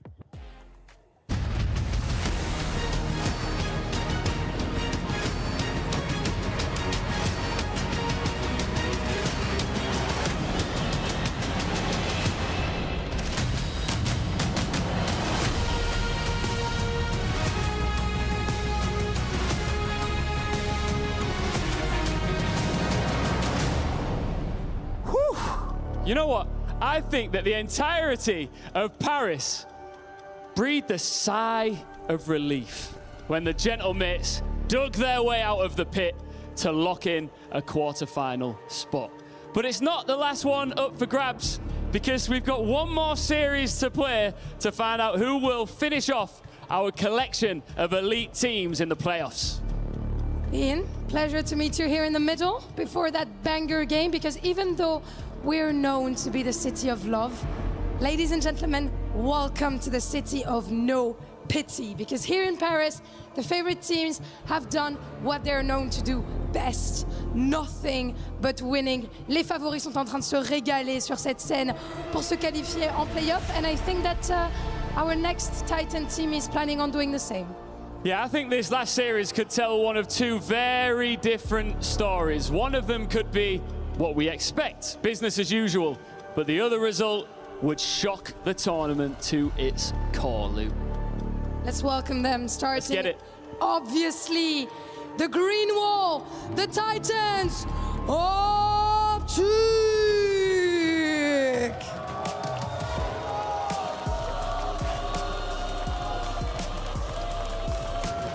Number 1 seed, wire to wire, all season long.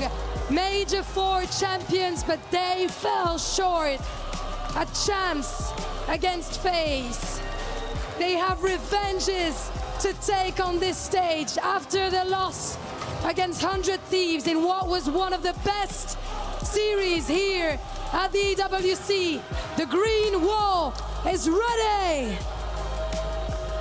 Looking to knock that green wall down. Project Notorious!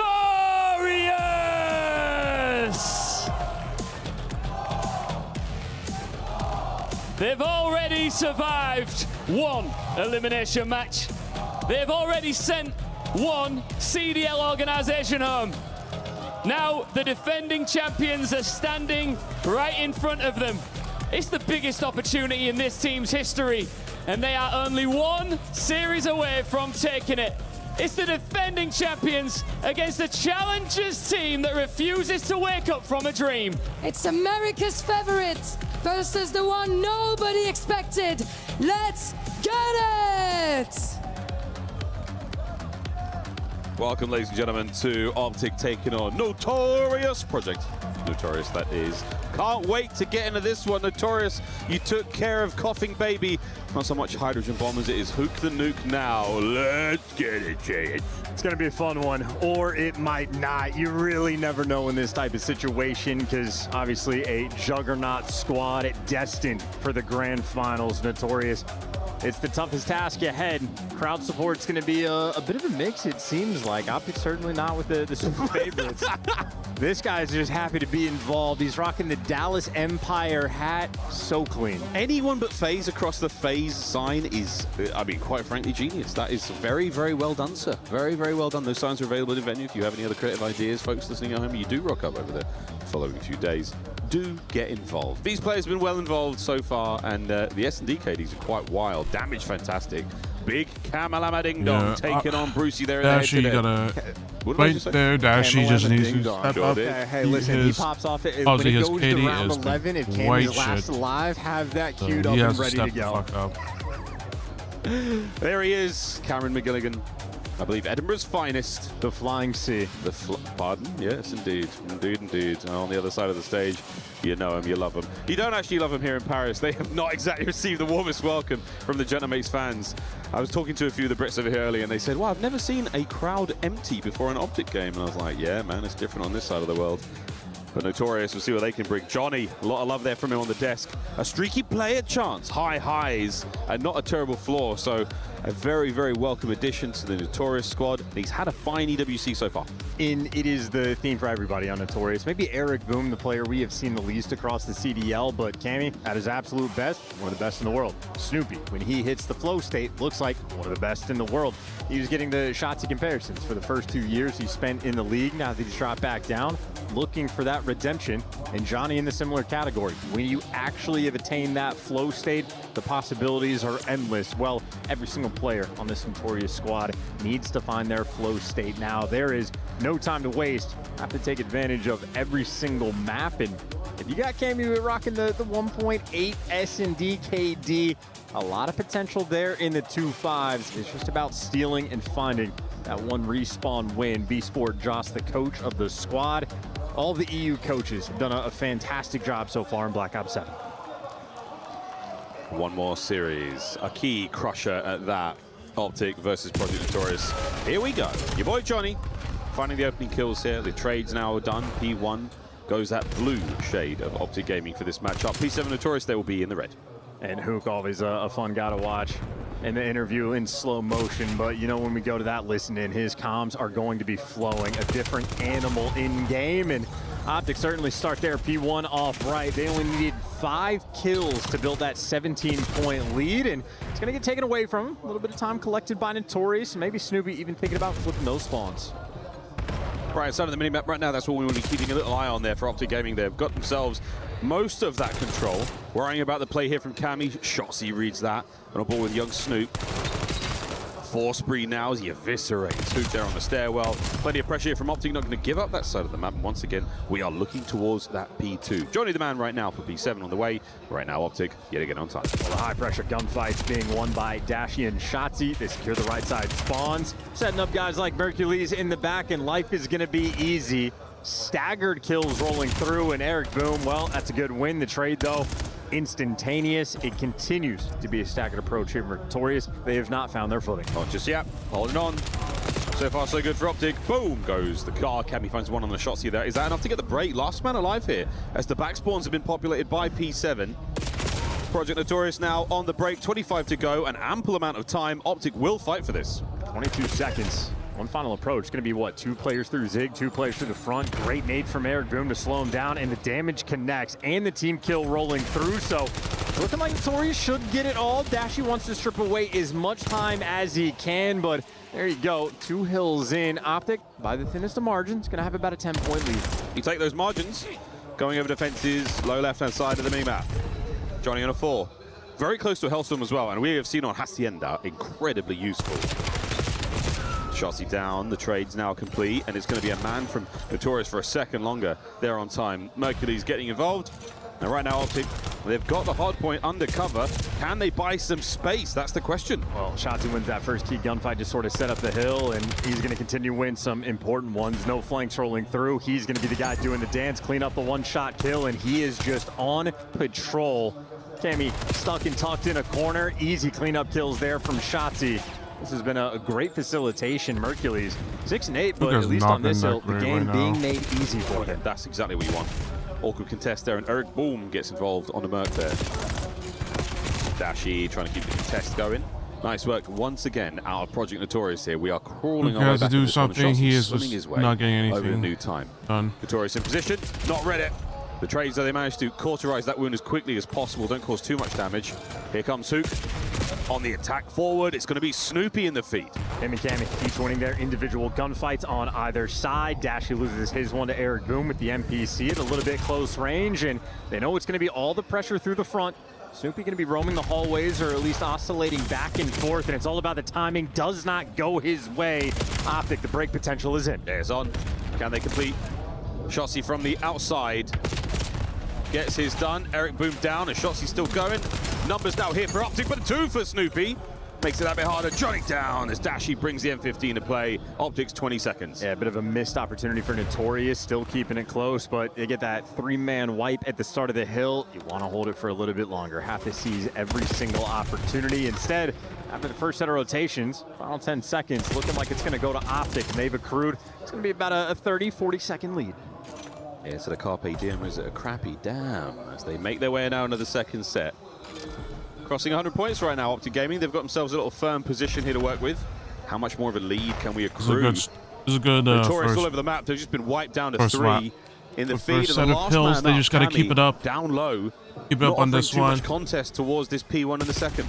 Yeah, Optic have just had everything completely under control. Dashy right now on a quiet There we go, 5-3 Hook. in the background. The There we hallways go, are Hook. going to remain his. Next kill is going to get him to Hellstorm, and, well, Mercules just takes it from him before he can actually earn it. And still, the Hellstorm, maybe not even needed. Optic have sort of found their flow, a 50-point lead, and that is a massive chunk of time as far as B1 goes. Actually, might not have got the Hellstorm, but you've got the lead. Still have those right side spawns. This is all good. Optic sitting pretty right now. Smooth as you like. Still wondering about that right-hand side. Project Notorious get themselves in. Hook still. A presence inside lobby gone.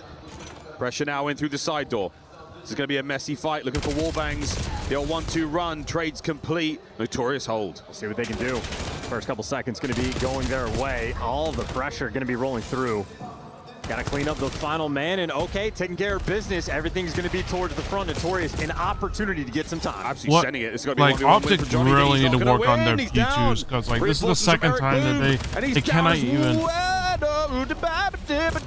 No, he lives! Eric Boom, what a play. This is so much pressure, though. Optic, how much contest time, honestly, if they've been able to just fight their way and keep the battle going? So, if you're not clean for Notorious, it's going to be a little bit Like, of right shit now, damage as look time at goes look on. at where They are throwing bodies at the time. like, and look Shotzi, at of course, Optic right now. he They're can't help playing himself. That is the like they're fourth time playing he's taken a water out of this P2. game. They have P2. They're getting into help himself. P2, but they can't get He's like fucking a kills fish. for whatever reason. That doesn't make Fishing sense. here for the play towards It Nate. just Not doesn't add up nothing, whatsoever. major Like, they're note bro, yet, they're but a 30-point playing. game. They're, Notorious are keeping it's like they themselves don't know alive how off to that break good scrap time. P2 It's or not just as hold down nutritious for P2. Notorious so far, but we'll see. It's frustrating to Break here, guys, watch. Shotzi in on time. The boys spread out across the Like map. they're in the lead Top for side, sure, secret but like that window. in the lead doesn't mean Hoops now shit on the if you run. can't get Keeps the you can't kills hold going, a down nice points little that 2-3 well. for him. Yeah, and well, we had the first opportunity on the last hill to see Notorious when they get set up on the P2. Optic are just flooding the zone, getting bodies, getting the contest, so scrappy.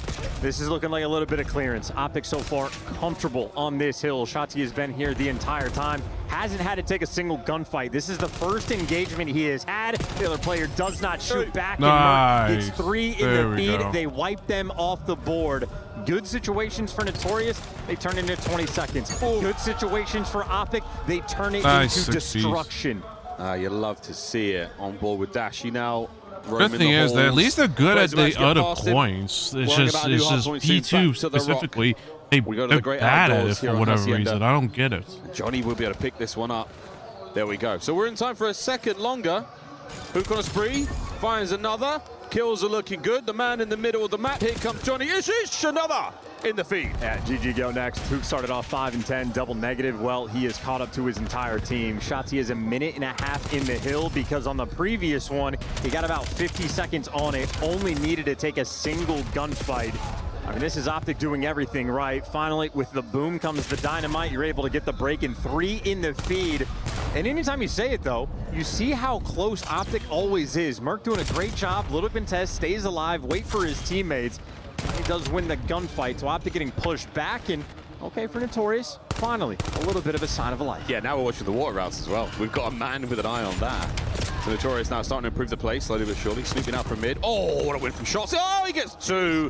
How the hell did he pull that off? I mean, still, things are going right. Okay. They're doing all the little things. They're keeping Optic away, and Shotzi goes and does that.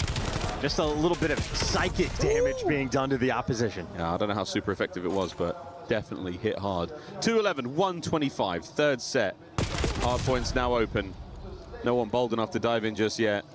And right now, Optic are pushing some serious pace here on Hacienda. Oh, Dashy. Laser beam, 3 there in the feed. They just know white time, it's good time in their favor. They can force Notorious to touch the point, and Notorious unable for the moment to find the kills. Optic, they are no stranger to efficiency. If they are outslaying by this, well, the score, more than 100-point lead they have on Hacienda. 100, we are at 224. At 250, the game ends. Score on Optic. They've set such a wonderful run so far. Notorious, we're going to test their resolve. We're hoping to listen with them later on in the series to see how it all sounds, but for now, it is a very, very tough and very tall order to climb back into this one. Optic on the back driveway position, all good so far. A man on time for Notorious. Here comes the fight. Great reads out of Cam, good shots. And Dashy still somehow peeling a player off. There's Merc on the trade, no one there yet. Hook flies in, no 2. Notorious, oh, no way! Still, though, huge win by Cammy. Trophy might take him down, but that was a massive sequence getting kicked off that turns into a 1v1. In the meantime, Shotzi, he has just found the timing to get behind enemy lines, and he just wants Got him! The crowd has erupted. We've brought the drummer to life as Shotzi finds 2. The body shield to complete that's it. That's what you needed to do, not do that dumb shit. Attack this hard point. They must somehow find a way to contest, or the game will end. I mean, Shotzi, he's having fun in EWC these early days. If there's a water route, he's going to take it. If there's a body shield, he's going to go for it. Doesn't matter what's going on, you're going to at least force it to another rotation. And Notorious are going to be there first, but they're going to have to dig deep for this one. Yeah, this is the diggest we will have to deep. The biggest we will have to dig in order to get as deep as possible. Game's about to end. With Optic find their time. And so far on the wrap, Shotzi, this is the 31st kill already. The 32nd, not going to happen.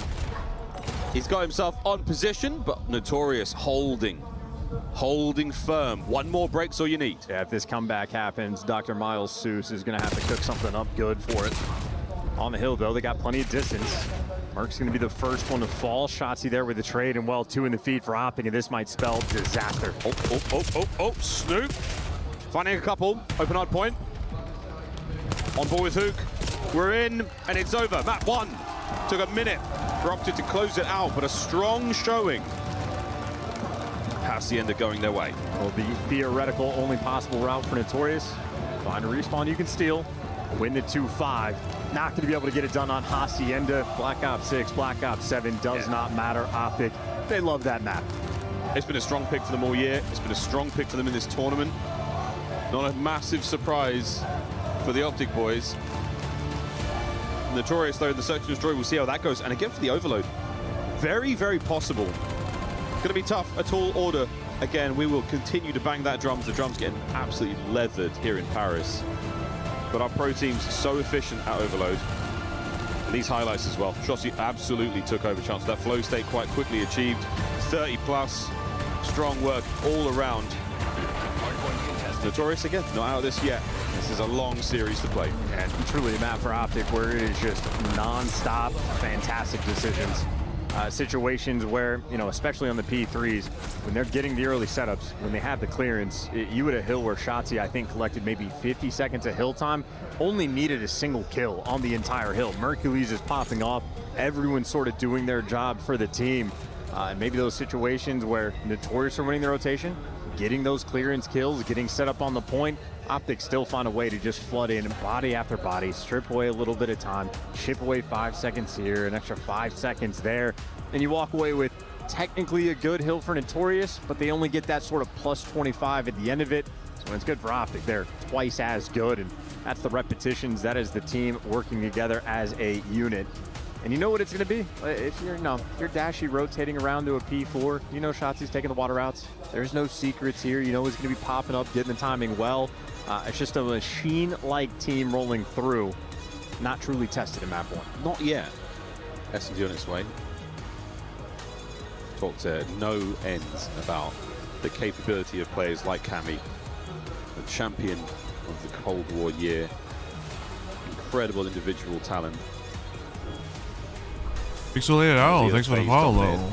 Optic not necessarily Welcome to the stream, there, how you doing? No stranger to an incredible highlight moment.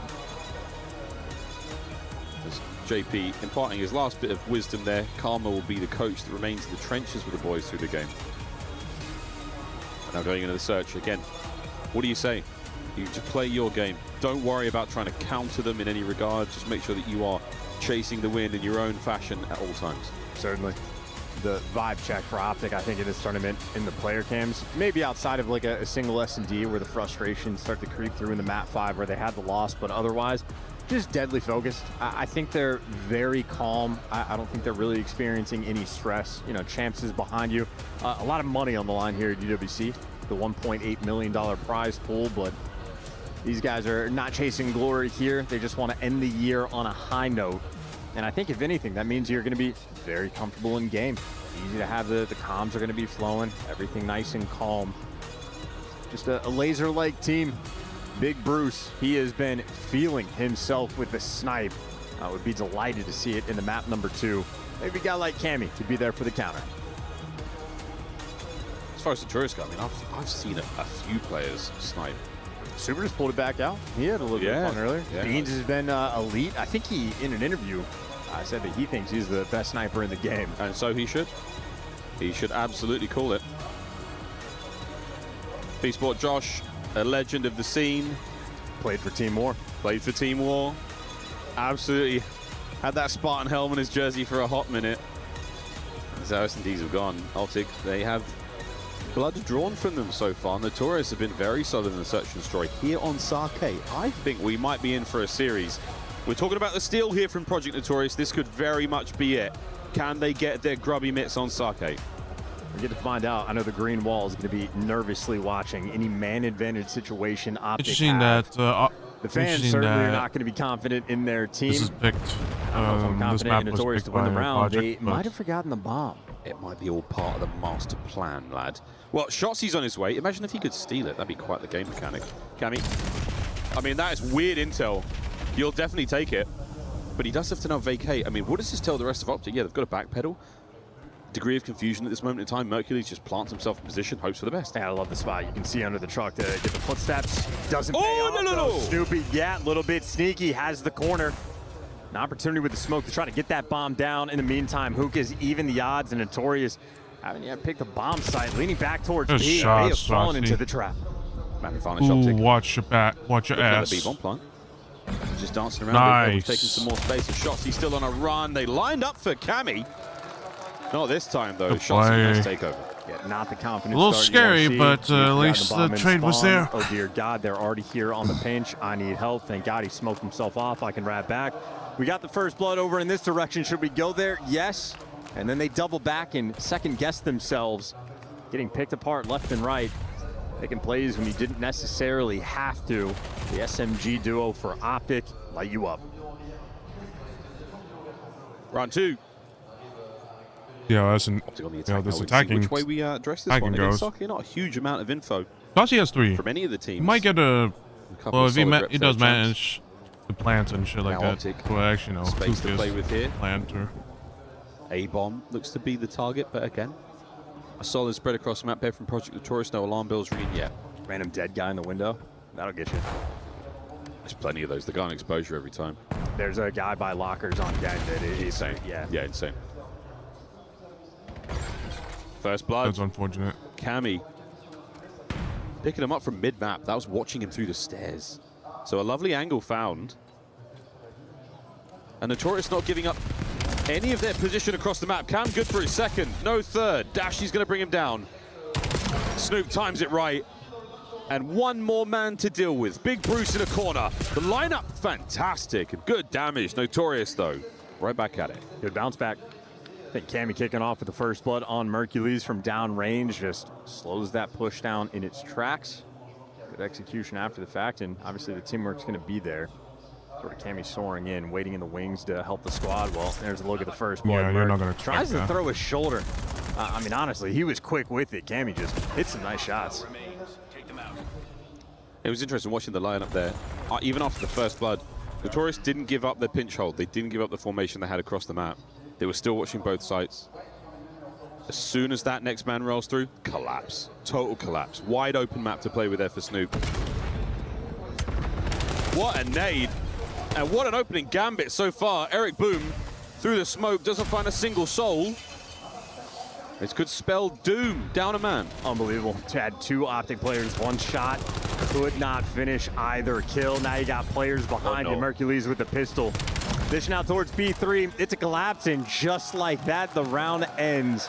The opening strat was absolutely perfect. The nades connect on Dashy to the steps. He's 1 HP, has to run away. If Mercules loses the gunfight in the smoke, you probably have a 4 versus 2 in favor of Notorious.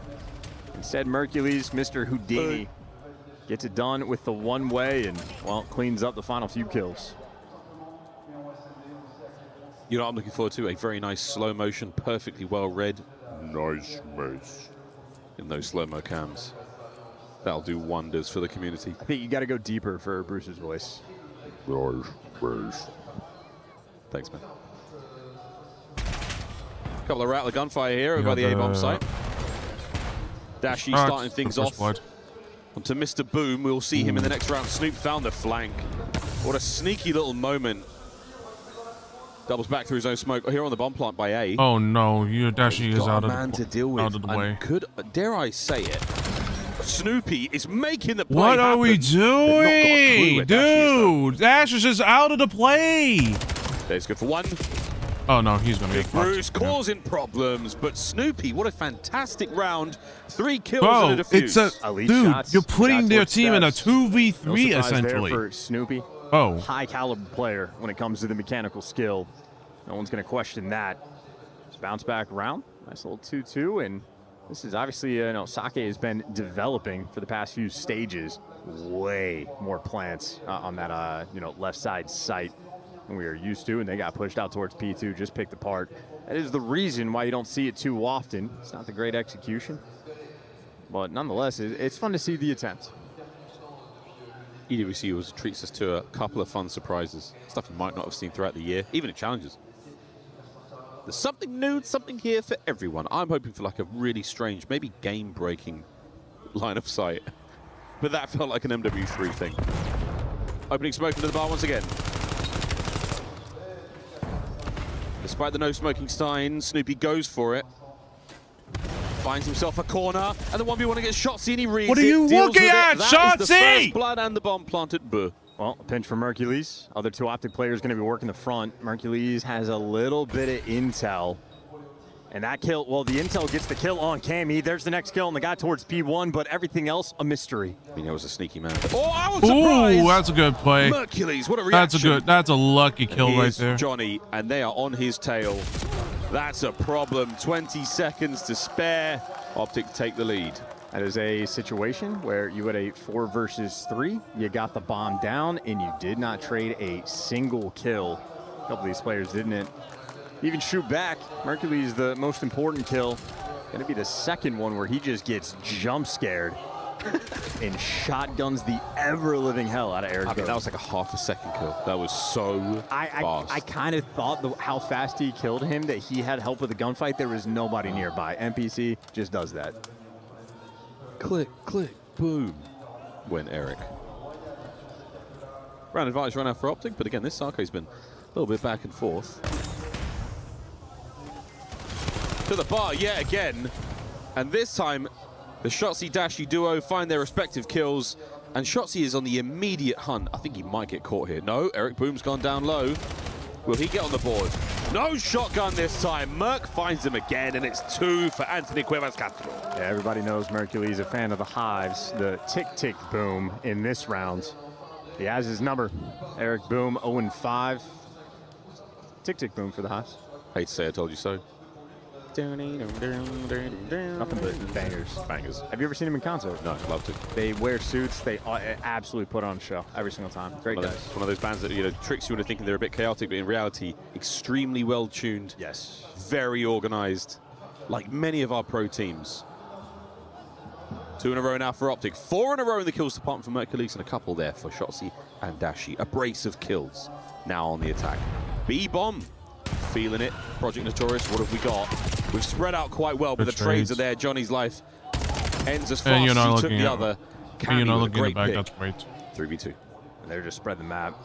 Did not have success in the post plant when they got the bomb down, so maybe going to switch things up just a touch. Both of these players for Optic, mystery men.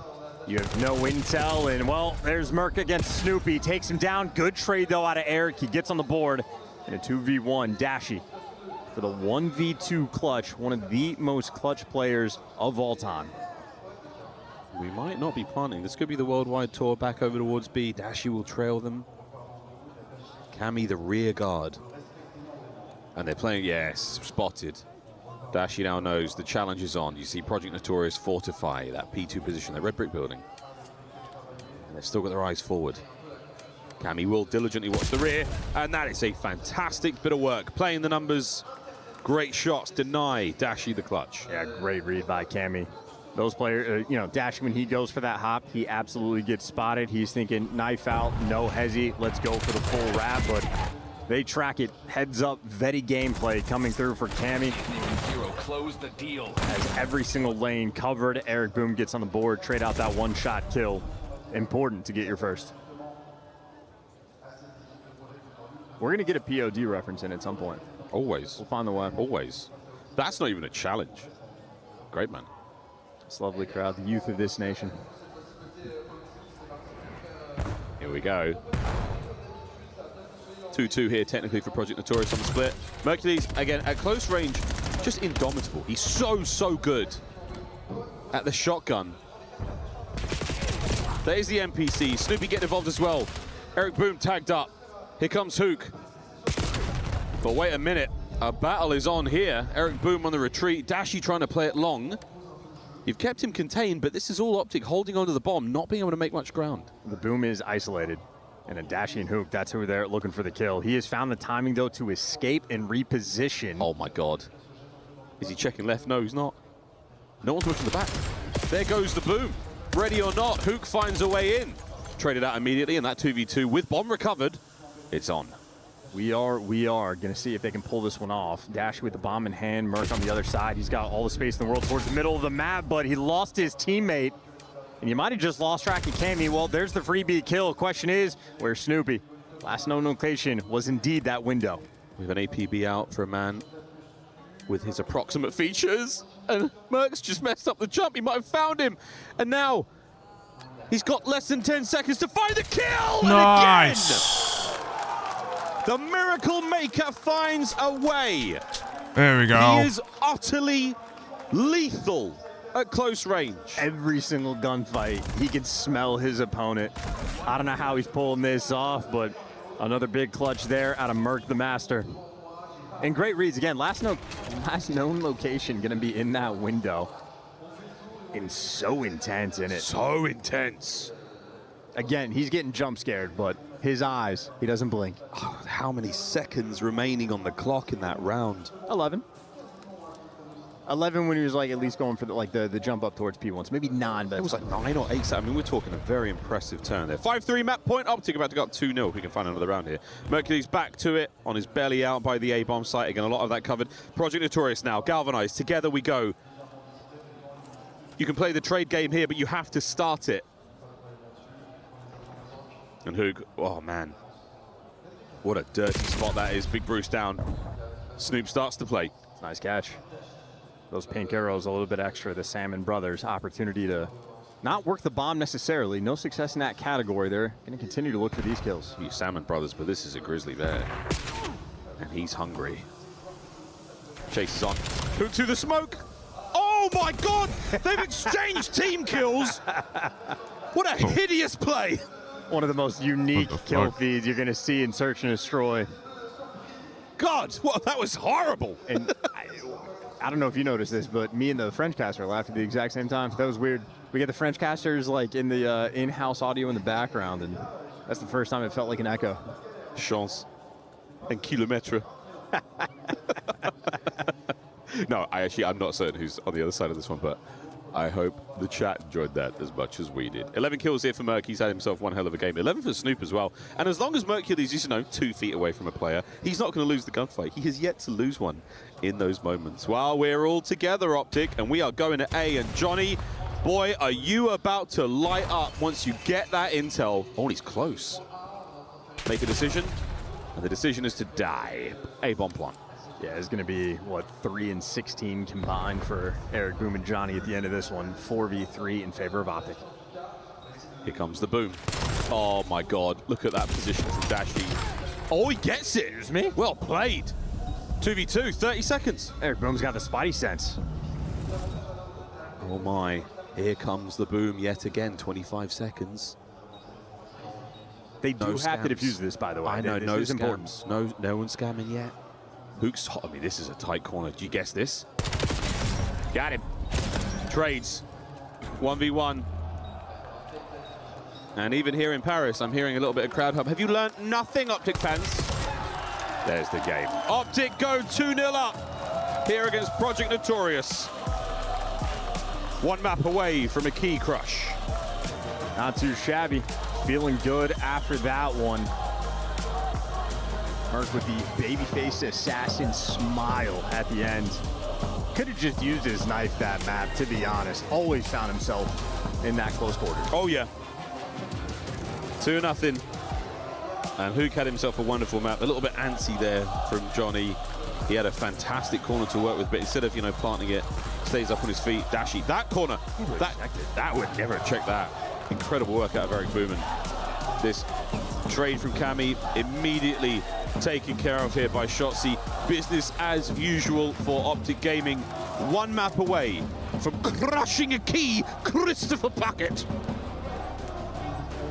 Thank you very much, Miles, as we celebrate with the Optic fans. A 10-round search and destroy leads to a 2-0 and a match point situation where they will get their expected spot into our top 8. They've been the best team all year long. That was up until champs. Now people are arguing maybe that belongs to FaZe Clan. All that matters is they want to search and destroy. Literally nothing else matters except that the curse is a little bit broken now. It wasn't around 11, but I will say I like the approach from Optic Gaming right now. They are wolf packing pretty heavily in these SMDs now, just trying to play off each other and their skill and not overthinking it too much. We have some incredible artists out there in the community. They're trying to fit their way onto camera. I'm sure we'll get them in tomorrow. For now, though, Enigma, let's show some highlights on camera, starting from the search and destroy. She mentioned it. Optic finally got a win. Why has this game mode been such an issue for them? I mean, it's a weird one. Is it they get to themselves into those late stages, around 11s and so on. Is the top teams are finding ways to close them out, but it's also Optic are throwing away situations that it feels are very winnable. Yeah. Here, at least, a lot more ruthless, and they do a wonderful job of opening up those rounds as well, shutting down what has been the first blood presence from Notorious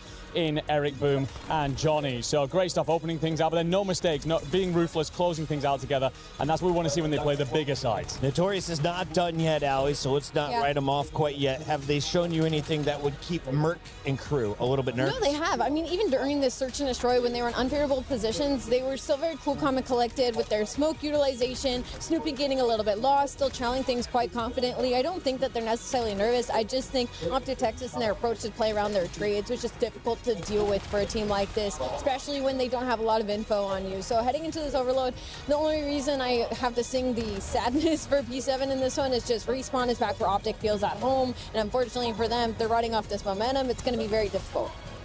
No, I agree. I think that it's a tough one. The thing is, you're looking good if you're Notorious for the standard that we expect, but you are against the Esports World Cup defending champions. You're against the arguably best team in the season. Yeah, they're not small today. No, it is a tough one to kind of step up on there and play as well as you are and still be suffering down 2 maps. So all about figuring out what you can do in this little break now. Can you talk to one another and really try and get some momentum behind you into that overload? You never know. We've seen swing maps turned into victorious series before. We've had so many series already in the group stages, but who has the best numbers? I have a feeling this this man may have some stellar ones after beating up on P7. Let's take a look at what Shotzi has done this series.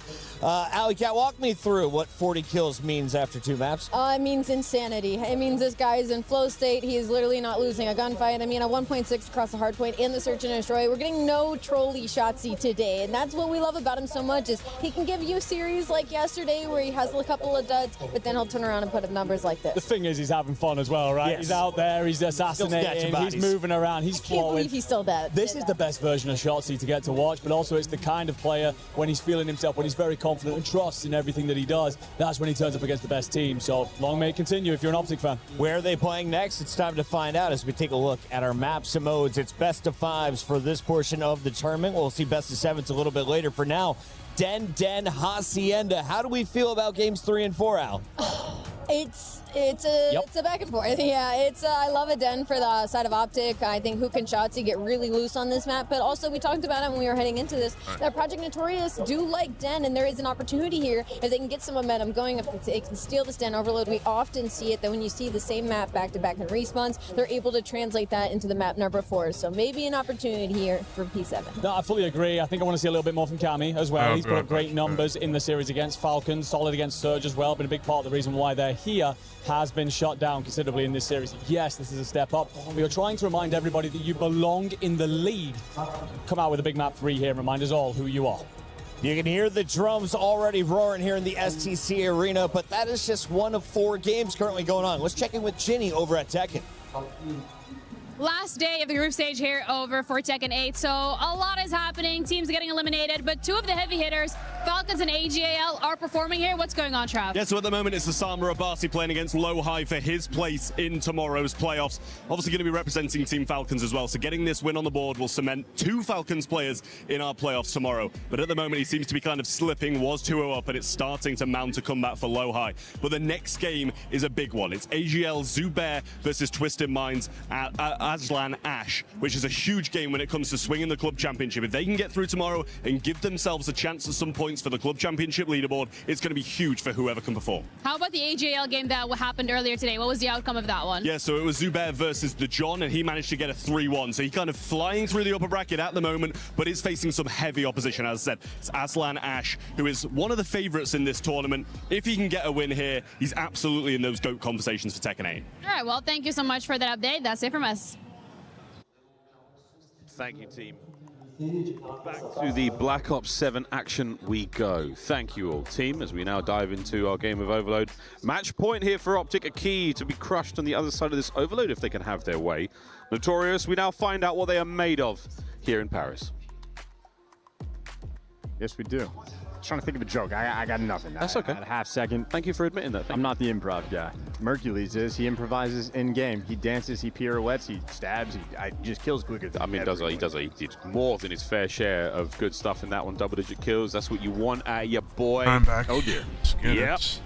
So, we were talking about an opportunity here in Overload. Yeah, it is not looking great for Project Notorious. How Optic do against 16 over the Overload. 1 there for Optic, and the I mean, this is the best, one of the there best for maps, Notorious. so 2-0 record for 1, 0-2 record.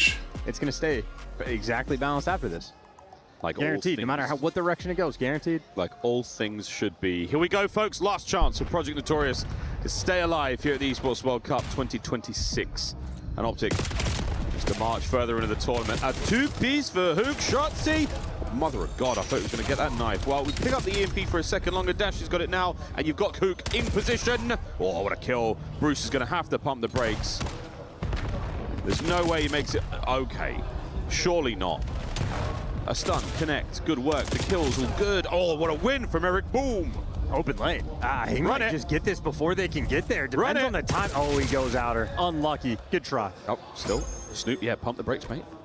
Perfect stun connection there, and unfortunately goes to the man without his gun up at the ready. But wait, Cammy's here.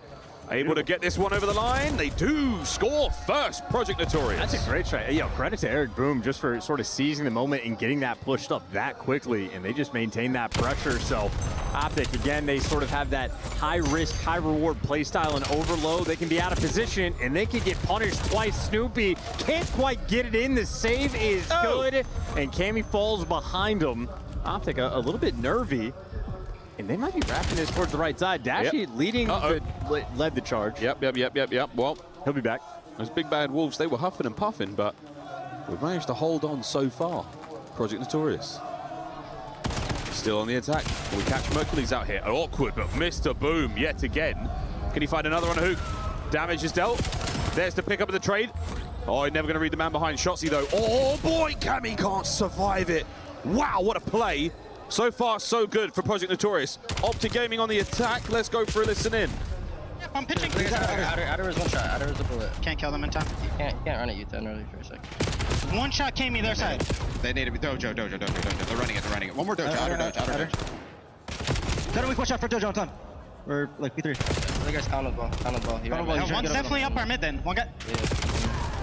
Another one. He's running it. Other guy's lobby. Their lobby one shot. Snippy. I got ball. Their lobby is one shot. I got it. He's on you. I have you. One shot. No, nice. Good shot. Come right. Yeah, they're gonna be bottom mid on me, bro. Probably dead. Yo, two guys right. Two guys P2. I'm dead. Can you run it? No. There's two there, guys. Two there. Play the ball. There's two. I have our window. Outer roof probably? Window, Snippy, one shot. Yo, small, Johnny, one shot small, Johnny. Johnny was a bullet. Two small guys, still watch out. Dead. Yo, I'm running, let's all go together. Yeah, come left. 8 left, 4 left. Get out. What is behind him? On ball, nice. Go. They could be mid on me, Just risk it, just go. Everyone ate this. Watch out. Play together. One's already close. Which corner here? To the left. Lockers. Nothing. We kill lockers? No. Short. I need short for you. Short, one shot. Short, one HP. Close right corner. It goes through. Just good point. No, I just... Okay, you're short. One short, guys. I'm lucky backing up. I'm backing up. Lobby stairs. 1-1, and not the best listening we have had with Optic Chance in our time together. That high risk, high reward style where you're going for the pin trouts, you're playing aggressive as the SMGs. They have a different vision than the AR players. Dashy can just feel it of like, guys, we're too spread. If we're grouped up together, we're the better team. It'll go fine, I promise. Frustration, indeed. But 1-1 in the scoreline. You're going to take that regardless. Now, a slight pause in the play just to try to make something happen here going forward. But Hook picking up those trades, keeping the EMP run alive. Here comes 2 from Project just the miscommunication, and it's going to be the new. I think this is kind of like the problem with Optic sometimes is that they want to do. It's not an issue. I just don't think that. I just don't think this vibe is just working out with them at this point. Like it's kind of working out, but like it has worked out way before. But like, but now it's like I don't know. It's just like they don't want to, It's just like they don't want to play the same. In the long term, this is where Notorious want it, and now they got 3 men up, 3 men down in the feed. Shotzi just needs to slow him down, and he has done so. The reinforcements are in. You've stopped him here several times before. And Eric Boom, you'll take a kill or 2 at this point in time, just trying to buy some space here for the boys to make their way up. Notorious on the charge, end to end. Burke on the grab, trying to get away with his life. This is not a fantastic spot to be in. The kills are there. Hook's got to go bigger than he's ever gone before in that position. Now to Dashy, the next line of defense for Optic. 1 down. The dance is good, the damage sublime, and that is how you hold the line. Yeah, give him that device or not. I was about to say his pistol shot, I mean, might as well be the main weapon. Now you got a little bit of time. 3 players in front, you lose a Hook, you're gonna have to do this man down. Here comes the extra time. Can he find the kills, Snoop? He gets his. Is there going to be enough time to get those reinforcements forward and really complete this play? Maybe not. Notorious now making the charge, trying to end it, force the halftime. 20 seconds on this. Shotzi must live. What a save. The run is on. Not a huge amount of movement here from the Notorious defense. Yeah, I don't think they're going to be able to get it. Notorious on point with the gunfights, and yeah, just running it backwards. So holding strong.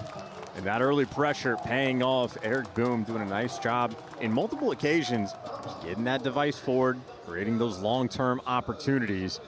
And of course, the big moment for Optic was actually saying, hey, no more of this. I mean, when you're listening, or like during the check-in, the listening, Hook is endlessly like telling like his teammates, feeding the information, there's 2 guys on you, there's this going on, hey, 1 guy could be down low, but he is very much away from the play. That's how he's able to give them that information, because he's clearing out everything else, but that also means you just got the man away. Says, no, thank you, let's get grouped up together, and that might be the game plan for round 2. We're talking about how frustrated the comms have sounded. At that point in time, we saw a lovely swing of smiles, giggles across the Optic boys there. I mean, maybe that's the benefit of having Coach Karma just over your shoulder. Attack now in the second half we go. And the KD department again, very, very mixed bag here for Optic Gaming, but at this point in time, it might be a takeover moment. You must grab the mid-map presence, and Snoop's denied it. Hook's got to find this kill, try and get that EMP forward. Shotzi's in lobby, trying to make a play happen there. Now he's gone. Notorious go forward. They can swing this A.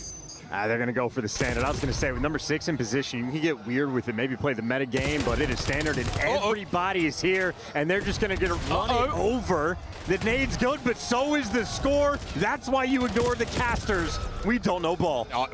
Speak for yourself. I shouldn't say we. I'm going to board on my own. All right, it's time for a fly Saudi check-in. Yo, Merc, speak up. Yo, mid. He's starting mid. And Merc, that's nice. One more team. Nice. Yeah, on the left here. Nice shot. On the left side, Dashi. You can Dashi. Close. One shot. Absolute. He's on the left side. Close left. Nice. Mid, yo, top, looking in. Front, Dashi. Nice. Pick up. And really big time. Oh my god. One shot dojo. Yeah, he's gonna push up. Nice. He's dead. Good shit. I'm gonna go mid. One more is Kyler. Nice. 2. One mid. Let's be quick here. Mid. I'll grab them, boys. Close. Weak. Watch out. Deep block. He's running out. Goes right. You're fucking better. I'm coming. Someone should wrap mid. I'm helping you, Jenny. There, push to the right, boys. On the head. He's on the head. I'm gonna go deep right. He's on the head. I have it. He's already there, bro. He's already there. Keep right. Already in the deep right. Yeah. Massive win, Eric. I'm trying to right. I'm getting close. I'll go at it. One shot on the right. Two on the right, boys. It spawns there, okay, boys? Yeah, hurt. Could be low. All tied up. Deuce here in the overload. Not a bad listening chance. Quite a fun one, actually. Clearly, when Mercules does something crazy enough to make you go, oh my god. Not a great sign. Yeah, we would have heard more of that because they just get worse. Yeah, another capture. Nice. They chained it. They got the rally. The experience playing against question is, can they hold? They need to hold down the point. I mean, listen, it's a 1v2 with the pistol. What are you gonna do? What are you gonna do? Well, that's one of the most successful rallies we've seen. A very, very few successful rallies here at EWC so far. Dashi's holding this one together. Cammy's got to buy the time. Can he hit the flank? Get that damage? No. Cleaned up indeed. Now to the bottom lane we go once again. EMP still at play. Project Notorious, they have fortified the dojo. You got Shotzi waiting in the wings for the pinch. You lose the first blood, but it's also a device reset. Optic are in absolutely no hurry. They're just going for that protection game. Freebie kills. He's getting loose. Starting active now in lobby. We saw this before. Wide open B. Can Snoopy get himself forward? Contest this. He can indeed. Merc, double back. A little bit of space here to work with. Here we go. There's the kills. And the Hook's thrown him caution to the wind. He's now trying to get that pressure on. Shotzi on the cutoff there through the P2 position. Here we go, folks. Optic are speed demons, though. Look at how fast they just wrap back. This is, I mean, they're overwhelming the attack here. There's no space to work with. Fantastic shots there from Johnny and Cammy.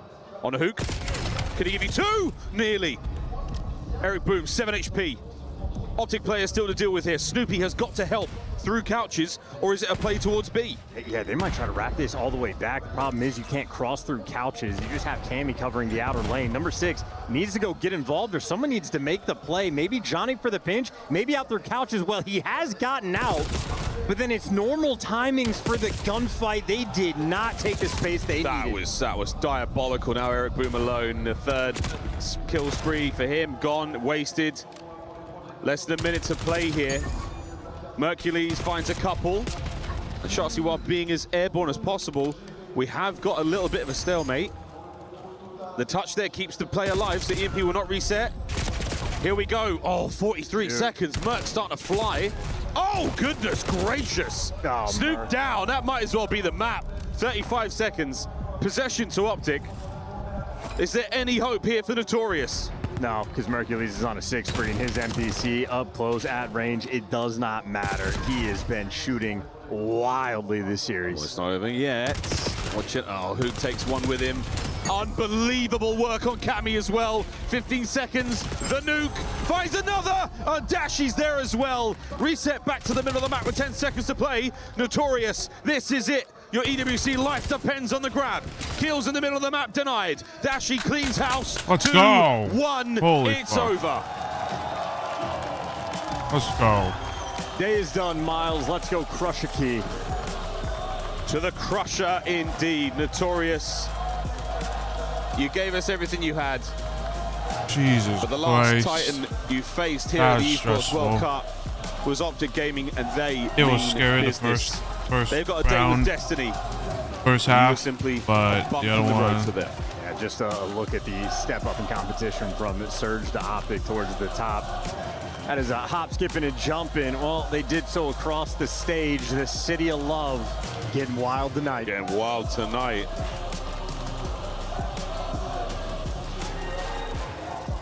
Getting ready to continue on the ceremony of key crushing here at the Esports World Cup. A fun tradition. It does get added to your sort of the base of the trophy as well, all those defeated teams. You get to pick one that you take with you. Dashi will be the man to roll on over, take part in that ceremony here for Optic Gaming, and say a fond farewell to Notorious. Their campaign here at the Esports World Cup 2026 ends here at the hands of Optic Gaming. I want them to get a Dashi French interview. I don't know exactly how polished it is, but I think he spoke about it. I don't want to dub him as being fluent if that's not the case, but he's got that Canadian in him, so there's the potential. So he is technically was a Quebecois, so it's a little different, but it'd be fun, wouldn't it? I would hope so, and I love a little bit of fun here at EW. Oh, we love a little bit of fun. I mean, let's face it, it might be a little bit too much fun. And then we'll throw JP in and force him to speak French. Does he speak French? No, but he's really smart, so he'll pull something out. He'll figure it out. He'll figure it out. Well, the boos in the crowd are not boos, folks. If you're new here in the COD world, we're in fact saying Bruce, which is not his name. It's only close to Brandon Hotel, but it's a fun throwback to his old Batman moniker from many moons ago. Dashi on stage. Let's get crushing. Thank you very much, guys. Bravo, congratulations. Dashi, of course, the Green Wall stands strong, and Optic make it to the championship weekend. I imagine that expectations must be very high when you're playing in such, big org, legendary team and stuff. So how do you handle this on a daily basis, and what are you proud of today? I mean, yeah, to speak on the expectation, I mean, it comes with it. I love it, honestly. It's honestly what drives me every single day. So, but yeah, I'm just proud of the boys because obviously, losing is never easy. So to bounce back from it is the fire. What made you proud today? Maybe one of the boys? All the maps, really, that we just won all of them. So, especially the S&D. Thank God we were starting to win some searches, so that's nice. Yeah, coming back strong on the S&D must feel good, of course. Donc, première question, évidemment, il y a énormément d'attentes sur toi ici, puisque tu joues dans un des clubs les plus légendaires de l'histoire de COD. Qu'est-ce que ça te fait? Honnêtement, moi, j'adore ça. Moi, c'est ça qui me drive un peu tous les jours, et je suis très fière aussi de mes teammates. Aujourd'hui, on a gagné aussi le S&D, donc je suis très fière de ça. And you guys have been the most consistent team this season, reaching all major grand finals and champs. But, I imagine that sometimes it must be a bit hard, to self-reflect and have self-criticism when you do so great every time. So what do you feel like there is still to improve in your team, or maybe in your gameplay? Who knows? I definitely can improve individually, and even as a team, we can definitely get better. I mean, we didn't win all the tournaments, obviously, so we got to be doing something wrong. That's the way I look at it. So that's why we're grinding every day. We're trying to figure it out. Is it pressure? Is it mechanics? Talk me through. Maybe it's everything. Maybe it's everything. A little bit of everything, but of course, that is going to be adjusted. I am sure about that. Donc, la question, c'est forcément... We're going to get to that point, of course, and the booze. Donc, la question, c'est forcément qu'est-ce qu'il y a encore à améliorer chez cette équipe? Un peu de tout. Moi, je pense qu'individuellement, je peux m'améliorer clairement, mais aussi, évidemment, en équipe. Man, the last trophy that you won was in Paris. And I feel like maybe Paris is one of the only cities in the world where the crowd is actually against you. Is there a bit of a villain's buff here in Paris? Tell me about that. Maybe a little bit, but I definitely love playing against the Gentle Suites. Like, these guys are the best, bro. So, these guys are some of the best crowds, so I'm fire to play against. Does it, fuel you up, hearing the boos and stuff? A little bit, but it's just a different type of respect is the way I look at it, so, yeah. Part of the sport as well. Mais ouais, j'adore toujours jouer contre vous, les Gentle Suits qui ont un public incroyable, et forcément moi, j'aime bien ça aussi. Dashi, it is time for the key crush. Not your first time, not your last time, hopefully. You're gonna get to crush the key from your opponent here, Notorious. Let's go together. He's gonna talk you through how does that work? But I think you're pretty used to it, man. After you. Dashi is gonna get to crush Project Notorious Key here in Paris. They brought up a good fight, a tier 2 team, but the green wall stands strong, heading to the playoffs, led by Dashi.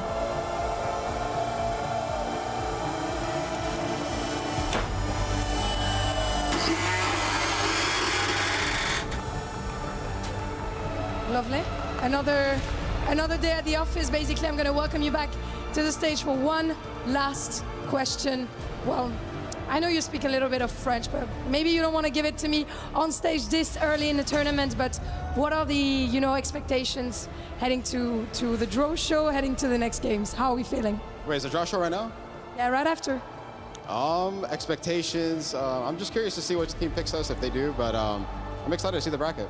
Excited to see the bracket, of course. Thank you very much for joining me. Dashi, évidemment, il a hâte de voir la suite. Thank you for joining me. We're gonna be heading, don't go anywhere because we're gonna be heading very soon to the draw show and you don't wanna be missing it. See you there.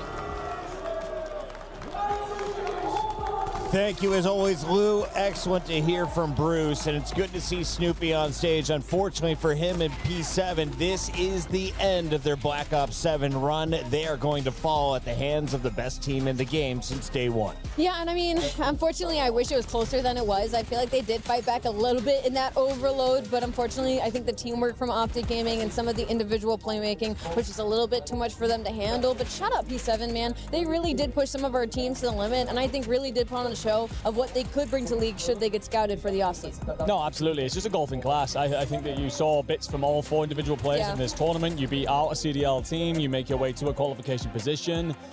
It's just Optic, man. Like, that's what you're coming up against. Yeah. It's a very tough foe to face, so they can certainly sit. We'll see what the draws are going to be. After this one. Optic is going to make it through, but it's with a lower seed than expected, which is going to set our bracket afire. We're going to do our group draw show here in just a few moments. And reminder, the best performing teams, Allie, are the ones who get to do the first draw. So let's remind everybody what we just witnessed here as we say goodbye to Notorious. Optic is powering forward. They are not the only ones here in Group B. We're going to have 4 teams of our starting 8 making it through. Walk me through how the bracket played out. I mean, first you get that insane match from the side of Falcons against Notorious. We were hoping that they would continue their prowess that we saw at Champs making it to that Sunday. They powered through the bracket, 100 Thieves, getting an insane Game 5 win versus Optic Gaming. You could call that an upset, but I think we all knew that they were coming in with a large fire underneath them, and then Heretics just barely passing it right on through Team War to make sure they cinched their spot, and now Optic getting that last one. And then, Andrew, let's take a look here at Group A. We've got 100 Thieves, Falcons, Heretics, and, of course, Optic from that group over in Group A. What did you see play out from FaZe Clan and crew? FaZe Clan march on past the pit, and then Movistar Koi. To be fair, that 3-1, rather generous. Koi looked good in that series. Koi themselves having seen off Ravens before that. G2, they beat out Cloud9 comfortably, and then the Gentlemates a little bit more comfortably than you probably expected here in Paris to get through that top side. Of course, I'll admit they were disappointing inside of this group, not only losing to Gentlemates, but then also being battered by Cloud9, to be quite simple. The pit upset the Carolina Royal Ravens. Don't know if we call that an upset, even though it is a challenger team against CDL team. A couple of us had that in our notebooks, but unfortunately, the next step was a little too much. You couldn't get on through. Now, Allie, I have a little note in my notebook that says 2 of these teams in the past have done work and rocked teams early on in group stages and then bombed out in bracket play. Those are the Falcons and G2. Who are you more worried about after watching both perform? Reminder, G2 3-0'd their way. I know, that's why I don't even know if I could pick one, because they both honestly look better than some of the teams we expected. I mean, they look better than Optic Gaming does right now, so like that's a weird one for me. I have to lean Falcons, I guess, just because of how well G2 handled the Gentlemates and how Beans is looking plugged into that roster. They are definitely hitting a honeymoon phase right now. Nobody can take them lightly. Talk about this G2 roster a little bit. We talked about how Nasty has performed at previous EWCs. He's been to 2. He's finished second place. Both times, he's done it with very low seeds, lower expectations than a lot of people had for him coming in. Now that he's alongside Kremp, though, I feel like the rest rest of the roster is starting to find some momentum with Beans leading the charge and the bark. Yeah, we always said that Beans coming into this roster was going to give them more damage, more output in the respawns, but also then the ability to flex around their S&D play to open things up, whether it's a set play with a sniper rifle or something else. And my God, they have been brilliant in this tournament. I love that you're bringing up Nasty. Feels like he's having an incredibly underrated performance through this year, and now getting an opportunity here at EWC. I'm hoping it's a little bit more than a back-to-back-to-back second, but even if he gets that, that's still a massive improvement on where his year was headed. Ali, towards the end there, we saw Coach Looney having that man on the mic right behind you was definitely going to have an impact, but can you tell me about Beans and what this means for his resurgence and the professional level for Call of Duty? Well, Beans is one of those players that's kind of gone back and forth between the Pro League and the Challengers, and when he goes down to Challengers, he's dominating everybody else. When he comes to the Pro League, he gets put in kind of some tough situations between a rock and a hard place where he's expected to kind of save some of these rosters. And right now, though, it seems like it might be working for the G2 roster, as he is going to be that fire that lights under the cool, nonchalant three others. Now, we will be going to G2 for the first pick in about 30 seconds, so we'll keep this quick. But Andrew, you saw them dismantle the Gentlemates 3-0. Is there a safe or easy pick for G2 coming up in this next round, or is there a play style that fits against theirs? I don't really think there's an easy pick, but I mean, I think I like the way that they would maybe match up against Koi here coming into the tournament. I don't know, considering just how well Koi have played, but that's probably where I'm leaning, considering the options. Ladies and gentlemen, thank you for enjoying the show so far. It gets even spicier right now as we get to the draw. Yeah, Puckett, it couldn't be any more spicy up here. As you can see, we've got a star-studded stage, some of the biggest names in COD behind us, and this is where we find out who faces who in the quarterfinals. And the best bit is, if you performed incredibly, the seed 1 gets to choose who they face. Yeah, that's the reward for not losing in that group phase. Donc effectivement, on va avoir les seed 1 qui vont pouvoir choisir qui veulent affronter, avec évidemment la règle de ne pas choisir une équipe du même groupe. Ian, are we ready? Let's do it. Time for our seed 1. I am welcoming G2 Cramp. With me, you're gonna come here and you're gonna tell me with a big suspense, who do you want to get against you in that quarterfinal? It's gonna be a surprise to everyone. I got Miami. Team Heretics, Rancor is gonna be joining us. So it's gonna be G2 Heretics. All right. He says this is a surprise. Obviously, it's not. What's your message to him? Let's see tomorrow if they picked correctly. Why did you pick these guys? I mean, Optic's super cracked. Nah, I'm just kidding. We just feel like we match up very well against him, and honestly, we're not gonna play anybody. We're just the decision we made. Okay. Any final words? It's gonna be a good match. Nah, nothing. I'm good. Okay, cool. Handshake.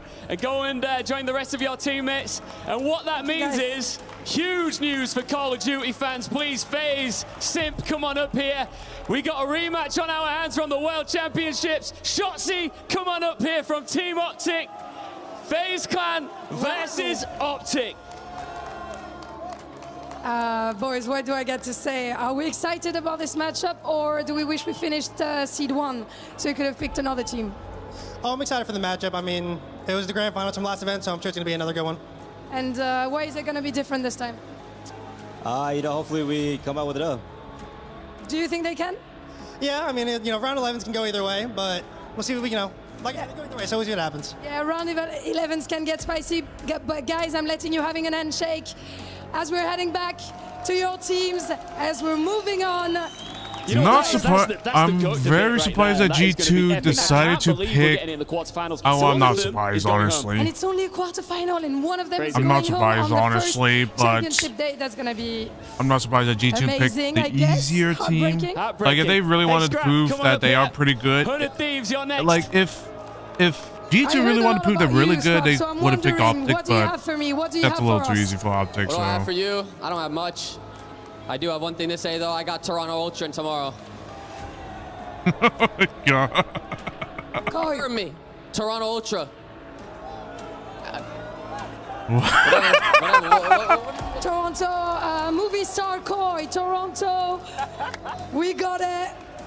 We get the handshake, Ian. I just heard you say, let's something do it. What did you say? What did you just say to him? I don't know what I said. Listen, you guys are known for your trash talk. I know you're good friends, but as you face off here ahead of a quarterfinal, come on, give the fans what they want. What do you want to say to each other? I mean, he knows it's my org. You know, I ran with him. I was carrying his shit. Yeah, I'll be here tomorrow. I brought him into this world. I gave him the career he has right now, and I'm about to send him out of Black Ops 7. Oh, man. Final words? Let's go. I'd say good luck, but bad luck. Bad luck. All right, let's get a handshake. That's what we love to see. The boys delivered. Thank you very much, guys. You know what that means? There's only 2 more teams. Falcons, come on up here. And, of course, Gentle Mates, the home crowd favorites. Of course, Aluka and Joe. Aluka, Joe, lovely handshake. You guys are good guys. Like, I'm not gonna ask you to, you know, have that little banter, trash talking, but what are we expecting from this match? Happy to face Joe and the Make boys? Yeah, I'm happy to play against him in this arena. I think it's gonna be fun against them, and yeah. And do you think the crowd buff is gonna be real, Joe? Do you see a world where you lose against Falcons? No, I think yeah, we're really confident in our Search and Overload. Like I said, yeah, obviously they're a good respawn team, so I think that's where it's going to come down to. But yeah, I'm excited to play them tomorrow, and good luck. Good luck. Any last words from you, Luca? Good luck, I guess. I don't know. Good luck, I guess. It's just epic. I'm going to let you guys handshake one more time before leaving the stage. Hey, Paris, make some noise for all of our players here. Guys, you can now exit the stage. Thank you all so much. We love this. Listen, whatever your plans were for tomorrow, cancel them. You're going to be right here, quarterfinals, Call of Duty Black Ops 7 at the Esports World Cup, featuring a rematch from the Champs Grand Final.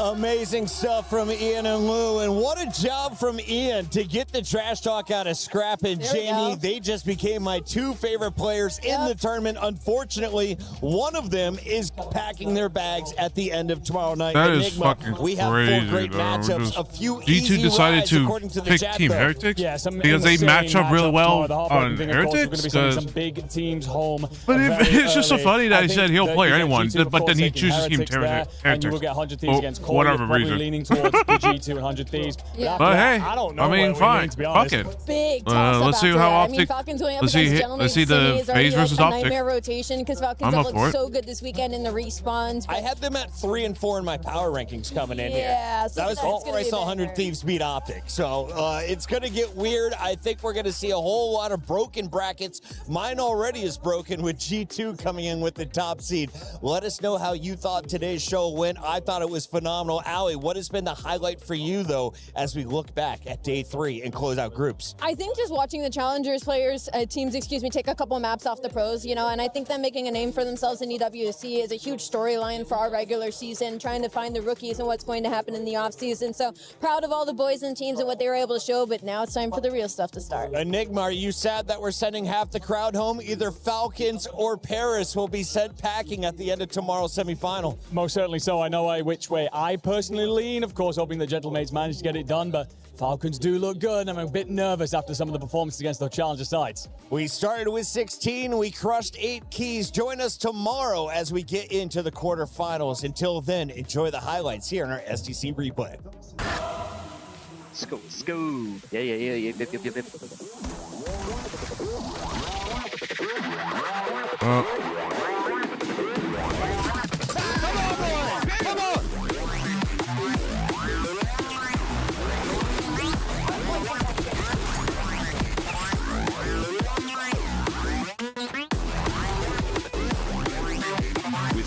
Oh, what do you know? Super with a snipe! What do you know? Infierno C. Oh, Infierno? Infierno C!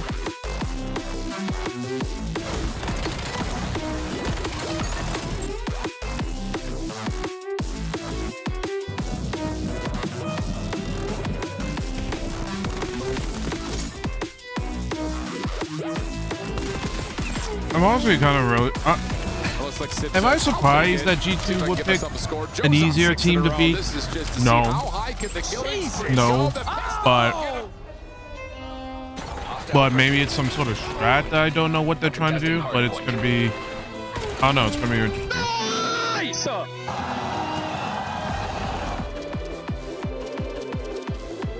But, and he's down as well. oh no, I'm just gonna be very... Oh, he lives! Eric Boone, what a play. Like, the thing with Optic, they gotta prepare so much tomorrow for the best of 7. Like, right now, what they need to do is just work on the S&D, work on the hard points, and obviously work on the overloads. Because, like, obviously, they need to work on all 3 modes. What they need to do, most importantly, is clean up their setups. Because the way they play their game is sometimes, it's either good, they kind of play like they don't want. Like that. Like I watched Dashy in an interview on Thursday. They said they tried not to play to lose, but sometimes it's actually fucking with them where they don't do shit, where the other team doesn't do shit and just waits. And so it's like, I don't know. And welcome to the EWC Spotlight, where we're about to break down everything that you have seen so far. I'm Avali, and I am joined by potentially 2 of the most unhinged guests that I have had yet. I've got Blaze and Glitter with me. We are an interesting couch. What happened? What happened? Everything's been so put together with all the previous people, and then we sit down and we start going down the deep end, Glitter. Just got to bring a little bit of spice, you know? We're here to hang out, have a good time. A little bit of spice. Yeah, just a little paprika, a little cayenne, a little chili pepper, you know, just to liven things up a little bit. But don't worry, I like spice, Glitter likes spice. Yeah. And we're good. All right, well, we do have to talk about some esports because we're at the EWC and we just saw some amazing Call of Duty Black Ops played. I mean, hey, Optic. Hey, man, Optic, they needed a great performance today. Now, when we start thinking about everything throughout the bracket, you know, Optic yesterday, they lost a tough matchup to G2. G2 came out firing like the Optic Dynasty. Now, G2 moves on. Yesterday, they had a nice day off, but as you're going to see in this bracket as well, FaZe Clan also moved on over from the top side of it. Now, those guys also joined with the likes of Falcons and 100 Thieves as of yesterday. So those were our top 4. Now today, something to note, we did have some amateur teams come out and take down some pro teams. So we want to give a lot of love to Team War, the Pit EU, and Project Notorious. But as you see at the bottom of that bracket, Project Notorious just lost to Optic Gaming. So Optic will make it to the bracket tomorrow where we're going to be doing best of 7s. Now, it's going to be insane, all right? Because Optic isn't going to be in a position and seed in which they want to be. And now everyone thinks that they has a chance to win it, especially 100 Thieves, who's been on a downslope. They are going to get some crucial points for 100 Thieves when it comes down to the club championship, because those boys are looking like the Major 3 champions. We know they are. I'm just excited to see what's happening in the crowds, because I think it was for Warzone last week, right? Yep. Gentlemates, I think, even though they didn't get it there. But oh my goodness, in the stands when their game was going on? Absolutely crushed it, man. Like the Gentlemates fans, the Gentle Suits as we call them, they show up for every series in which the Gentlemates have to play.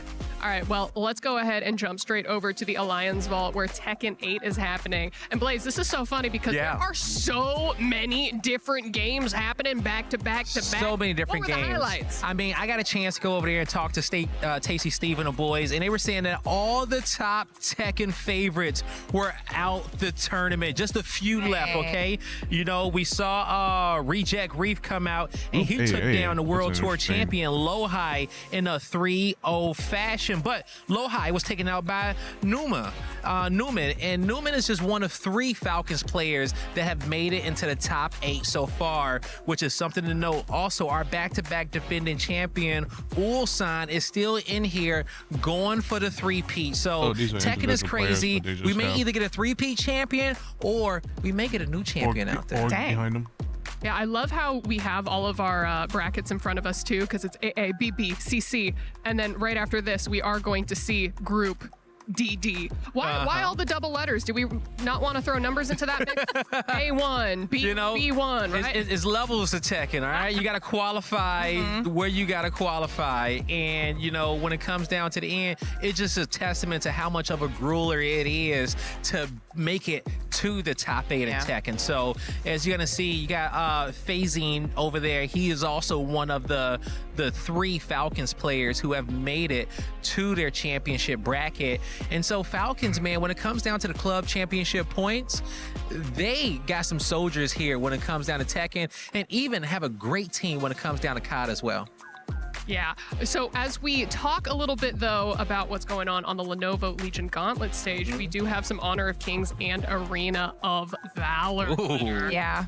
This is actually a really cool storyline, too, that I'm hoping everyone's stoked to pay attention to, because this is a rematch, okay? These 2 teams that made it to the grand finals, I'm talking KSG and AGAL, faced off last year. Defending champs AGAL took the whole thing home, but it was not easy. They went 7 games in order to get that win. Now we're going to see them run it back this year at EWC 26, and it's been a steamroll the whole time, Avali, for these 2 squads, so I think we're going to get another banger matchup. I'm seeing it. Look at this. 4-0, 4-1, 4-0, 4-1, 4-0, 4. I mean, Girly, if you could give me just like a spicy little prediction there, do you think that we're going to see another sweep, or do you think that we're going to see people go head-to-head? No, this is going to be brutal. This is going to be war, because, you know, KSG wants to take the title away from AGAL, but AGAL are not only fighting to defend the title, they're also fighting for those CC points.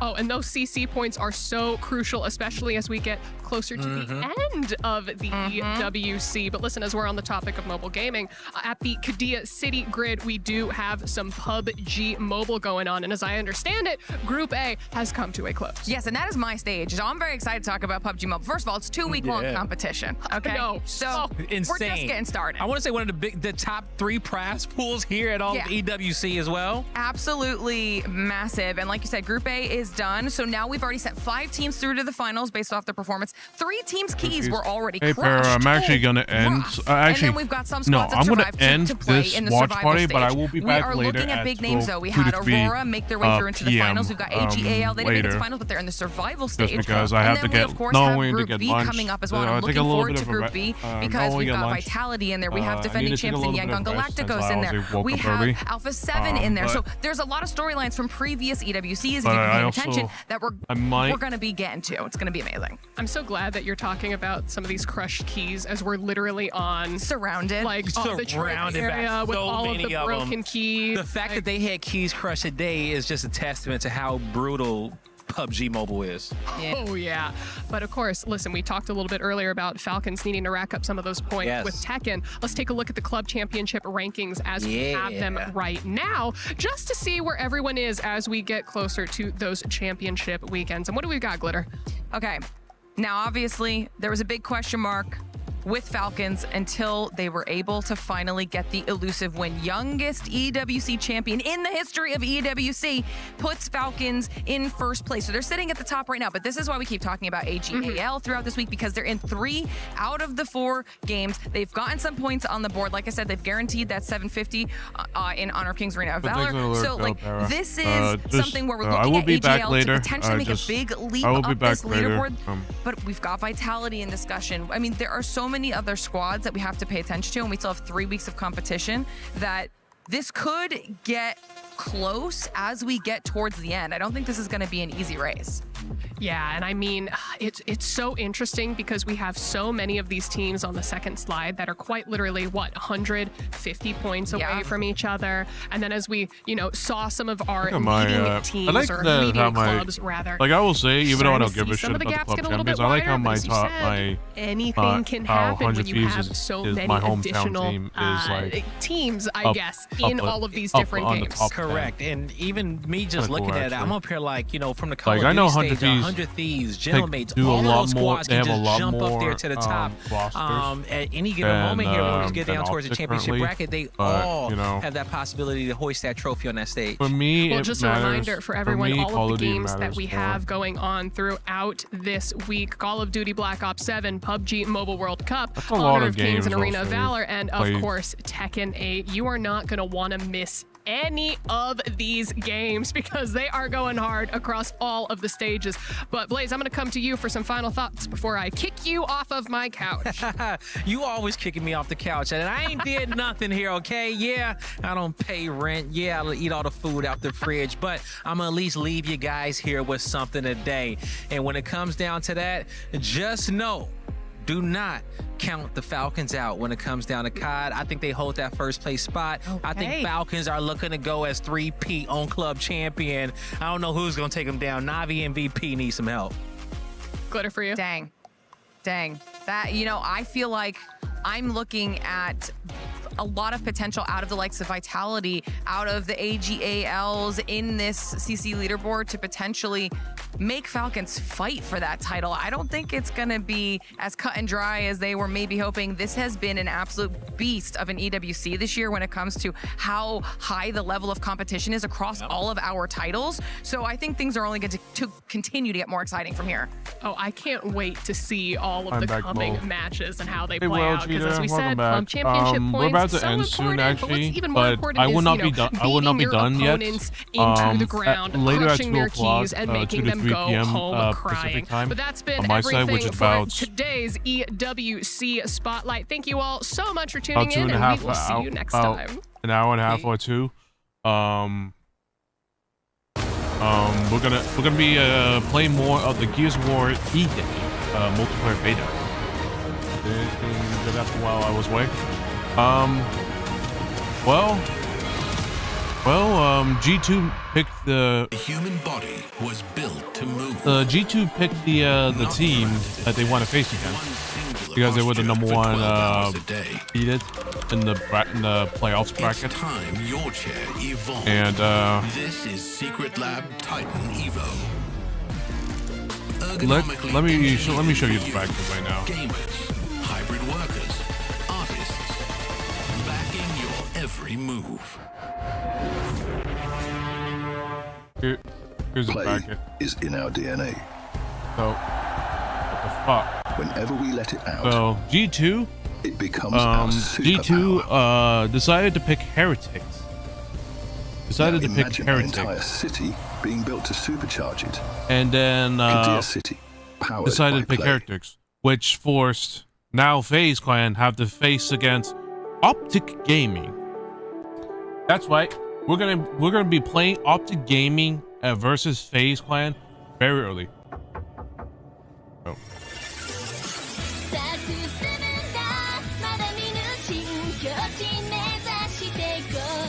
There's the advertisement I was looking at.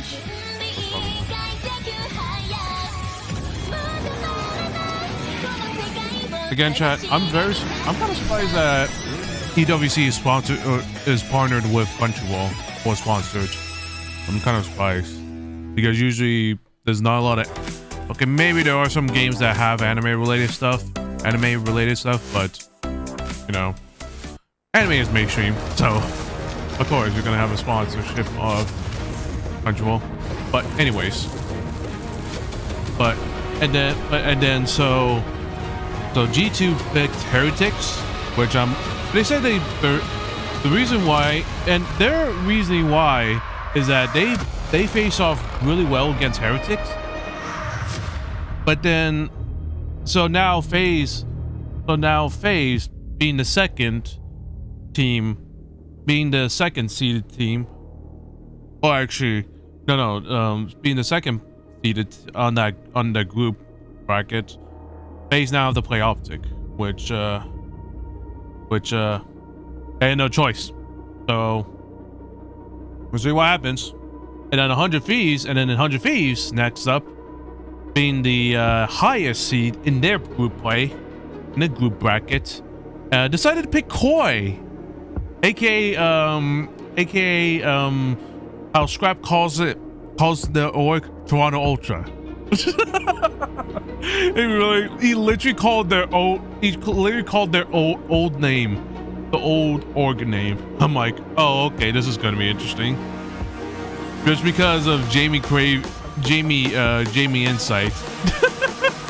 But hey, we'll see how. But hey, it may go down. It may go down in the banter, but we'll see.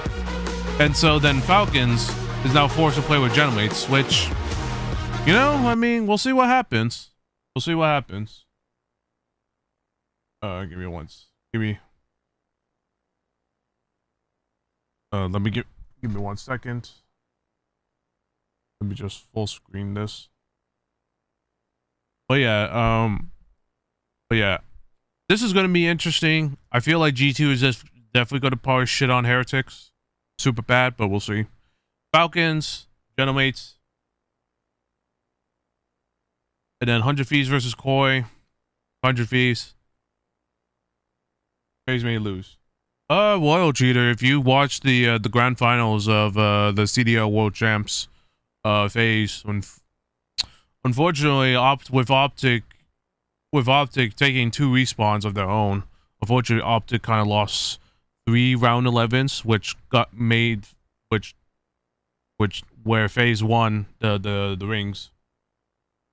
100 Thieves wins. I mean, that's obvious.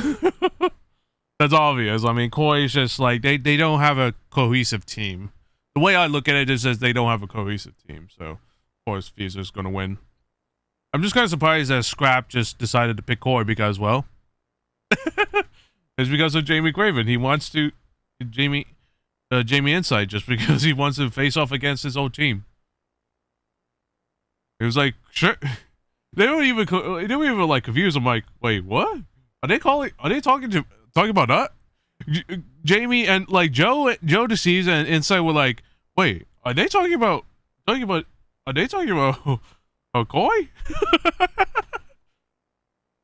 I was like, what? What? How the hell is that? Koi could be good at every game, but COD. That's true, yeah. But I mean, Koi used to be somewhat good until, like, they got they did get third place playoffs, and it did go in a way, but well, we'll see what happens. I mean, the problem is just like, Koi, like, Jamie Insight has been good. It's just the SMGs sometimes they're kind of shite. Like, there's sometimes the SMGs have been kind of shite, so, But, anyways. This is a matter of time, though. Yeah, I mean, the thing is, Jamie is kind of getting into his point where, well, obviously he did say he is trying to change up his player style, so that's obvious. That's obvious what he's trying to do in terms of KD wise. I'm just really curious about what Optic are going to do against FaZe Clan, or FaZe Esports now. They still have FaZe Clan for whatever reason, but I'm just wondering on what Optic gonna do in terms of the maps and vetoes, because Colossus is gone, obviously.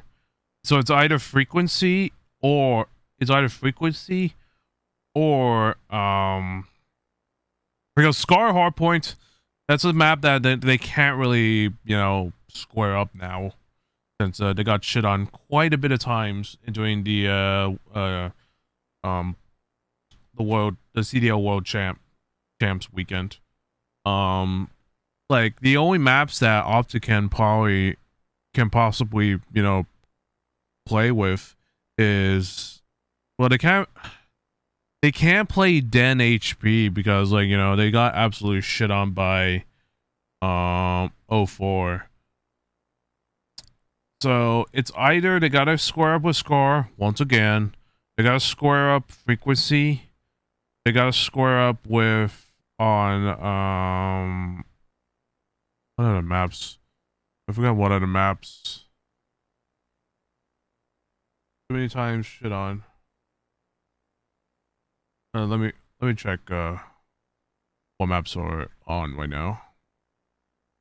Okay. It's either Sake. Okay, so it's either Hacienda or Scar. Okay, so yeah, let's look at the maps. Wait. Let's look at the current maps right now. So it's either Den, Frequency, Squid, Hasi, Sake, Scar. So the way I'm gonna look at it is that probably FaZe are gonna ban Sake because that's what they did last time. And Optic, if I were them, I would ban Den because of what happened. With Overload, I mean, FaZe are upper seed, so they're gonna probably ban either Scar, either Gridlock. But they're probably gonna ban one of his. They're probably gonna ban Scar, and force Optic to pick Den or Gridlock. And then Search and Destroy.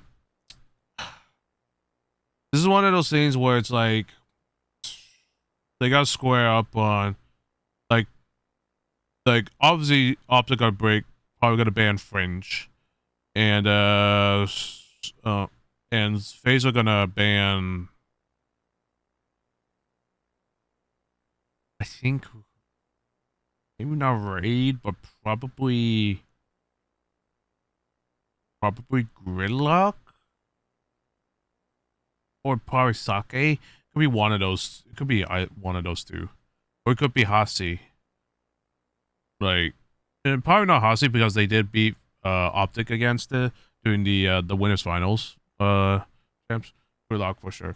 Like Gridlock, I feel like I don't know how good. Hang on. Let me. Do I have a? No, I don't have. I don't have. Just very last thing, chat, before I gotta get going. I gotta get some lunch. I'm gonna end stream for now, but I'm gonna. But for those on YouTube, I have another stream scheduled for you all on my next stream. So be sure to stay subscribed to my YouTube channel for that. And anyways, breaking point.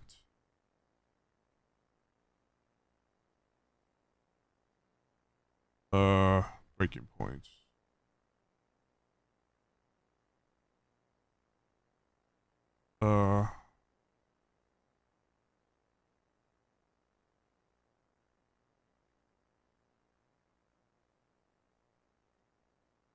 I also gotta go though until next stream. I'm in my gym right now. But yeah, just real quick.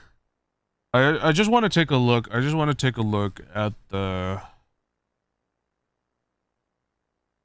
I just want to take a look at the.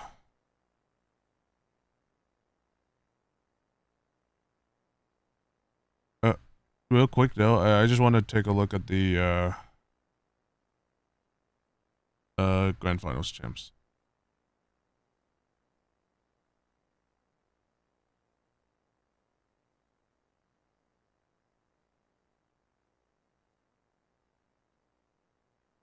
Like, I just want to see the grand finals champs. I want to see this one. Okay, there we go. So last time the map vetoes, because now there's only one overload, and now they can only ban one overload. Can I not see the map vetoes?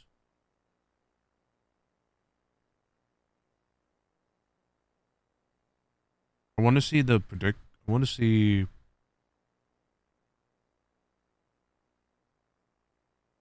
Yeah, okay, so obviously, so the default, so this time, I think FaZe are gonna definitely ban, Scar this time, since Exposure's out. Yeah, Gridlock, FaZe are probably gonna ban it this time, and it's probably gonna be the same vetoes. Kind of the same vetoes, because obviously Optic are gonna ban this. This one I'm not sure what FaZe are gonna ban. Like, I'd be surprised if they ban frequency, but we'll see. Like, FaZe are probably gonna ban or probably gonna pick. Like, the way I'm looking at these maps, it's gonna be interesting. I'll say that it's gonna be interesting on what both teams are gonna pick. I'm really worried for Optic because of, you know, their maps. Like, they have a deep map pool. It's just sometimes some of their maps has just been very. Oh no! It's just sometimes they don't square up really well. But frequency, I feel like FaZe might pick it as like their, hey, let's just square Optic up on their map because they got shit on. They got pooped on last time against Thieves. Then, of course, Optic might pick Scar. Or they're probably going to pick something else since they have another hard point on their back. Like, Optic need to... If this is a this match, they have to pull out all the great maps they have in the arsenal. Because even though it's going to be hard, even though the maps are going to be probably close, I don't know, honestly, because today they played way better, but that was against Challengers team, so I don't know about that. But anyways, but then of course the bans are probably going to be the same. Maybe FaZe would ban something else, like maybe NS&D. I don't. Well, actually no. FaZe picked Den, so it's like they're probably gonna be. But the ban is definitely gonna they're probably gonna ban Scar Overload. They're definitely gonna ban Scar Overload. But I'm not sure, honestly.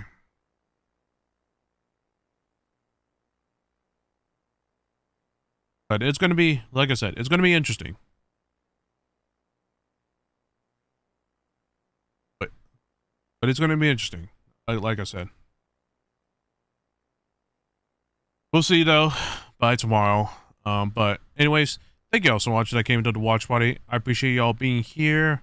Again, for those that are new here, it will be a good match. It's going to be a great match. It's going to be great. It's probably it will be a really good match of the weekend. I'll say that. Depending on what time, though, because I don't know what time. Is it going to be in the beginning of the day? Is it going to be in the morning? Is it going to be in the middle of the day? I don't know. I want to check, though. Okay, so brackets.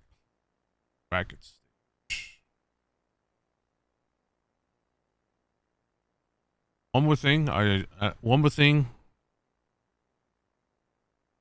Esports World Cup. Black Ops 7.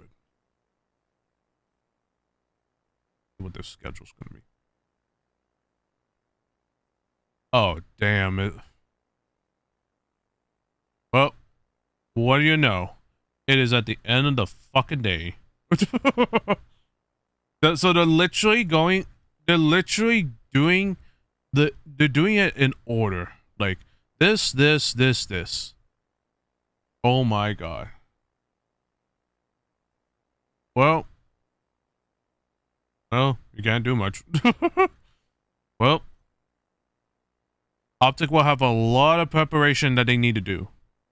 And hopefully they use all this time for all that preparation against FaZe. Because I really want Optic to win this back-to-back, but with 100 Thieves in the way as well. We'll see. Anyways, gotta get going right now, but thank you all so much for watching. Thank you all coming to watch party. Again, not done yet for today. I will be live at 2 to 3 o'clock on my time, but I'll be alive again at 2 to 3 o'clock on my time zone. But yeah, for those that are leaving for today, thank you all so much for coming. I really appreciate y'all being here. I will see you all tomorrow. On the watch party. I'm not sure if there's going to be another collab because I haven't heard anything back, but until then, I will see you all for those that are leaving for today, I will see you all tomorrow. For those that will be here still, I will see you all in about a couple hours or a few. But anyways, I'm not going to do the usual endings and such, because I will be back. So, and again, thank you all so much for watching. I will see you all. I did not mean to do that. It's gonna open, yeah. Oopsies. Anyways, I will see you all. I will see you all in a few hours. Y'all get something to eat and get something to drink. If for those that are over on the other side, get some rest as well. Anyways, See y'all in a few hours.